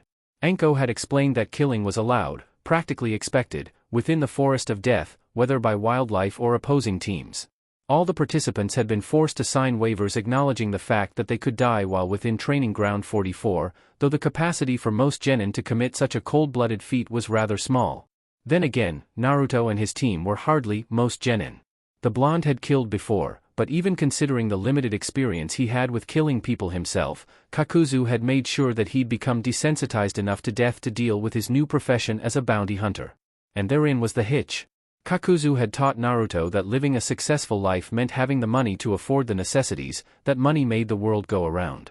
To get money, as a missing nin anyway, one had to kill and collect the bounties placed on the heads of other ninja. But in doing so, the killing had a purpose, an intended goal that led to the improvement of one's lifestyle. The type of killing that Haro was proposing, it was senseless. At least, senseless to Naruto, whose instructions were to get through the Chunin exams without drawing attention to himself. There was no connection between taking out the team of hidden rain genin below them and staying under Konoha's radar. He'd learned that while a person's cost of living was intertwined with others' lives, his was dependent upon the blood he shed by cutting down said others. The divergence from Kakuzu's teachings was somewhat stark, for the bounty hunter frequently killed either for the thrill or as a therapeutic tool, but Naruto was glad for the difference. Kami forbid he ever turn into a carbon copy of the former Takinin? Which brought him back to the issue at hand. Haro wasn't going to let the matter of the rain team below pass easily. Naruto was uncomfortable with the prospect of killing the genin for no reason other than because they were Haro's enemy, but on the other hand, they did need a scroll with which to pass the second stage of the exams. We need a scroll, but no killing, he warned Haro. You said you had orders to obey Aizo-sensei, he corrected hastily. Well, right now, I'm in charge, so you have to listen to me. We're not going out of our way to make trouble. Haro scowled, but reluctantly nodded his acceptance.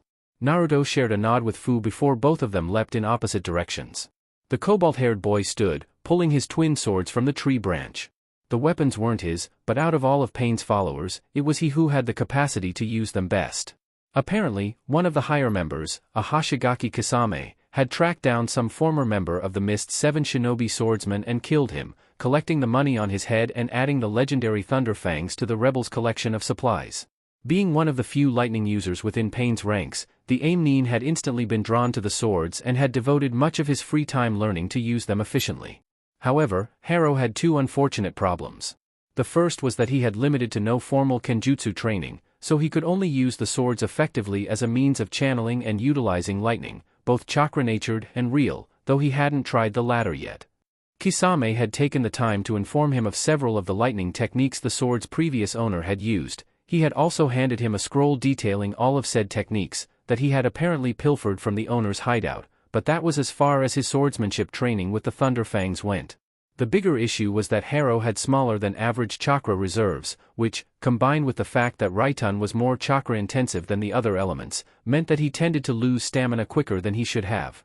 It was a problem he continued to try to rectify by expanding his reserves, but even still, he knew they could be larger. Still, Harrow was willing to make exceptions in certain, extenuating circumstances. Vengeance for the pain Hanzo had caused him seemed like a good reason to expend a bit of energy. Enough time had passed for Fu and Naruto to get into position. Time to get started then, he decided. Lightning crackled around the hilts of the blades, and when Harrow felt like he had accumulated enough chakra, he threw the blades into the ground on the edge of the campsite. Electricity sparked across the ground in random arrays, heading towards all three genin as Harrow shouted, "Reizo, Ikazuchi no Utage." The two ninja who were uninjured jumped away from the attack, while the one who was lying on the ground was forced to take the ninjutsu, his body dancing as it surged with voltage. Per Naruto's instruction, Harrow had, grudgingly, toned down the power so that the technique only knocked out the target instead of killing him. There was a clang of metal on metal as Naruto burst forth from his hiding spot and attacked the blindfolded genin with his wakizashi, hitting a hastily drawn kunai. Apparently being blindfolded didn't hinder the enemy's sight, though it proved to be a moot point. Either the rain genin had no skill with close combat, or the element of surprise was much more effective than Harrow estimated, for Naruto took him out with a swift taijutsu swordplay combo. Both boys looked for their third opponent, finding him encased in a bubble of dust held up by Fu. Naruto tried not to let his jaw drop in astonishment at how quickly Fu had managed to alter the technique Kakuzu had trapped her in a week ago to be used with her own element. Impressed? She asked with a smirk, setting her free hand on her hip. Jinro no Jutsu, not bad, huh? Then the dust prison technique broke, letting the rain genin drop to the floor. The Nanabai Jinchuriki scratched the back of her head, embarrassed. It was a gesture Naruto recognized as being strangely reminiscent of himself. Whoops. Guess I don't have that jutsu perfected yet. The one-eyed boy tried to scramble away, but Harrow was too fast, zipping forward and placing the tips of the dual katana at his throat. Your scroll, Harrow demanded, voice brooking no argument. His captive pointed one trembling finger towards his unconscious, blindfolded teammate. Naruto walked over to the boy's prone form and rooted around until he found the scroll. Damn, he cursed, looking at the word on the front. Earth Scroll, he told his teammates, his expression sour. Fu sighed. So this was a waste of time. What now? We take it, Harrow said. The less teams that pass, the better the odds are for us to move forward. He channeled chakra into the swords, sending electricity pulsing into the one-eyed boy, who promptly collapsed to the dirt, motionless. He's alive, Harrow stated coldly, feeling Naruto's glare at his back. Fine, the blonde relented. Let's go. LLL. Sabaku Q. Sand slithered up Shigeru's leg, quickly encasing the older rain genin. In short order, only Shigeru's face was visible, and his entire body was lifted 20 feet into the air. Sometimes, on the rare occasions between his constant insomnia and near-constant insanity, Gaara understood that the voice he heard in his head calling for blood was not his mother. His mother had died giving birth to him, cursing the village that had produced a Kazekage willing to seal a vicious demon into his unborn son, sacrificing his wife for the process. In those few moments of clarity, Gaara knew that the words whispered to him were from Shikaku, the one-tailed demon sand spirit. Having never known love, though, Gaara had deluded himself into believing that Shikaku was really mother. Gaara's life had been miserable since birth. He had been the object of numerous assassination attempts, neglected by his father, his siblings, his village, because of the Biju sealed within him. The abilities afforded by Shikaku, total control over sand, an automatic defense, an armor of sand layered atop his skin, had gone unseen since the days of the Sandame Kazekage, who had created his famed iron sand techniques based off of the previous Ichibi Jinchuriki's powers. The trade-off between his powers and the consequences of hosting the One-Tail was something that always bothered Gaara. Yes, he escaped from every mission unscathed and he possessed sand manipulation powers rivaled by none, but if ever tried sleeping, the demon consumed his personality and sanity. That wasn't even mentioning the insatiable bloodlust. After living with the demon for so long, Gaara had long since become desensitized to the blood he was told to shed. Killing had become a way to verify his existence, to prove that he was still alive. It was an insane stretch of logical justification, but all Gaara wanted to do was please Mother. Mother wanted blood. Sabaku Soso. And it rained blood. As his sand absorbed the red fluid, Gaara turned his emotionless gaze to his victim's two teammates. While the tall Aimnin had been an excellent sacrifice, he was not the redhead's true target. "Here, take the scroll," offered the one on the right, placing said object on the ground. "Yes, please spare us," pleaded the other one. Gaara stared at them, watching as their bodies trembled in fear at his show of power. These hidden rain ninja, they were weak. They offered no challenge to the Sunanin, merely fodder for Mother's never-ending appetite. But there was someone whom the Jinchuriki was interested in, someone who hailed from the drenched plains of Aim and who could perhaps slake Mother's thirst for blood. The girl with the pale green hair, something was different about her. Gaara wanted to hear her scream as his sand engulfed her, crushed her bones, and drank her life. She was a challenge, one he couldn't identify. But the demon inside him wailed for her capture, cried out for the redhead to smother and kill her with nary a thought. Her death would make Mother happy. Gaara wanted to please Mother. And if the blonde boy got in his way, well, the Sunanin was sure that Mother would have no problem with an appetizer. "I'm looking for someone. Female, light green hair, walking around with a blonde. She's also from Amigakure. Tell me what you know about her and where she is," Gaara intoned. The two remaining Rain Genin exchanged nervous looks before the one on the right spoke up. "We've never heard of her before." A hand made of sand reached up from the ground and grasped each ninja's leg.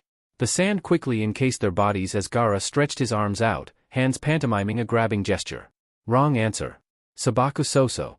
As Kankuro walked forward and grabbed the scroll on the ground, Gaara turned and began to walk away. He cared little for his father's wishes regarding his part in Konoha's invasion or for passing the Chunin exams. He simply wanted that girl's blood. And he would have it. "Let's go," he ordered his siblings. Temari and Kankuro exchanged a confused glance before following their younger brother out of the clearing.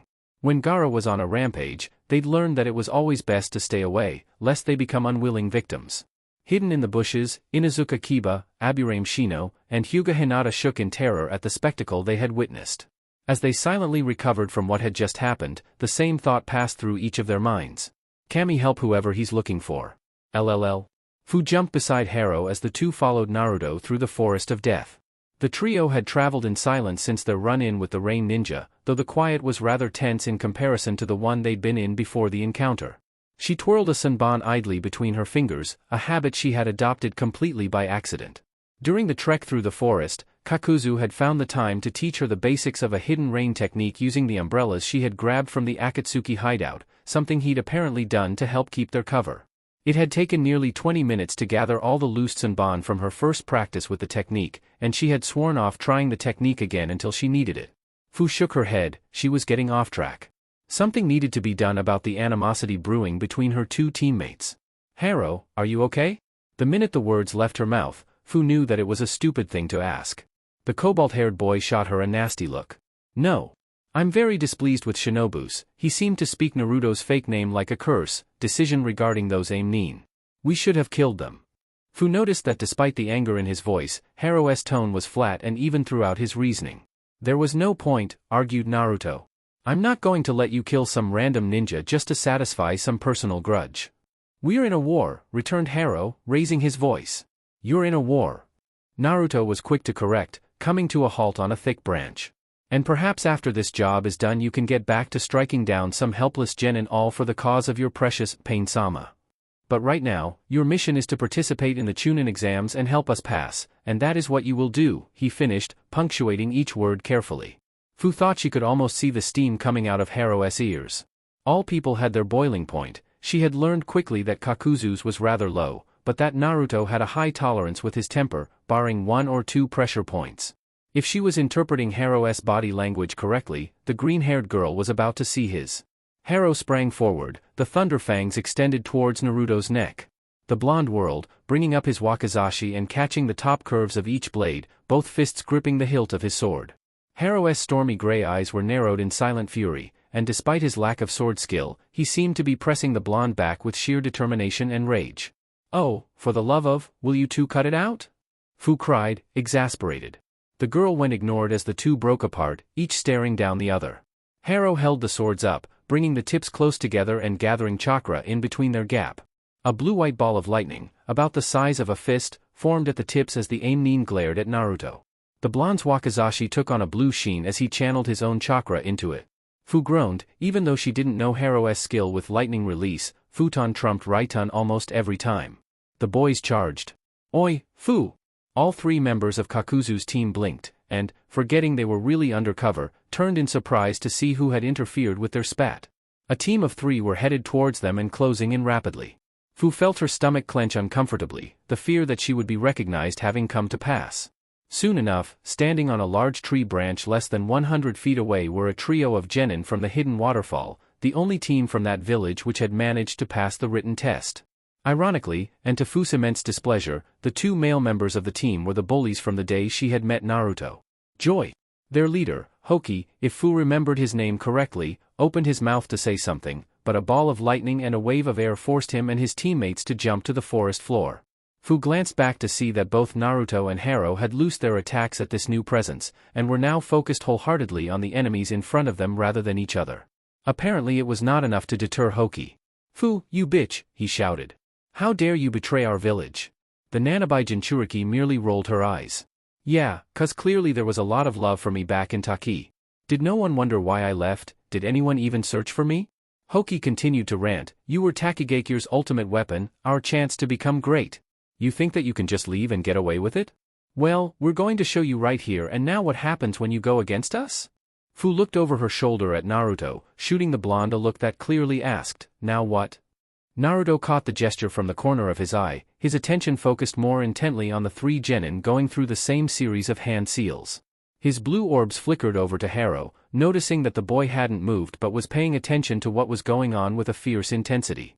"They know Fu's identity, which makes them a threat to our mission." The green-haired girl cracked her knuckles, understanding his subtle message. She grinned. "Cool." Fu prepared to jump down and engage Hoki and his teammates. "Katan Renkijutsu, Karura." "No," ordered Naruto, quickly forming seals. The fiery dragon was bearing down on Fu's position, and Naruto supposed it would have been a more impressive technique had it been performed by a single, higher-level ninja. As it was, "Suetun, Mizurappa," he finished, expelling a powerful jet of liquid from his mouth. Kisame had taught him the wild water wave technique as his first training exercise, stating that learning it was a requirement for all hidden mist ninja. While somewhat weak in theory, the secret of the technique was that its power varied with how much chakra was pushed into it. To combat the large dragon, Naruto was pouring in a decent amount of chakra. Steam blanketed the area as the Takinin stopped their assault. Naruto stopped his defense, the inhale and exhale of his breathing noticeable for several seconds. He could only assume that their opponents had cut off their attack to conserve chakra. Recovering himself, he glanced at Haro. "Would you like the pleasure?" Haro smirked. "Gladly." And then he was gone. The remaining two gazed into the thick mass of vaporized water, trying to see anything. Several of the training sessions Kisame had put Naruto through included the use of Kirigakure no Jutsu, the art of hiding in the mist, and so the blonde's sight had improved slightly in the impaired conditions, but with how far away he was, and so Fu could see clearly, he slowly performed the hand signs for the wind release, violent wind palm and blasted the steam away. Now visible, Fu watched the scene below play out with interest. Haro had sheathed his twin katana and was all but dancing around the Takinin, engaged in a strange taijutsu battle that he was clearly winning. She cocked her head in curiosity as her teammate ducked under a roundhouse kick and jabbed his thumb into the back of the boy's knee. When the Takinin yelped in pain and jumped back awkwardly, Fu raised an eyebrow. The girl's own taijutsu training had been specifically modeled after Kakuzu's combat style, which focused specifically on waiting for the opponent to move and countering said movements with the least amount of effort and greatest reward possible. Fu had been taken on several bounty hunting missions while under his tutelage for a year and had seen firsthand how effective the man's style was, a caught punch followed by a vicious backhand and then a roundhouse kick powerful enough to shatter ribs. She had adapted relatively well to the style, but parts of it eluded her as Kakuzu tended to use the black threads in his body to complement his fighting prowess. Naruto, well, she actually had never really seen her fellow Jinchuriki use a specific taijutsu style, mostly because he preferred to use varied ninjutsu, like his teacher. If she had to guess, the blonde's physical skills probably resembled that of their teachers, if less refined and powerful. Kakuzu tended to hit hard, especially when bolstered by his earth spear technique. On the other hand, Haro appeared to be using a style similar to the Hyuga's Juken, though that should be impossible, considering that the cobalt-haired boy didn't have the Byakugan to see the body's chakra network. "Interesting," commented Naruto, jumping to join Fu on her tree. "He knows Kyusho Jutsu." Ah, Fu realized. That explains a lot. Kyusho Jutsu was a rarer branch of taijutsu that focused on striking the opponent's pressure points in order to disable or stall them. It was a difficult style to learn because it required knowledge of the human body, precision, and speed to use effectively, not to mention that it was difficult to pull off debilitating hits which had permanent or lasting effects. The orange-eyed girl wasn't entirely sure where Haro's speed was coming from, but he definitely appeared quite skilled with striking pressure points and evading other attacks. She glanced at Naruto from her periphery. The blonde was standing silently next to her, arms crossed and expression blank. He looked rather uninterested in his surroundings, as if one of his teammates was not, in fact, fighting against the odds for his life. Fu turned back to the battle. She could only hope Haro escaped unscathed. LLL. Haro dodged the majority of a small fire ninjutsu, taking a minor burn to his right leg. Kyusho Jutsu had its uses in combat, but more so when fighting one-on-one. Back under Pain's command, Haro had either been sent out on long-distance stealth/sniping missions or as part of Splinter Cells where incapacitating his opponents left room for his teammates to finish them off. However, with no backup forthcoming, he could only assume Naruto and Fu would stay away from the action unless he asked, and a depleting chakra supply, Haro was discovering the drawbacks of relying on it as a taijutsu style when outnumbered and alone. To dodge his opponents, Haro had been converting chakra to lightning, using the element in an original technique which drastically accelerated his reflexes and how fast he moved. The problem was that by using the move, the cobalt-haired boy had rather quickly used up the majority of his chakra. The only good news was that by sticking to taijutsu, he had conserved the remainder of it by not using any right-on techniques. Most of the pressure points he had struck were restraint points, those designed to temporarily immobilize an opponent or cause them brief spasms of pain. But with his dwindling reserves, he needed to finish the battle, now. The three waterfall ninja had regrouped in a loose triangle, preparing for another collaboration attack. Haro dipped into his reserves and pulled out enough chakra to jet forward, ending up in the center of the trio. In front of him stood the lone kunoichi, and he caught a look of shock on her features before driving up with the heel of his palm, striking the point in the underside of her jaw. She dropped like a sack of bricks. Instinct suddenly screamed for Haro to duck, and he fell to his side as Hoki's fist transited through the space he had just vacated. Hoki stumbled slightly with his momentum, falling to the ground as Haro swept his legs out from under him. The aim-nin rolled to his feet, diving forward, and evading a hasty punch from the second Taki-nin, to strike Hoki's teammate in the sternal notch, activating his gag reflex and forcing him to hack air involuntarily. Haro took the opportunity to unsheath one of his swords and drive it through the boy's heart. The result was messy. With no formal sword training, Haro had aimed for the most vital and easily accessible organ in a rather simplistic stab. The hit probably would have been clean except that the Thunder Fangs, unlike most other swords, were not ideal for physical contact, their use lying primarily in Raiten ninjutsu, and the topmost curve was now keeping the katana embedded within the Taki-nin's corpse. A low growl sounded from behind him. "You'll pay for that," shouted Hoki, and Haro was forced to abandon the blade as the other boy tackled him from behind. Caught unaware by the move and at the end of his stamina, the cobalt-haired shinobi could do nothing as the older male sat on him and rained blow after blow on his face and body. He squirmed as best as he could to evade the punches, but he quickly realized that he was at a complete disadvantage. Then two hands grabbed Hoki's head and twisted. There was a crack as his neck was snapped. "Well, that wasn't nearly as satisfying as I hoped it would be," Fu stated dispassionately, staring at the immobile body of Hoki. "I'll never go back to Taki," she practically spat, uncaring whether or not her tormentor heard her. Haro sighed in relief and took his teammate's proffered hand. Naruto jumped down from his perch as Fu placed Haro's arm over her shoulders. The blonde walked over to the waterfall kunoichi Haro had downed first, leaning down to reach her wrist and check her pulse. His lips were pursed as he withdrew his wakizashi from its sheath. Centering the blade over her heart, he plunged it through her chest, removing it immediately afterwards. "Find their scroll," he said, moving to the corpse of her teammate. "Oh, right," Fu acknowledged. She all but dropped Haro to rummage through Hoki's clothes, while Naruto maneuvered the lone Thunder Fang from the other male Taki-nin's body. Wordlessly, he offered the blade to the grounded Haro, who took it without a sound. "Found it," cheered Fu, "and it's a heaven scroll, too, just what we need." She seemed to realize that she was interrupting something for she suddenly fell quiet. "You killed her," Haro observed, merely stating fact but failing to cover a tinge of surprise. "Yes," agreed Naruto. His blue eyes were cold and hard, the eyes of a ninja who knew what needed to be done. There was no pity, sympathy, or remorse as Haro tried to analyze him. It was necessary. The aim-nin peered at his teammate for stretch of time, while Fu's eyes darted between the two. It was as if Naruto was a puzzle that Haro was trying to solve, but he couldn't find which piece went where. Finally though, Haro nodded at Naruto, as if finally accepting the blonde for his decision. Alright. Now, if you'll excuse me. And he promptly passed out. Naruto felt his vitals. Chakra exhaustion, he diagnosed. I guess we're setting up camp here for the night. Tomorrow we can head out. Fu smiled. So I guess those two can get along after all. LLL. It was only the second day within the Forest of Death, and Sai honestly had no idea what was going on anymore. With an odd number of graduates from the Ninja Academy, Danzo, the leader of the supposedly defunct Root organization, had pressured the Sandaime into allowing one of his subordinates to fill in the missing spot of the Genin teams.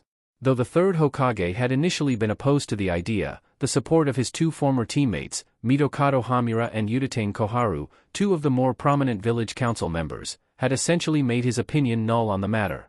So Sai had been assigned his current codename, been told his two teammates were Uchiha Sasuke and Haruno Sakura, and that they would be under the guidance of Hatake Kakashi.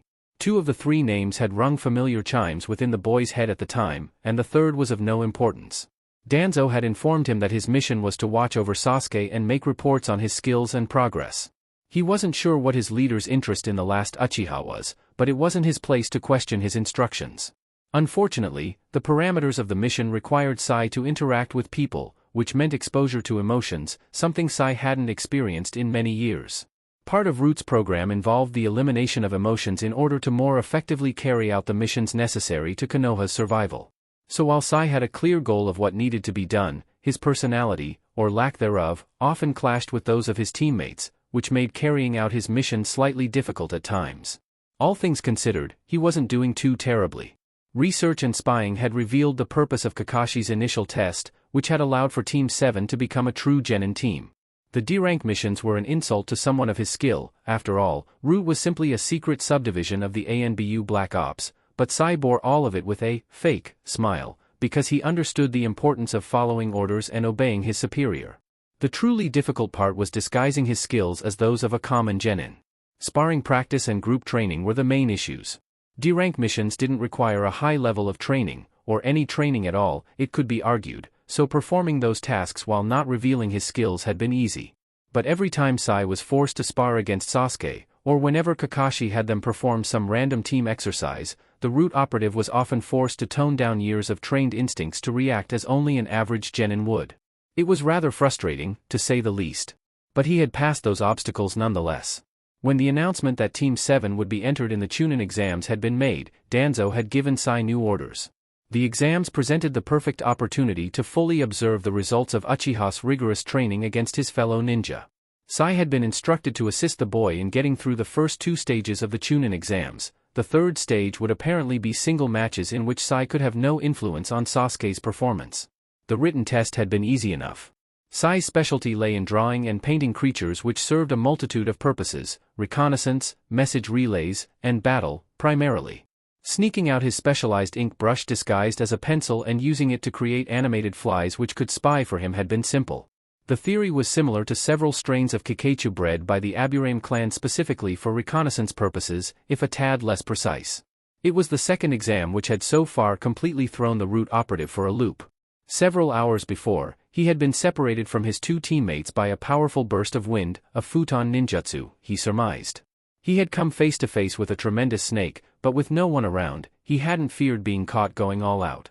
Still, Sai was used to dealing with human-sized opponents, and so defeating the snake had taken more cunning and chakra than he'd expected. Perhaps the biggest surprise had come when the giant serpent had disappeared in a burst of smoke, much in the same way a summons would. The only people Sai knew of who could use snake summons were Mitarashi Anko, a likely possibility, considering the fact that she was proctoring the second exam, and Orochimaru, infamous traitor of the Hidden Leaf. Despite the likelihood of the snake belonging to Anko, the small possibility that it was Orochimaru spurred Sai into action. Though his ink birds were fast, the dense foliage of the Forest of Death would hinder their flight, and so Sai had taken to tree jumping back to where he had been separated from his teammates.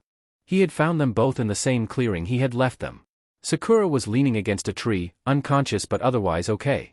On the other hand, Sasuke was out cold on the ground, a stab wound on his leg and 2 puncture marks on the side of his neck, beside which were 3 comma-shaped markings, plus a fever and some other scrapes and bruises. Sai was no expert with seals, having only the one on his tongue which prevented him from speaking of Danzo, but seeing as how Sasuke had never had such a mark before, the dark-haired boy could only assume it was a recent, and therefore potentially dangerous, addition. He had summoned 2 ink lions from the scroll he used for all of his ninjutsu, and the bodies of his teammates were placed upon their backs.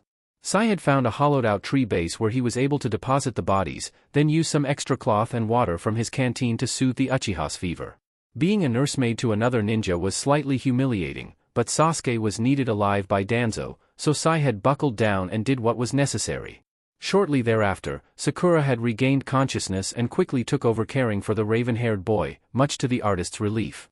Of course, not long after that, the lone team of ninja from Otogakure had arrived, forcing a weak Sakura and a tired Sai into battle in an attempt to get to Sasuke. Before too much damage was done, Rock Lee had appeared to defend Sakura, taking on the leader of the Sound Ninja and ultimately failing. Shortly thereafter, Yamanaka Ino, Nara Shikamaru, and Akimichi Choji had revealed their presence and attempted to fight the Oto team. Sai would admit they did an okay job, as far as being novices went. After their failure, Lee's teammates Hyuga Niji and Tenten had arrived, searching for the spandex-wearing genin. Before they could even interfere, Uchiha Sasuke had awakened, flame-like markings spreading from the assumed seal on his neck and covering the left side of his body. He had stood and easily incapacitated one of the Otonin, and more likely than not would have killed him if Sakura had not prevented him from doing so. Sai was inwardly grateful to not have to fight, for it solidified the image of a mediocre ninja with no special skills. Despite that, he was unable to fully comprehend the reasons for the other Konoha genin to intrude into Team 7's fight. He understood the why: emotions, messy fickle feelings, pride, rage, affection, controlled their actions, but beyond that, there was no explanation for entering a fight which did not concern them. It made Sai glad that he no longer had the capacity to feel emotions; they seemed to cause a lot of unnecessary trouble. As the leader of the Sound team placed down his scroll and retreated with his 2 teammates, Sai vaguely registered the Ino Shikacho trio coming out from the bushes and heading over to Lee's immobile form. With everything that had passed in the forest, Sai had a long report to make to Danzo, once he found the time to discreetly do so. High in the tree upon which he and Tenten had landed, Hyuga Niji shifted his Byakugan eyes slightly, looking to the bushes on the other side of the clearing. 3 people became clear to his vision, and he was able to make out the symbols on their forehead protectors. Amigakure, he thought. He wondered if they'd attack, but when one of them signaled the other 2 to follow the path of the departed Sound team, Niji let them go. If they would rather waste their time with a scrollless team than take on 3 separate groups of Leaf genin, who was he to get in their way? LLL.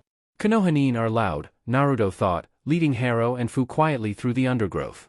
Their team had spent the previous evening camped out at the site of their battle with the waterfall team, after removing the corpses from the vicinity, of course. Haro had woken up after a couple of hours to drink some water and eat a small amount of food before returning to sleep. The next morning found the cobalt-haired boy at half strength, but capable of moving. So they had, if at a more sedate pace than the first day. But with 4 days left of the test, and their only goal being to reach the tower in the center, none of the 3 were worried about time. It was only when Naruto had broken off from their straight path around noon that his 2 team members had become confused. "I hear something," he had offered quietly by way of explanation. The scene they had come across had been rather hectic. Leaf genin had all but crawled out of the metaphorical woodwork, combating the threat the strangely garbed, opposing ninja team had presented. "Can we go?" Haro had scowled. "Not yet," Naruto had replied. He turned to the other male. "What do you know about that team?" he continued, motioning towards the trio all the Leaf ninja were fighting. Both Haro and Fu had glanced from the blonde to the other ninja and then back again. Fu shrugged as Haro succinctly stated, "Nothing." The blonde had nodded. "Exactly. If there's one thing Aizo-sensei taught me, it's that the more information you have, the better. Right now, I have no information on those guys, and my gut is telling me not to trust him." His attention returned to the scene they had been spying on, curses flying from his mouth when he realized they were gone. "Come on," he motioned, before slipping away. Which led Naruto, Haro, and Fu to their current scenario of moving along the ground, following the unknown team. "Where did they go?" muttered Naruto. "Kazu, check the area, will ya? You're not a very good tracker, are you?" Haro commented dryly. "Not particularly," admitted the Jinchuriki. "But once I find someone, they're in trouble. You know," he continued after a moment, "you're being oddly cooperative, all things considered." Haro leveled him with an even stare. "I told you, I'm a strategist. You gave me a compelling reason to follow them, and you proved to me that you know what you're doing with those Takinin." He took a deep breath. You're right. My own desire to kill that AIM team was not in line with this mission, which should be my focus. I've decided that if we're to get through this, I'm better off working with you than against you, which means accepting your decisions. From now on, I'm dedicated to whatever you say our objective is, as long as it makes sense. Naruto seemed to take this admission in stride, but after a brief moment he nodded. There was silence as Naruto wondered if he should say something, but Fu preempted him with a hesitant, guys? Zankaha. Naruto kicked Haro into Fu and dove away just before a powerful blast of air swept through the place they had just vacated. The blonde wiped his brow with the back of his hand and let out a silent breath of relief. That was a bit too close. Come out, shouted a voice, we know you're there. All three exchanged glances before stepping out from the foliage to face their opponents. Naruto recognized the majority of their outfits from the Akatsuki hideout. Each wore gray pants with black splotches in a camouflage pattern, as well as a long scarf of the same design wrapped around their throats. One of them, Naruto guessed he was the leader, though he couldn't say why, had bandages wrapped around his entire face, save the left eye. The sleeves of his gray shirt, which were slightly darker than the pants, were abnormally long, and a large furry object, a cape was the closest thing Naruto could describe it as, covered his back. His male teammate possessed dark, spiky hair with two face plates starting from under his forehead protector and following his jawline. One of his arms looked to be either dislocated or broken. He wore a short-sleeved yellow shirt and tight black cloth over his forearms. Two black stripes were imprinted on the shirt from his collarbone to under his armpits, and a third went around his waist, separating one of the three kanji for death on his shirt from the other two. His female teammate wore the same forearm bands as well as a sleeveless vest, and a second scarf was wrapped around her waist much like a belt. Her long, dark hair fell almost to the ground. Wrapped around each of their foreheads was a Hyde-8, the same, unknown symbol of a musical note engraved in the metal. Who are you? Asked the partial mummy. I could ask you the same thing, retorted Naruto. What village are you from? The spiky-haired boy laughed. You've never heard of Otogakure? You mean are all pathetic. Zaku, shut up, hissed the first male. Oh, come on, Dosu, you can't tell me you think these little babies present a challenge. Otogakure, queried Fu, where's that? And why haven't we heard of it? Oto is a new village set up within the land of rice paddies, led by Orochimaru-sama, bragged Zaku. Naruto and Haro shared a look which clearly said, he's a talker. This is our first appearance in the Chunin exams, and we're here to show just how powerful we are, and to fulfill Orochimaru-sama's desires. We'll have to go back and find a way to kill Uchiha Sasuke, he directed to Dosu. Zaku warned his teammate, stop talking. And with the curse seal in play, I'm not sure if killing the Uchiha is a good idea, let alone a possibility. The mention of Orochimaru placed Naruto on edge. He knew nothing of the man personally, only that his reputation preceded him. If the renegade Sannin was influencing the Chunin exams in some way, Naruto and his team would have to be extra careful. It did offer an explanation for why Kakuzu had come to Konoha in the first place, though Orochimaru had a huge price on his head. Naruto was unsure of the exact value, which meant that he was extraordinarily skilled, a fact which accounted for Kakuzu's uncertainty in winning a battle against him. There was a moment of silence as Naruto turned over the information he had just heard in his head, the team from Hidden Sound subtly preparing to attack. Everyone seemed to realize the time for talk was over, for Naruto and Dosu ordered at the same time, kill them. Zankaha, shouted Zaku. The three fake genin scattered to escape the blast. Kin, now! The female, Kin, apparently, threw a flurry of Sanban at Naruto, but the blonde easily dodged them. Chiming sounded out from behind him, and Naruto turned to see several of the Sanban stuck in a large tree, tiny bells attached to them. Then the double vision began. Naruto tried to stop the world from spinning, but he guessed that he was trapped in some sort of illusion. I think I'm gonna hurl. Because Kakuzu never used genjutsu in actual combat, he had merely taught Naruto the basics of dispelling the illusionary techniques. During the course of being taught how to escape genjutsu, Kakuzu had inflicted several types of illusions he had picked up during his early years upon the blonde. The lesson Naruto had learned was that he was rather susceptible to that branch of the ninja arts, and that he could really only break a couple of the weaker ones with the traditional genjutsu release theory. It was a bit of a debilitating weakness in certain scenarios, but fortunately the blonde's healing abilities were enough to offset the danger his susceptibility to genjutsu could get him in. Fu watched as Naruto fell to his knees and clapped his hands over his ears. She moved to try and help him, but another flurry of Sanban peppered the area between her and him. The spiky-haired Sannin, Zaku, she remembered, was keeping Haro preoccupied. The The fight was surprisingly even, Zaku's loss of an arm counteracted by Haru's incomplete recovery from the previous day. Kin was preventing her from interfering with Naruto, allowing Dosu to zip forward and slam a strange device attached to his arm into Naruto's stomach with a brutal uppercut. Naruto coughed up a mixture of blood and bile, the red fluid also trickling out of his ears and soaking his head covering. Disoriented, with his vision swimming violently, Naruto could only grudgingly accept that the Sound Nin had a fair amount of talent, comparatively speaking, anyway. He vaguely registered the echoing of Dosu's voice, the mummified boy explaining how the device on his arm, the melody arm, altered sound waves to confuse and injure the foe. Their village was aptly named then, if all of their abilities revolved around the manipulation of sound and sound waves to gain the upper hand over their opponents. The blue-eyed boy squinted in an attempt to settle his vision. There was a slight glint of sunlight on metal, and Naruto could finally focus enough to realize that the bells Kin had thrown were attached to the Sanban by ninja wire. Despite his dizziness, he unsheathed his wakizashi and swung haphazardly, applying futon chakra to cleave the wires in two. The simple movement caused waves of nausea to roll over him, but he felt a sense of accomplishment in spite of his vertigo. "You can still move, huh?" came Dosu's voice from above him. "I'll take care of that." He swung down with the melody arm, this time targeting Naruto's head. "Naruto," cried Fu, forgetting to use his alias in her panic. She took two Sanban to the thigh and one to the shoulder for the distraction. "Enough's enough," floated through Naruto's head.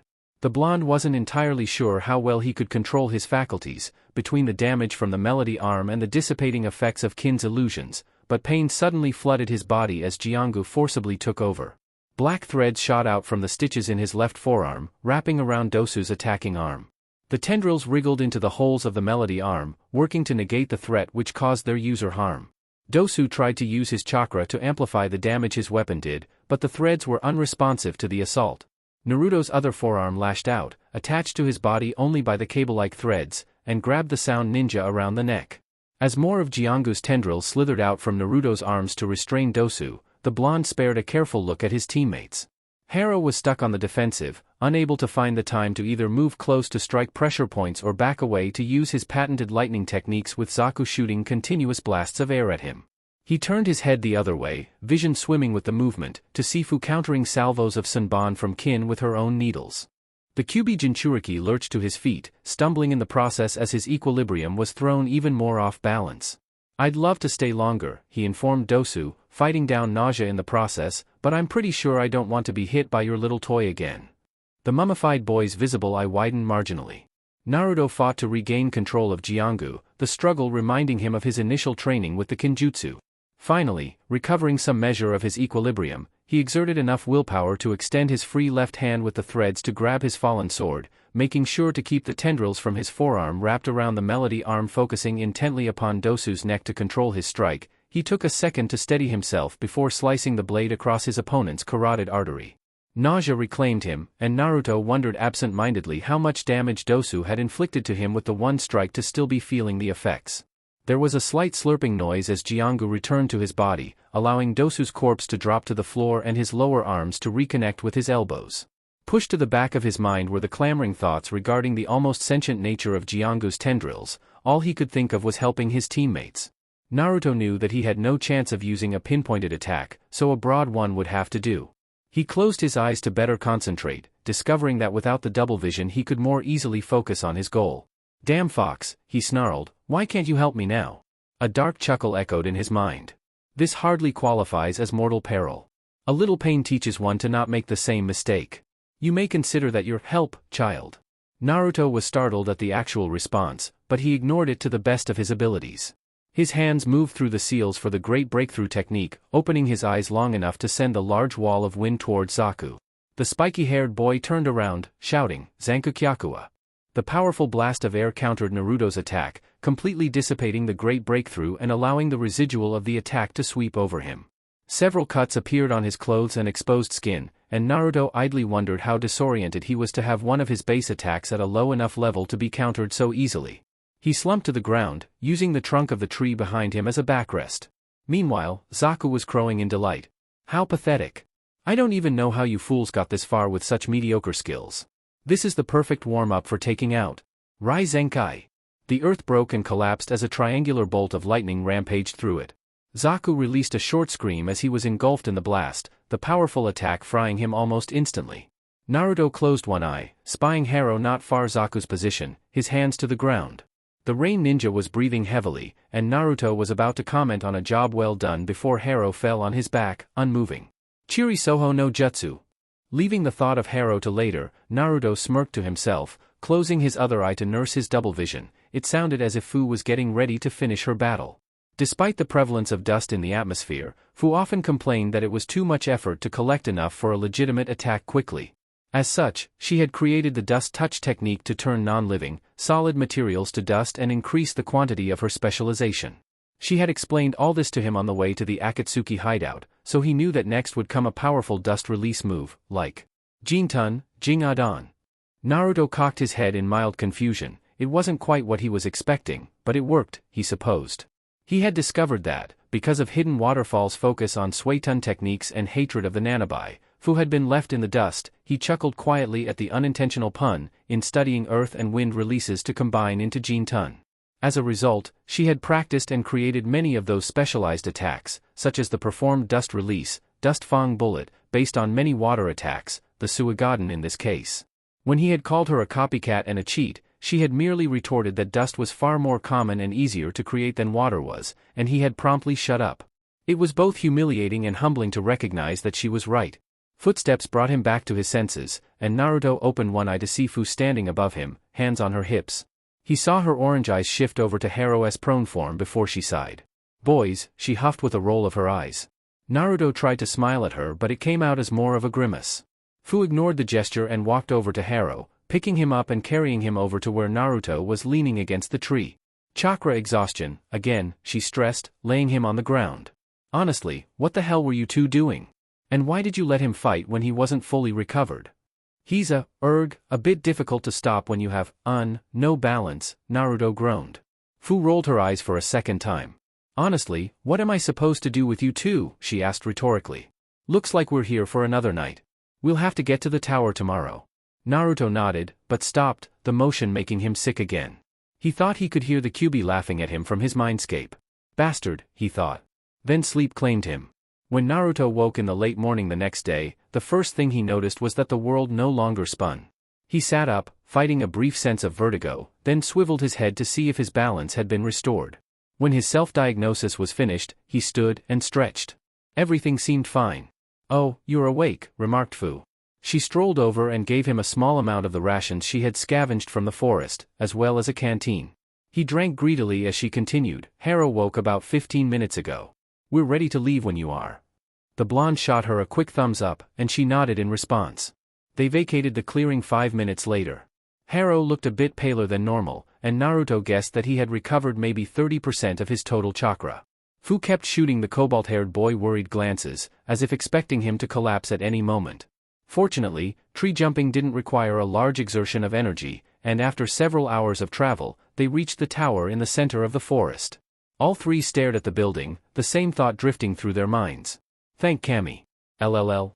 After living for close to a century, Kakuzu had acquired a fondness for reading old books. Information was power, and it was impressive what one could learn from texts with enough time and dedication. As such, he'd taken to checking out books from the Konoha library and poring over them, taking advantage of the opportunity presented to him while stuck within a village he hated. Unfortunately, the process was frustrating. Originally, he had hoped that information on Orochimaru would be available, but because he was a foreigner, there were too many restrictions on what he could and could not look at. Even a Hidden Leaf citizen probably wouldn't be able to find much on one of his village's major traders in a public area. It was an annoying obstacle to come across because the man's talents were a mystery. The root of the issue actually lay in the fact that a large amount of the higher-level ninja, mostly S-class, but some A-class, did not have their full abilities listed within any edition of the bingo book, either Hidden Village or Bounty Hunter versions. This was because, while several S-class ninja were generally renowned far and wide, few other ninja either knew their skills or lived through encounters to report on them.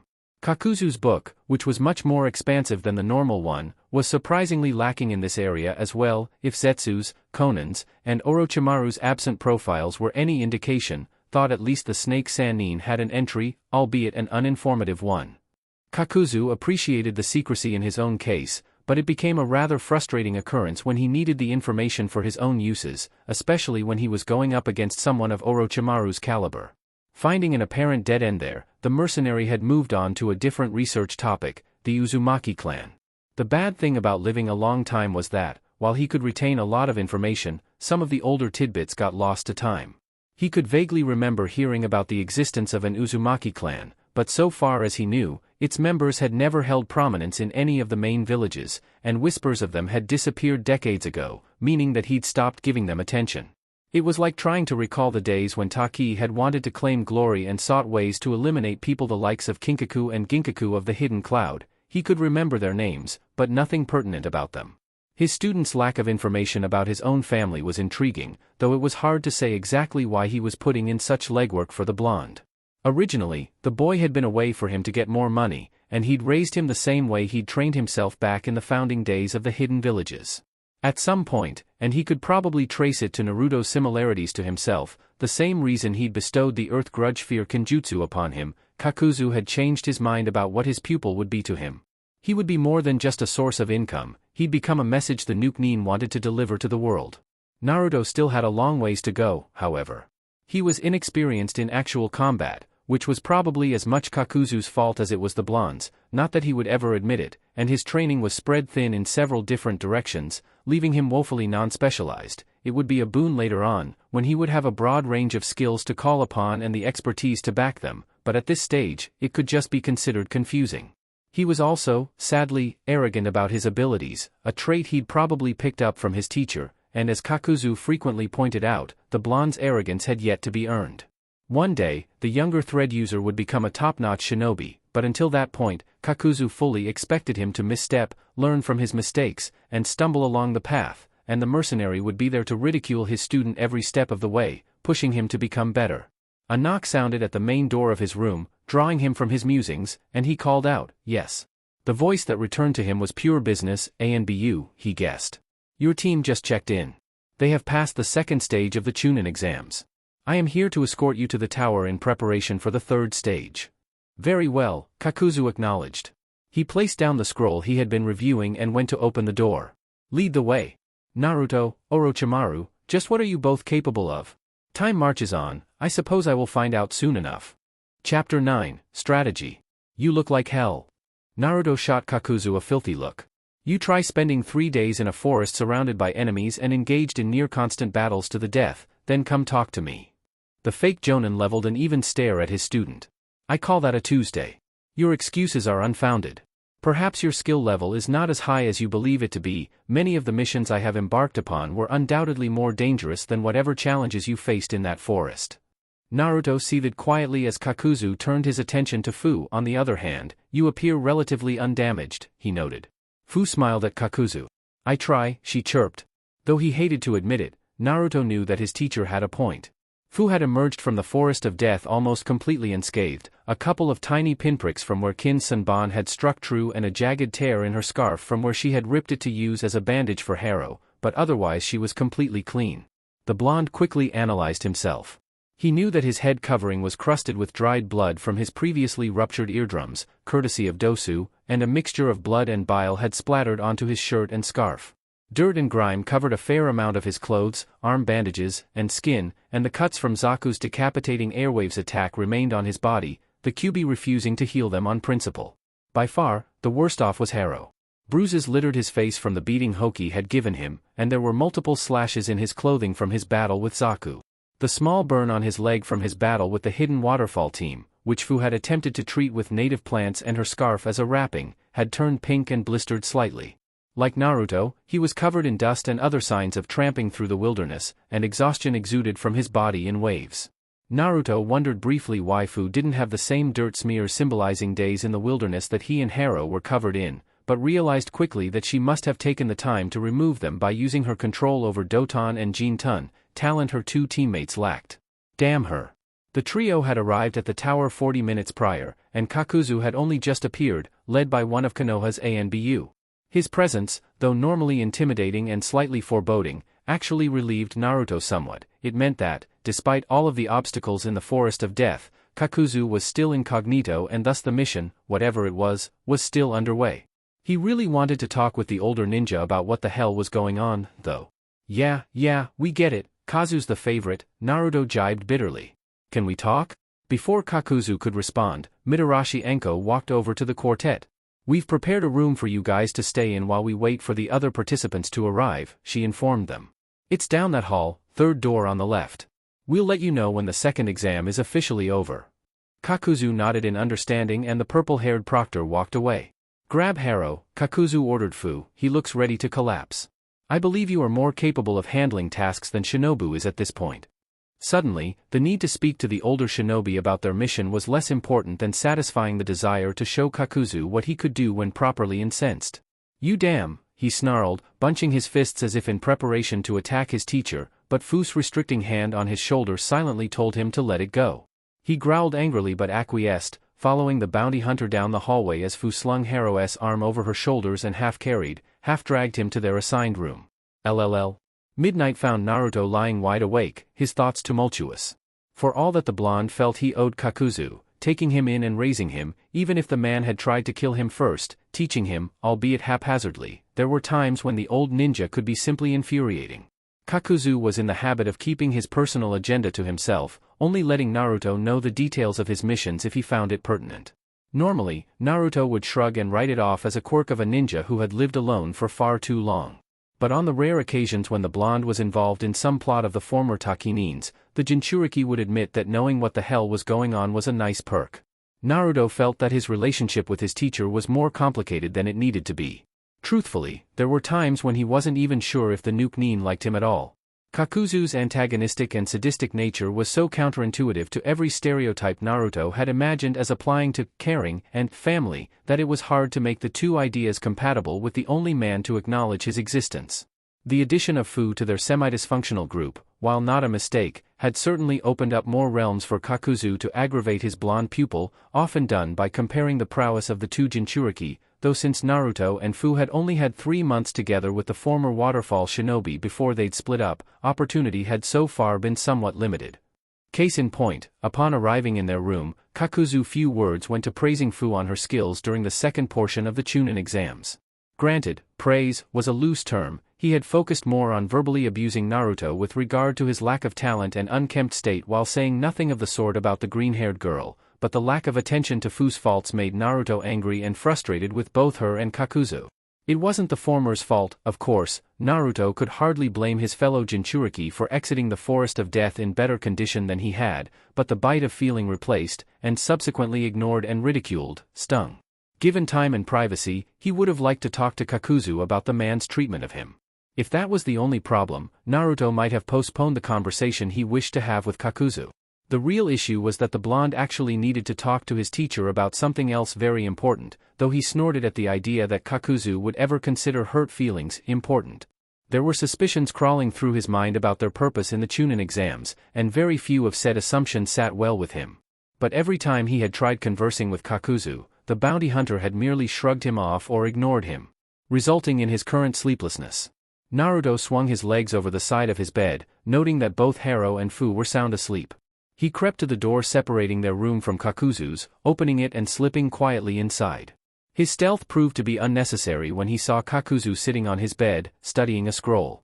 He waited for his teacher to say something, but after a minute passed during which Kakuzu only blinked and continued to read, Naruto grew annoyed.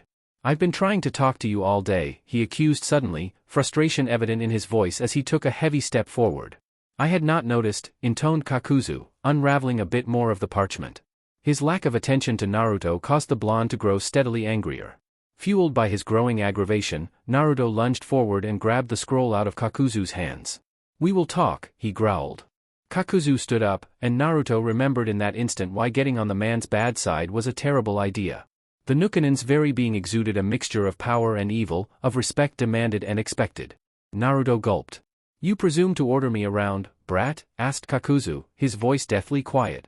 Me, who saved you from a wretched fate, trained you, and molded you to be a proper shinobi? Naruto hesitated in answering. Despite everything he and Kakuzu had been through, or perhaps, because of everything they had been through, the blonde often forgot how absolutely terrifying his teacher could be. There was an overwhelming pressure in the atmosphere, and he felt as if Kakuzu's immense chakra was suffocating him. And no, he choked out. And then the tension was gone.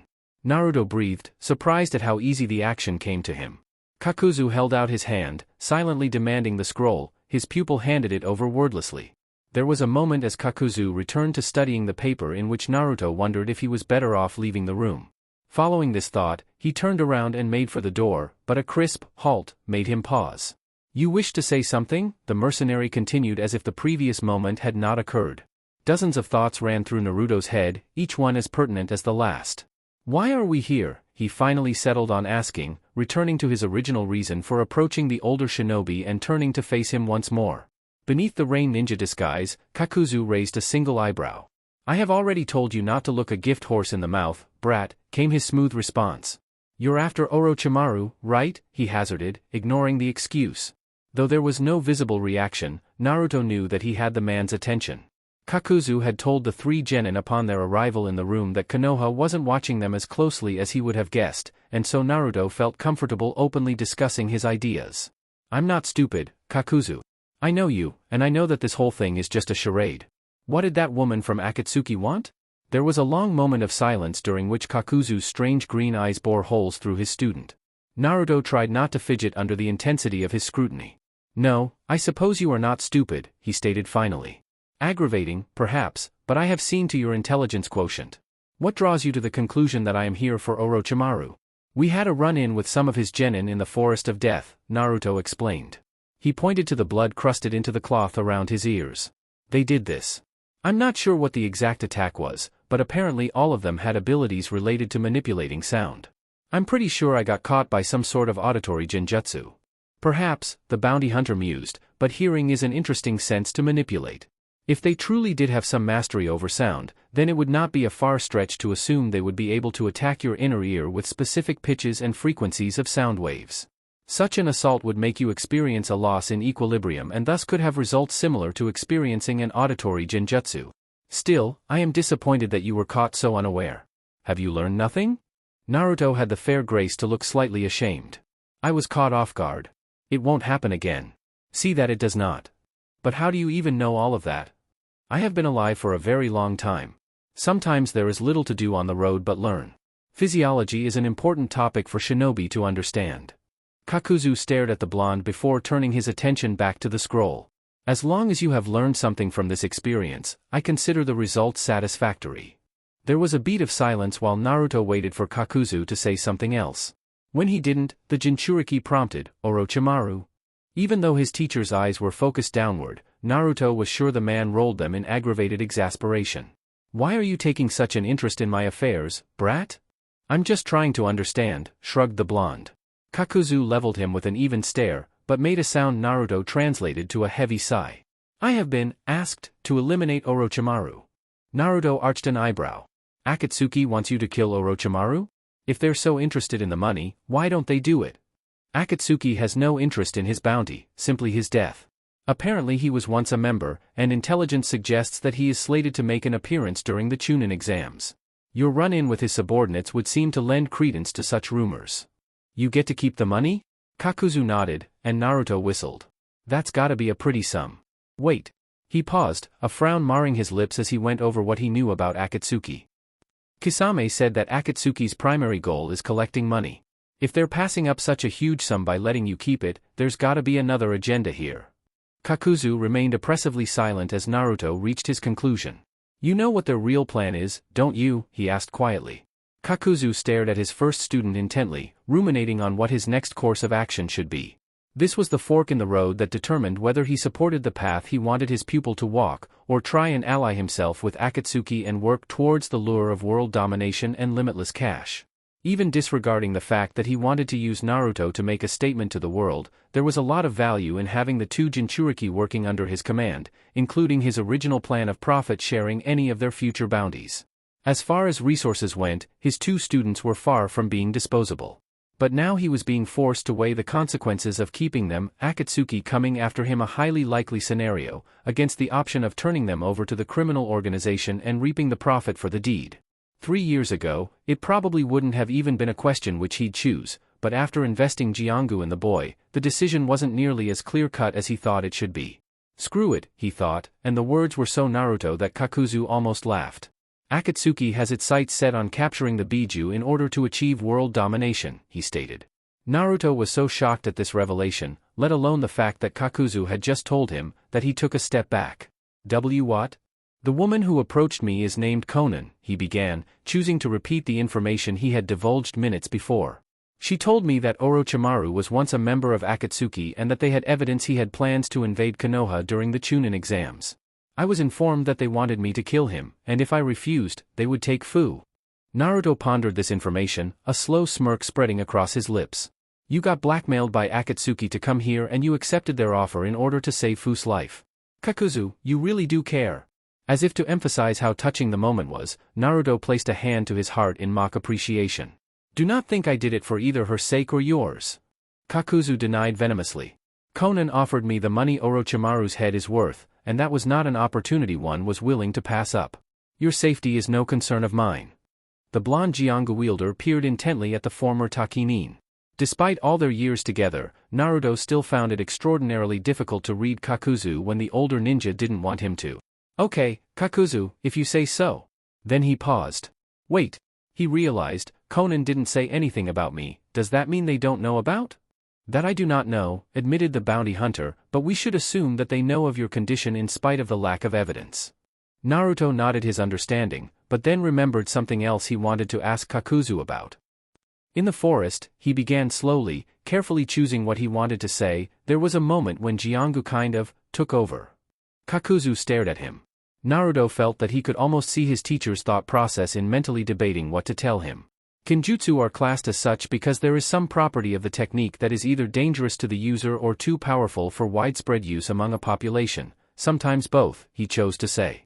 Your experience with Jiongu is limited, but the threads have a level of sentience that is necessary for many of the higher functions the technique is capable of.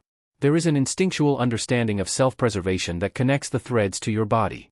I presume that you were in some form of danger?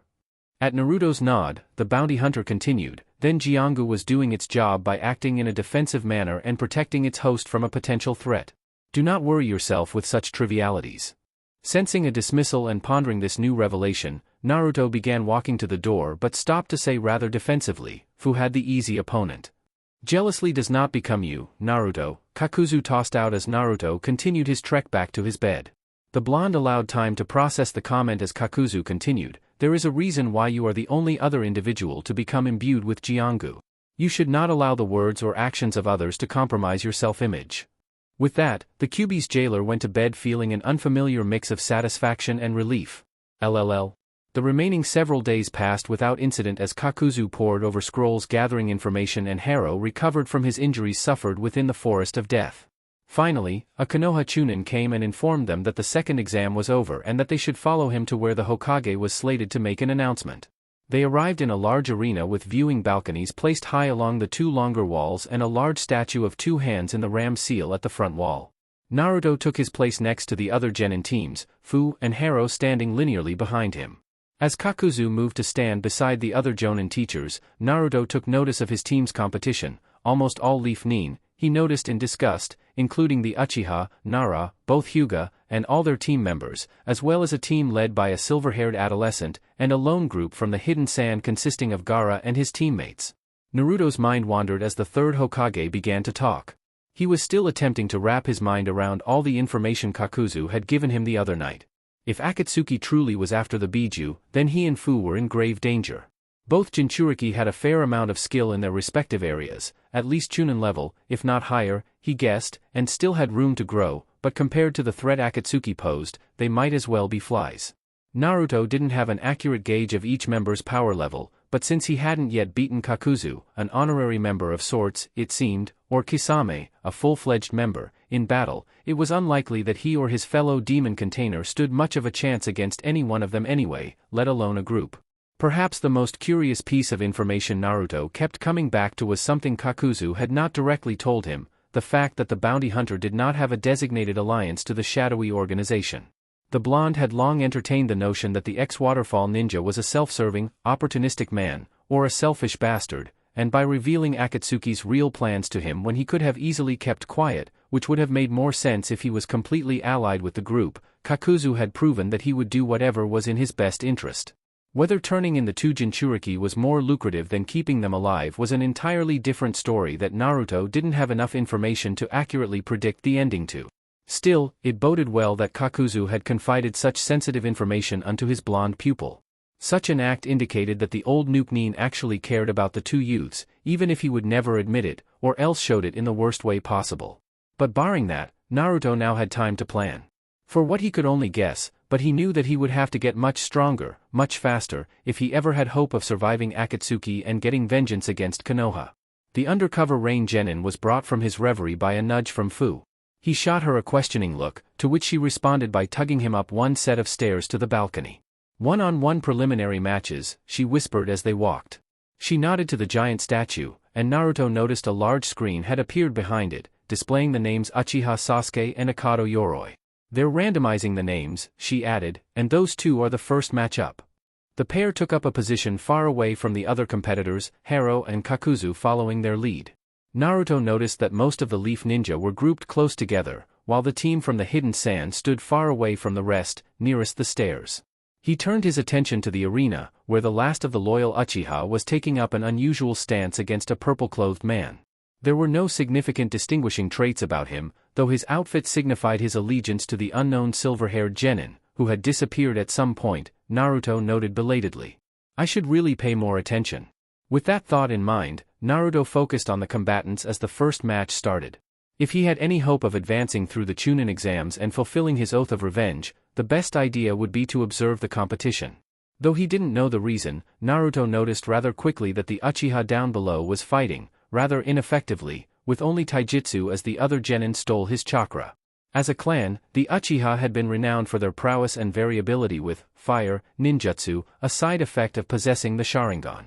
The fact that Sasuke was not using either his Kekkai Genkai or any ninjutsu was a bit strange. As Yoroi dove forward with a proclamation of victory, Sasuke appeared under him and kicked him skyward. "Maybe he's trying to prove a point," Naruto mused as the Uchiha followed his opponent into the air. "Sure Rendan," shouted Sasuke, propelling the older genin into the ground with a hard kick. The proctor, a short, sickly-looking man wearing a bandana, who had introduced himself as Gecko Hayate, knelt over Yoroi to check his condition before pronouncing the adolescent unconscious. When Sasuke was declared the winner, Kakashi appeared behind his student and took him away. Kakuzu hemmed thoughtfully. "It appears as if the Uchiha clan still retains a fearsome reputation despite a lack of quantity," mulled the old ninja. "He will make a fine bounty someday." Kakuzu recognized that he wasn't playing to his strengths, too, Naruto thought. It wasn't altogether surprising considering how analytical Kakuzu was, but it was still nice to have the confirmation of his own thoughts reflected by his mentor. "Begin." Naruto snapped back to attention, focusing upon the two figures currently standing completely motionless. Judging by the high collar of one and the black bodysuit of the other, the matchup was the Aburame vs. Gaara's male teammate. Placed next to the Sunanin was a bulky, bandaged thing. The proctor coughed into the silence, the sound unnaturally loud in the stillness of the auditorium. Naruto shifted from one foot to the other, Fu twitched uncomfortably, someone shouted something about youth. The sand ninja collapsed like a puppet with its strings cut. "Kankuro," gasped the female Sunanin. The bandaged lump began to writhe uncontrollably before it unwrapped to reveal a howling Kankuro. He slapped at his clothes as Fu turned to Kakuzu in explanation. What just happened?" Kakuzu gestured towards the arena. "It appears as if the Aburame will explain." Indeed, the Bugnin had already launched into a brief monologue. "My Kakachu latched onto your body and tried to siphon out your chakra. Imagine their surprise when the body they attacked had no chakra circulatory system, but instead a series of chakra strings trailing to your actual body." The Aburame adjusted his dark glasses. "It was unfortunate that you were matched against me. Such a tactic would have perhaps worked against an opponent who did not have the capability to track and neutralize chakra." He glanced towards the proctor. "It would be prudent of you to call the match. My opponent will very shortly have no chakra left unless my insects are commanded to leave him alone." The proctor called the match in favor of Aburame Shino. There was silence as names flickered across the board, Naruto staring intently down into the arena in preparation for the next match. Suddenly, Fu chirped, "My turn," and moved towards the stairs. Naruto hooked a hand around her elbow before she moved out of his range. "Don't do anything fancy," he warned her. "Remember that we're still trying to stay under the radar." The Nanabai Jinchuriki nodded, prompting the blonde to release his hold on her. She continued to the stairs, making a point to ignore the teal eyes of Gaara boring into her head as she passed. Entering the combat area, Fu took her place across from a rotund boy, Akimichi Choji, if the screen announcing matches was any indication, and waited for the proctor to signal the beginning of the match. The sickly man did so, and Choji immediately shot her an apologetic glance. "I don't like fighting, but Asuma-sensei said he'll buy me barbecue if I win." He formed two hand signs and shouted, "Baika no jutsu." Fu fought the urge to laugh. Where once stood a slightly chubby boy, now was, for lack of a better description, a large ball. "Interesting attack," she managed with a slight giggle. "I'm not done yet." Nikuden Sensha. Jets of chakra shot out from Choji's clothing as he tucked his arms, legs, and head into his body and began to spin. The spinning turned into a powerful roll which immediately moved in Fu's direction.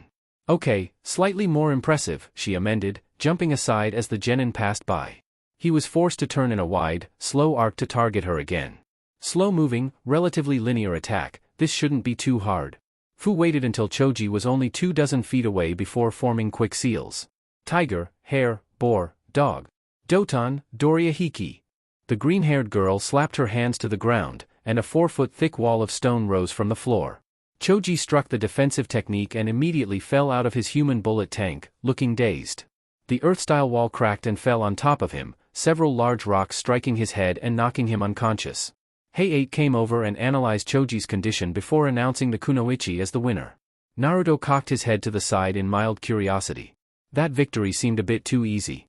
Granted, Fu should have been stronger than a vast majority of the genin present, he should have been stronger than a vast majority of the genin present, too, not that that had prevented him from being beaten in the Forest of Death, but after watching the impressive physical and analytical displays of both the Uchiha and the Aburame boys, respectively, the Akimichi's exhibition was rather disappointing. Unbeknownst to Naruto, Fu's round set a precedent for a series of unflattering matches for the Konoha genin. The next battle ended up being a veritable catfight between the platinum-blonde Yamanaka Ino and the pink-haired girl on the Uchiha's team, Haruno Sakura, according to the screen. There was a long exchange of kicks and punches, during which Naruto almost screamed at how asinine the battle was, where nothing resulted but stamina depletion on both sides. Naruto would admit to being marginally impressed with the Yamanaka's ingenuity of using her own hair as a chakra conduit to trap Sakura and activate her clan's mind-body switch technique and take victory from there. After the two girls made it back up to the balcony, Temari, the blonde, female Sunanin, and Tsurugi Misumi, the teammate of the Uchiha's opponent, were called down to the battlefield. The match piqued Naruto's interest primarily because of the fan Temari wielded, a potential sign of her aptitude with wind ninjutsu. Having the same elemental affinity, he was curious to see what abilities she possessed. When the proctor announced the beginning of the fight, Misumi immediately moved towards Temari with an almost flowing motion. She kept him at a distance with bursts of chakra-enhanced winds until he got around them with an impossible-looking twisting motion. The leaf nin slithered towards the kunoichi, who folded up her fan and swung when Misumi came into range. There was a resounding crack as the fan's protective steel casing connected with Misumi's skull. Most of the spectators winced at the sound, and even Naruto was unable to completely suppress his own small grimace. Below, the leaf genin dropped in a boneless heap. Temari smirked as the proctor called the match in her favor. Naruto would have been able to accept these losses on Konoha's behalf and given them the benefit that there were some talented ninja among their ranks if it wasn't for the next round. Hyuga Niji was paired up against Hyuga Hinata, and judging by the trembling of the girl's hands and body, it was not a battle she wished to partake in. The point was proven further when, instead of moving into anything resembling the Juken style of taijutsu Naruto knew a little about, courtesy of Kakuzu, Niji remained upright and began to berate and ridicule his relative. Naruto mentally snorted at the tactic. The Hyuga were renowned as a proud and powerful clan, and it would come as a huge disgrace to have what appeared to be their clan heiress, if what Niji was saying was true, give up against a branch family member. "IF forfeit," stammered Hinata. Naruto's jaw almost dropped. That's the power of the Hyuga clan. That's pathetic. Outraged and insulted at the display of cowardice, the blonde had to be prodded out of his shock by Fu. "You're up," she whispered, and Naruto looked at the screen to find Inuzuka Kiba vs Shinobu displayed in large letters. Okay, thought the blonde, making his way to the arena, I can't use Jiongu or more than one type of nature manipulation, way too suspicious for a genin. Probably should stick with futon, since I haven't learned that much doton and there isn't much water here for suiton. There's my kenjutsu, he considered, taking his place across from the wild-looking Inuzuka Kiba, but I won't be able to use any wind manipulation with it, cause of how advanced it is. Taijutsu? He peered curiously at the leaf genin and dog facing him. Maybe. Begin. Oi, Shinobu. Kiba shouted, you may as well give up now, cause me and Akamaru are gonna wipe the floor with you. The small white pup standing next to the Konohanin barked his agreement. Naruto felt his eyebrow twitch in annoyance. Geez, is this what it's like for Kakuzu to deal with me? What a pain, no wonder he's always so cranky. As the fake genin silently swore to refrain from overestimating his abilities around Kakuzu ever again, the Nukanin's words from the other night echoed in his head. I'll take my time and choose my attacks carefully. Wait for him to make the first move and then decide how to counter it. Gijyu Ninpo, Shikyaku no Jutsu. Kiba dropped to all fours, and Naruto watched as the boy's nails grew longer, his pupils turning into animalistic slits. Then Kiba charged. Naruto's eyes widened marginally. Fast. Despite his surprise, the blonde quickly twisted out of the way of the attack, allowing the Inuzuka to fly by harmlessly. Kiba landed on the floor, claws gouging marks into the tile. He growled slightly, palming several objects Naruto recognized as smoke bombs. They were tossed towards the incognito genin, exploding upon impact and filling the immediate area with smoke. Naruto guessed that most genin would find the haze limiting, but that strategy wouldn't work against a wind user. He slapped his palms together and then pointed them at the ground, muttering, Futon, Ripusho. Suddenly, he was airborne. The aerial view allowed for him to oversee the second effect of the violent wind palm, the dispersion of the smoke. He landed easily on his feet and faced Kiba, who growled in slight frustration. Let's go, Akamaru. The Konohanin threw a pill at his partner, whose fur immediately turned a burnt red color, before crunching on one himself. Their chakra boosted, Akamaru jumped atop Kiba's back, prompting the boy to create a hand sign. Gijyu Ninpo, Jujin Bunshin. With a poof of smoke, two feral-looking Kibas replaced the boy and his dog, both in the taijutsu stance of the four legs technique Kiba had activated earlier. The pair dove for Naruto in a wild lunge, claws outstretched. He danced around the first attack and ducked the second, unsheathing his wakizashi and catching the nails of a swipe with the blade from the first's doubling back.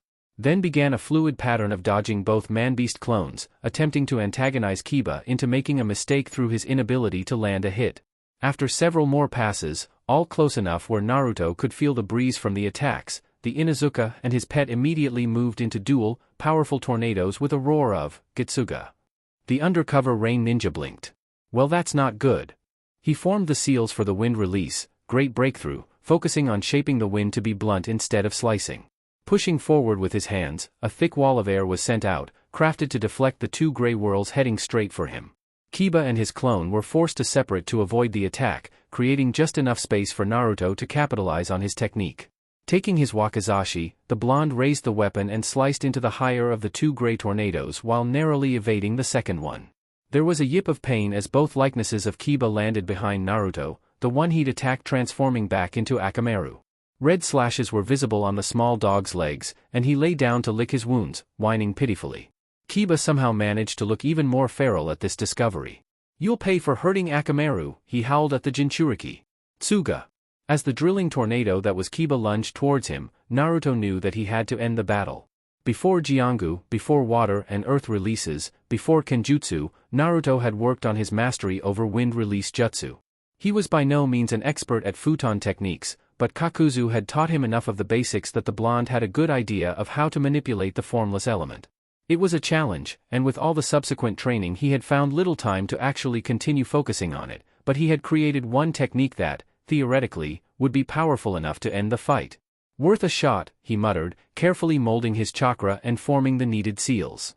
Wind whipped around him, ruffling his clothes as it became concentrated around his right fist. Futon. He began, drawing back the entire limb. Kiba was 15 feet away. Senpuken.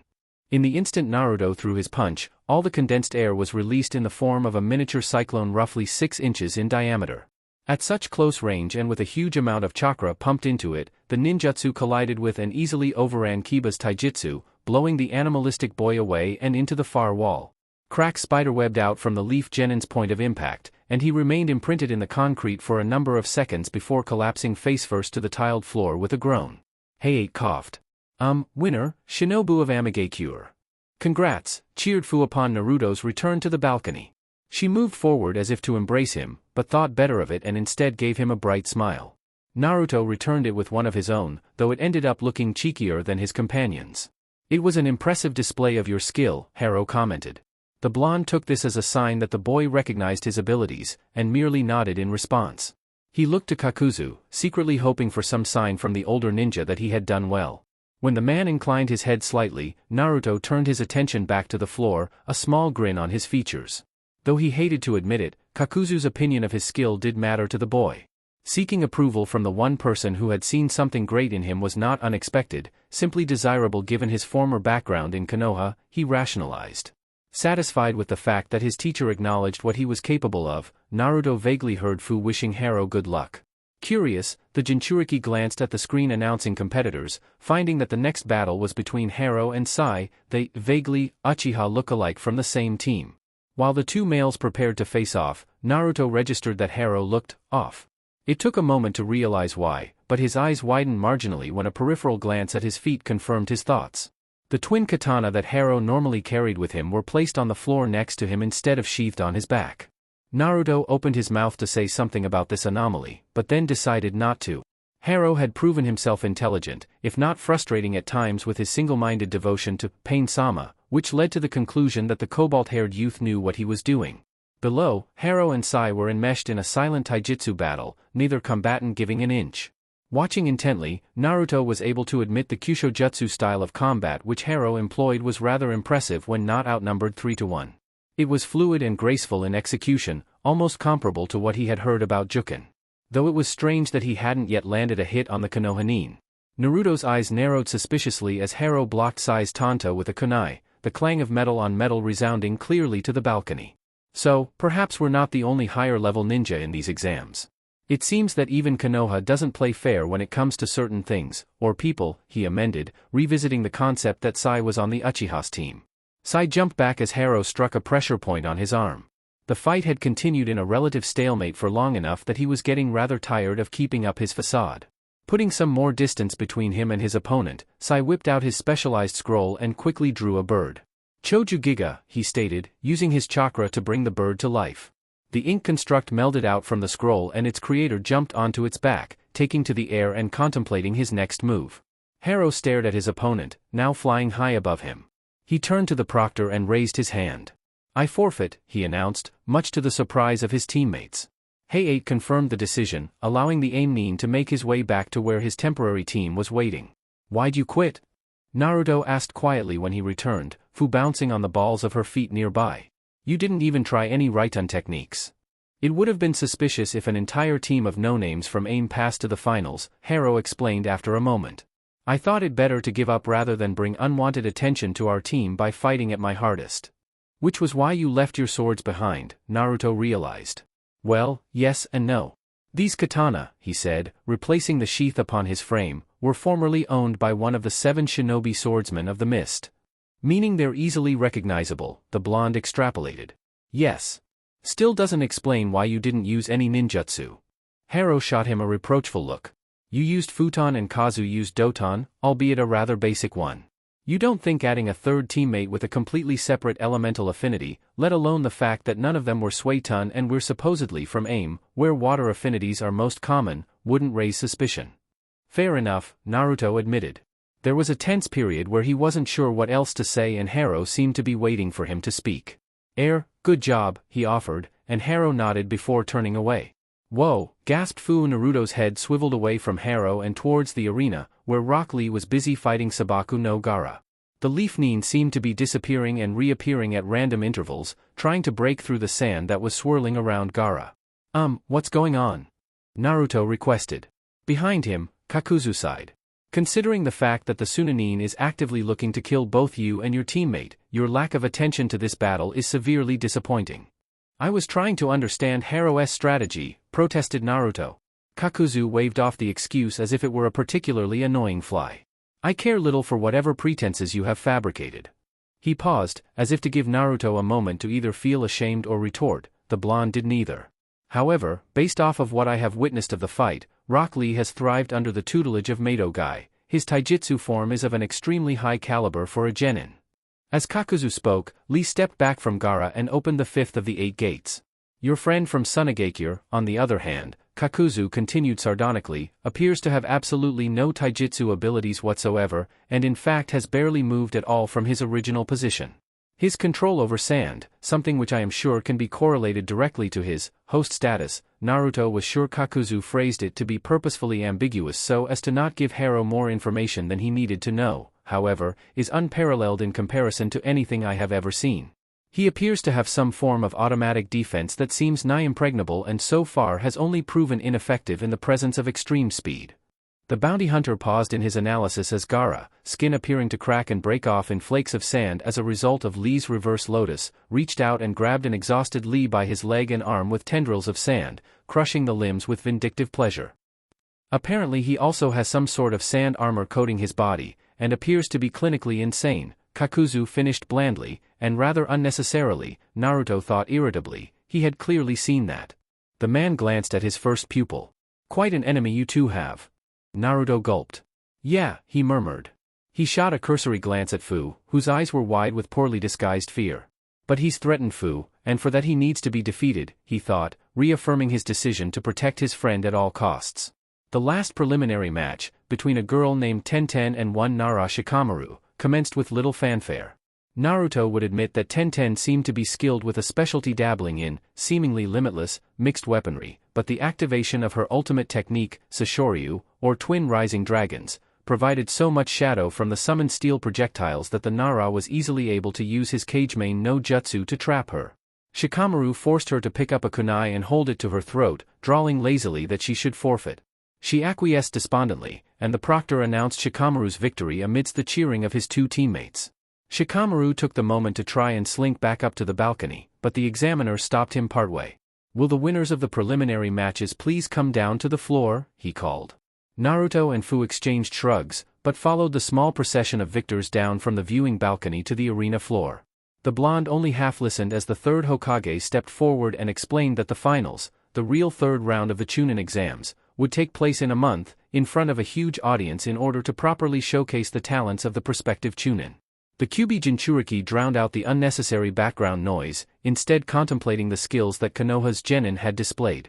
Most of the major clans had been represented in some way in the preliminaries, and even though their abilities were limited by age, the exams had given Naruto a better idea of what each family was capable of. Books only got one so far, especially considering how rare they were outside of the village hidden in the leaves, and Kakuzu had tried to avoid Konoha as much as possible after his failed assassination of the Shodai Hokage, meaning that his information was also limited. But to see firsthand what the clan specialized in allowed Naruto to better plan how to exact vengeance against the hidden leaf, which was so far proving to be impossible. Even assuming years of training and escape from Akatsuki's clutches, one man, no matter how powerful, stood little chance against the force of an entire village, especially when said village had chakra-eating bugs, X-ray vision, body possession and controlling techniques, and the potential to become giants. Not to mention all the regular forces not belonging to clans. The blonde scowled, thinking about Sai and his apparent ability to animate ink. Guerrilla warfare might be the best option, he decided after a period of thought. Get stronger, and then use bounty hunting to pick off the stronger ninja one at a time. After that, maybe I can find a way to invade the village itself. When a box was shoved in his direction, Naruto automatically reached inside and grabbed a slip of paper. Despite his inner musings, the proceedings were boring him, and it reflected clearly in his voice when he was asked to read the number imprinted on the sheet. He had learned some manner of patience over his years training with Kakuzu, but his personality required that there was some means to an end in waiting patiently, some higher reason for it. This, formal drivel, was pushing his attention span to its limit with its pointlessness. He snapped back to attention as the final pairings were decided. Peering intently at the brackets, he saw that Aburame Shino and Sai were fighting the first battle. He was slated to duel Hyuga Niji in the second round, followed by Nara Shikamaru and the Sunanin Temari, Uchiha Sasuke vs Gaara, and then Fu against Yamanaka Ino. Despite what Kakuzu had said about Gaara's abilities, Naruto hoped that the Uchiha would win the fight so that Fu might not have to fight Gaara in the following round. The blonde registered Kakuzu's presence behind him, and realized belatedly that they had all been dismissed. What now, Aizo-sensei? Kakuzu stared down at him. We train. LLL. Naruto cursed as Fu slammed her fist through the head of his earth clone. The copy turned brown and slumped to the ground as formless mud. Concentration broken, the second clone he was creating also lost its cohesion and fell apart only halfway emerged from the ground. Better, Fu offered sympathetically. Naruto merely scowled. The past 2 weeks had been spent in a training field far removed from the main activity of Konoha's populace. It allowed Fu and Naruto to train to their full extent, though Kakuzu prohibited Naruto from using either Jiongu or summons, while Hero did his own exercises and Kakuzu either researched information or oversaw their progress. Frustratingly enough, Kakuzu had found it pertinent to interfere in the training and mock mercilessly until an enraged Naruto accepted that Fu teach her fellow Jinchuriki the finer points of Doton ninjutsu. Despite what should have been a natural affinity to him because of his kenjutsu, the blonde had struggled to learn several of the techniques Fu had decided to teach him. The earth clone technique had come relatively easily to the blonde, probably, he guessed, because of his previous training with Kisame in the art of creating water clones, though he found that if his concentration was broken, the replicas would fall apart immediately. That discovery had led Naruto to being rather irked with his incompatibility with earth release ninjutsu. He was a natural at futon, far better than Fu, something even Kakuzu found he could not nitpick about, and even Suiton had come to him more naturally than Doton was. He simply couldn't understand what was wrong. It wasn't that he couldn't perform the earth-related elemental techniques, just that they were annoyingly difficult to master. The few that were a part of his repertoire were simple, supplementary techniques, not quite on the level of Fu's Doton, Doria Hiki. Oh well, he sighed, just another thing to practice, along with Genjutsu. It was one of his more inspiring idiosyncrasies, he figured, the desire to push through and eventually overcome any weaknesses in his abilities. Training with Kisame in Kenjutsu and Suiton techniques had prompted a mindset capable of putting aside thoughts of impatience and rashness to learn those skills to the best of his ability. Learning to control both Futon and Jiongu had gone in much the same fashion, though in solitude rather than being taught. No matter how long it took him, Naruto would figure out how to use damn earth release ninjutsu. Meanwhile, Fu formed a single hand sign and a small breeze kicked up the dirt next to her, transforming into her perfect replica. Show off, he muttered. What, don't think you're a match for a single Chiri Bunshin? Fu mocked in a pale imitation of Kakuzu. Naruto smirked. Suiton, Mizurappa. He expelled a stream of water which struck the copy, waterlogging the dirt and destroying the fragile consistency of Fu's specialized element. Ha, crowed the blonde, your Chiri Bunshin can't stand up against a little water, ha, he taunted. Fu merely made the sign of the snake and the moist dirt reformed into a solid Tsuchi Bunshin. Crap. Hero watched as Naruto dodged the double team of Fu and her clone. I wasn't told much when I was assigned this mission, but shouldn't we come up with some form of strategy for whatever our plan of attack is? He asked Kakuzu without removing his eyes from the spar. Naruto threw a wind jutsu at Fu, who countered with an earth-style wall. Seated cross-legged on the ground, back against a tree and ever-present scroll in his lap, Kakuzu snorted. If there were some measure of completing such a feat, these Konoha fools have cleverly hidden or disposed of any useful evidence with which to do so. He paused to consider his words as Naruto shoved his wakizashi through the earth clone's head and began gloating. An oxymoron, to be sure. It seems we chose a good moment to arrive. Yeah, what good timing. Hero whirled on the spot, a noise of surprise escaping his lips and hands reaching for his swords. Sticking out from the trunk of the tree Kakuzu was leaning against, a solid 3 feet above the man's head, was the Venus flytrap-encased form of the man who had led Hero to the Akatsuki hideout, Zetsu, if he remembered correctly. Kakuzu, on the other hand, appeared completely unfazed. In fact, he hadn't even made a motion to recognize the Akatsuki agent's presence. He folded up his scroll and stood up, Zetsu moving out of the way of his 6-foot frame. Brushing specks of dust from his clothes, he drawled, "Ah, Zetsu, I was wondering if you would perhaps show up, again, without ever glancing at the other ninja. Your presence would suggest that we are not under surveillance, correct?" "Oh, but Kakuzu-san, it almost sounds as if you're displeased to see us," fretted Zetsu's white side as his black half replied, "No one is nearby." "No, I always look forward to your haphazard appearances," Kakuzu deadpanned, turning to face him.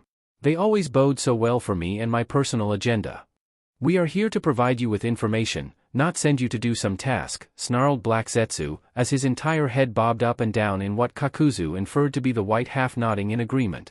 "As former associates of Orochimaru, we have intelligence which you might be lacking and thus find useful. Leader Sama said that since you're doing a favor for us, we should tell you all we know," added White Zetsu. "If you would rather us leave, though, we do have other matters to attend to." "Wait." Zetsu, who had slowly started sinking back into the tree, stopped. Kakuzu resisted the homicidal urge he normally experienced when frustrated, knowing that killing the Akatsuki member, or at least attempting to, would be a bad idea. "Brats, Get over here. Oi, get me out of this thing, you stupid bitch. Not with that mouth, I'm not. Say I'm better than you. Never. Kakuzu could feel the headache associated with dealing with idiots building. Eyebrow twitching in mixed annoyance and rage, he shifted his attention towards the two wayward Jinchuriki. Naruto was trapped up to his waist in a dark pool of sludge, Fus earth release, swamp of the underworld, a technique he had taught her, hands also submerged beneath the mud and therefore unable to break free. Opposite him, the green-haired girl was sitting on the ground, watching her fellow Biju container struggle to escape her ninjutsu and laughing. The bounty hunter growled and both of his arms lashed out at his pupils. The seemingly infinite amount of black threads his body possessed allowed Kakuzu to clear the field's distance easily. His right hand grasped the top of Naruto's blonde head, instantly quieting the boy, while the left one latched around Fu's face and conveniently stifled her laughter. With a thought, Kakuzu willed the tendrils to shorten, returning his arms to the rest of his body. Naruto popped free of the swamp with an audible squelching sound. He flew through the air and landed belly first on the ground in front of his teacher with a groan. Simultaneously, Fu was dragged roughly across the earth and deposited next to her blonde companion. With both Jinchuriki in front of him, Kakuzu released his grip and allowed his arms to fully reattach to his body. Your interest in my motives implies that you are interested in whatever information we can get, he told them with slight vindication. Then he turned to face Zetsu. Continue. Zetsu blinked. That was kinda mean, Kakuzu-san. You should be more careful with your students. I liked it, brutal and effective. Kakuzu stared at him silently, red-green eyes narrowing marginally. Oh, the information. As you know, Orochimaru is supposed to attack the village sometime during the third section of the Chunin exams, explained White Zetsu, suddenly serious. His plans involve a combined attack from Suna and Oto backed by the presence of Sabaku no Gara, the Jinchuriki of the Ichibi. I know all of this. Conan informed me of the basics before I took this ridiculous mission, Kakuzu told him impatiently, skating over the fact that he had only recently learned of Oto's existence. Get to the point. Testy, observed Black Zetsu, but very well. Though we are unsure of the exact circumstances, we know that Orochimaru's plan hinges on releasing Ichibi no Shikaku within Konoha. We believe that he intends on using the chaos the Biju's presence will create to assassinate the Sandaime Hokage and fulfill his desire for revenge against Konoha. Naruto began muttering lowly about what an interesting idea that was, but didn't interrupt the plant man. There is also evidence to support that Orochimaru may have his sights set upon Uchiha Sasuke, assuming his quest to learn all the world's ninjutsu is still a priority. Little else is known of his actual invasion plans. He will need to be near the Hokage when the Ichibi is released so as to quickly corner him with minimal outside interference. We believe that Orochimaru may be posing as the Kazekage, though this is purely speculation. The snake is also somewhat paranoid, rightfully so, and is bound to have some sort of guard around him at all times. Kakuzu waited until he was sure Zetsu was done talking before asking, "What do you know of Orochimaru's abilities?" White Zetsu grinned. "More than you found, I'm sure. Orochimaru was known for dabbling in ninjutsu and kenjutsu, so you should expect him to know a wide variety of both elemental and forbidden techniques. Sasori said that he often used a sword in combat which he kept hidden in his mouth within a snake," added White Zetsu cheekily. His contract with the snakes provided him with inspiration for a unique taijutsu style as well as several body modification techniques, and summoning, of course. Kakuzu raised an eyebrow. Body modification techniques? Orochimaru has an extremely flexible body, allowing him to twist unnaturally and extend certain body features at his whim. Kinda like you. White Zetsu offered with unnecessary enthusiasm. The former Takinin scowled. Also, he can recover from any injury and escape from many attacks using an enhanced form of the Kawarimi, like a serpent shedding its skin. We're not exactly sure of the details, but it apparently uses a larger amount of chakra than normal. The rest is up to you. Good luck. Zetsu disappeared in the blink of an eye, leaving a silent training field behind. Kakuzu mulled over the basics of what he had just been told. Ninjutsu, kenjutsu, a summoning contract, snake-like taijutsu, flexibility, and a specialized kawarimi. You appear to be a jack of all trades, Orochimaru. I look forward to this fight. The S-class ninja looked down, spying Naruto, Fu, and Haro looking at him with a variety of expressions, apathy, minor concern, and curiosity predominant. Fu, Haro, you have 2 weeks to practice and perfect any techniques you wish to work on, he ordered. Both nodded and immediately moved to the center of the field and began sparring. Naruto, he continued in the same authoritative voice. The blonde flinched slightly in surprise at the use of his name but did little else. You will learn one of my most useful ninjutsu, a move which may come in handy against the Hyuga you are supposed to fight. Even if it does not, its practical uses are relatively limitless and will serve you well in the future. Now come, we have much work ahead of us. Naruto followed his teacher into the nearby copse of trees, a small grin on his face. Being taught directly by Kakuzu, while guaranteed to be immensely painful, was likely to be invaluable, and the intensity he felt radiating from the older ninja's very being indicated that his assumption was probably correct. For the next 2 weeks, Kakuzu drilled the trio of undercover genin relentlessly. By the end of the fortnight, all of them felt that they were ready for whatever the Chunin exams would throw at them. If they only knew,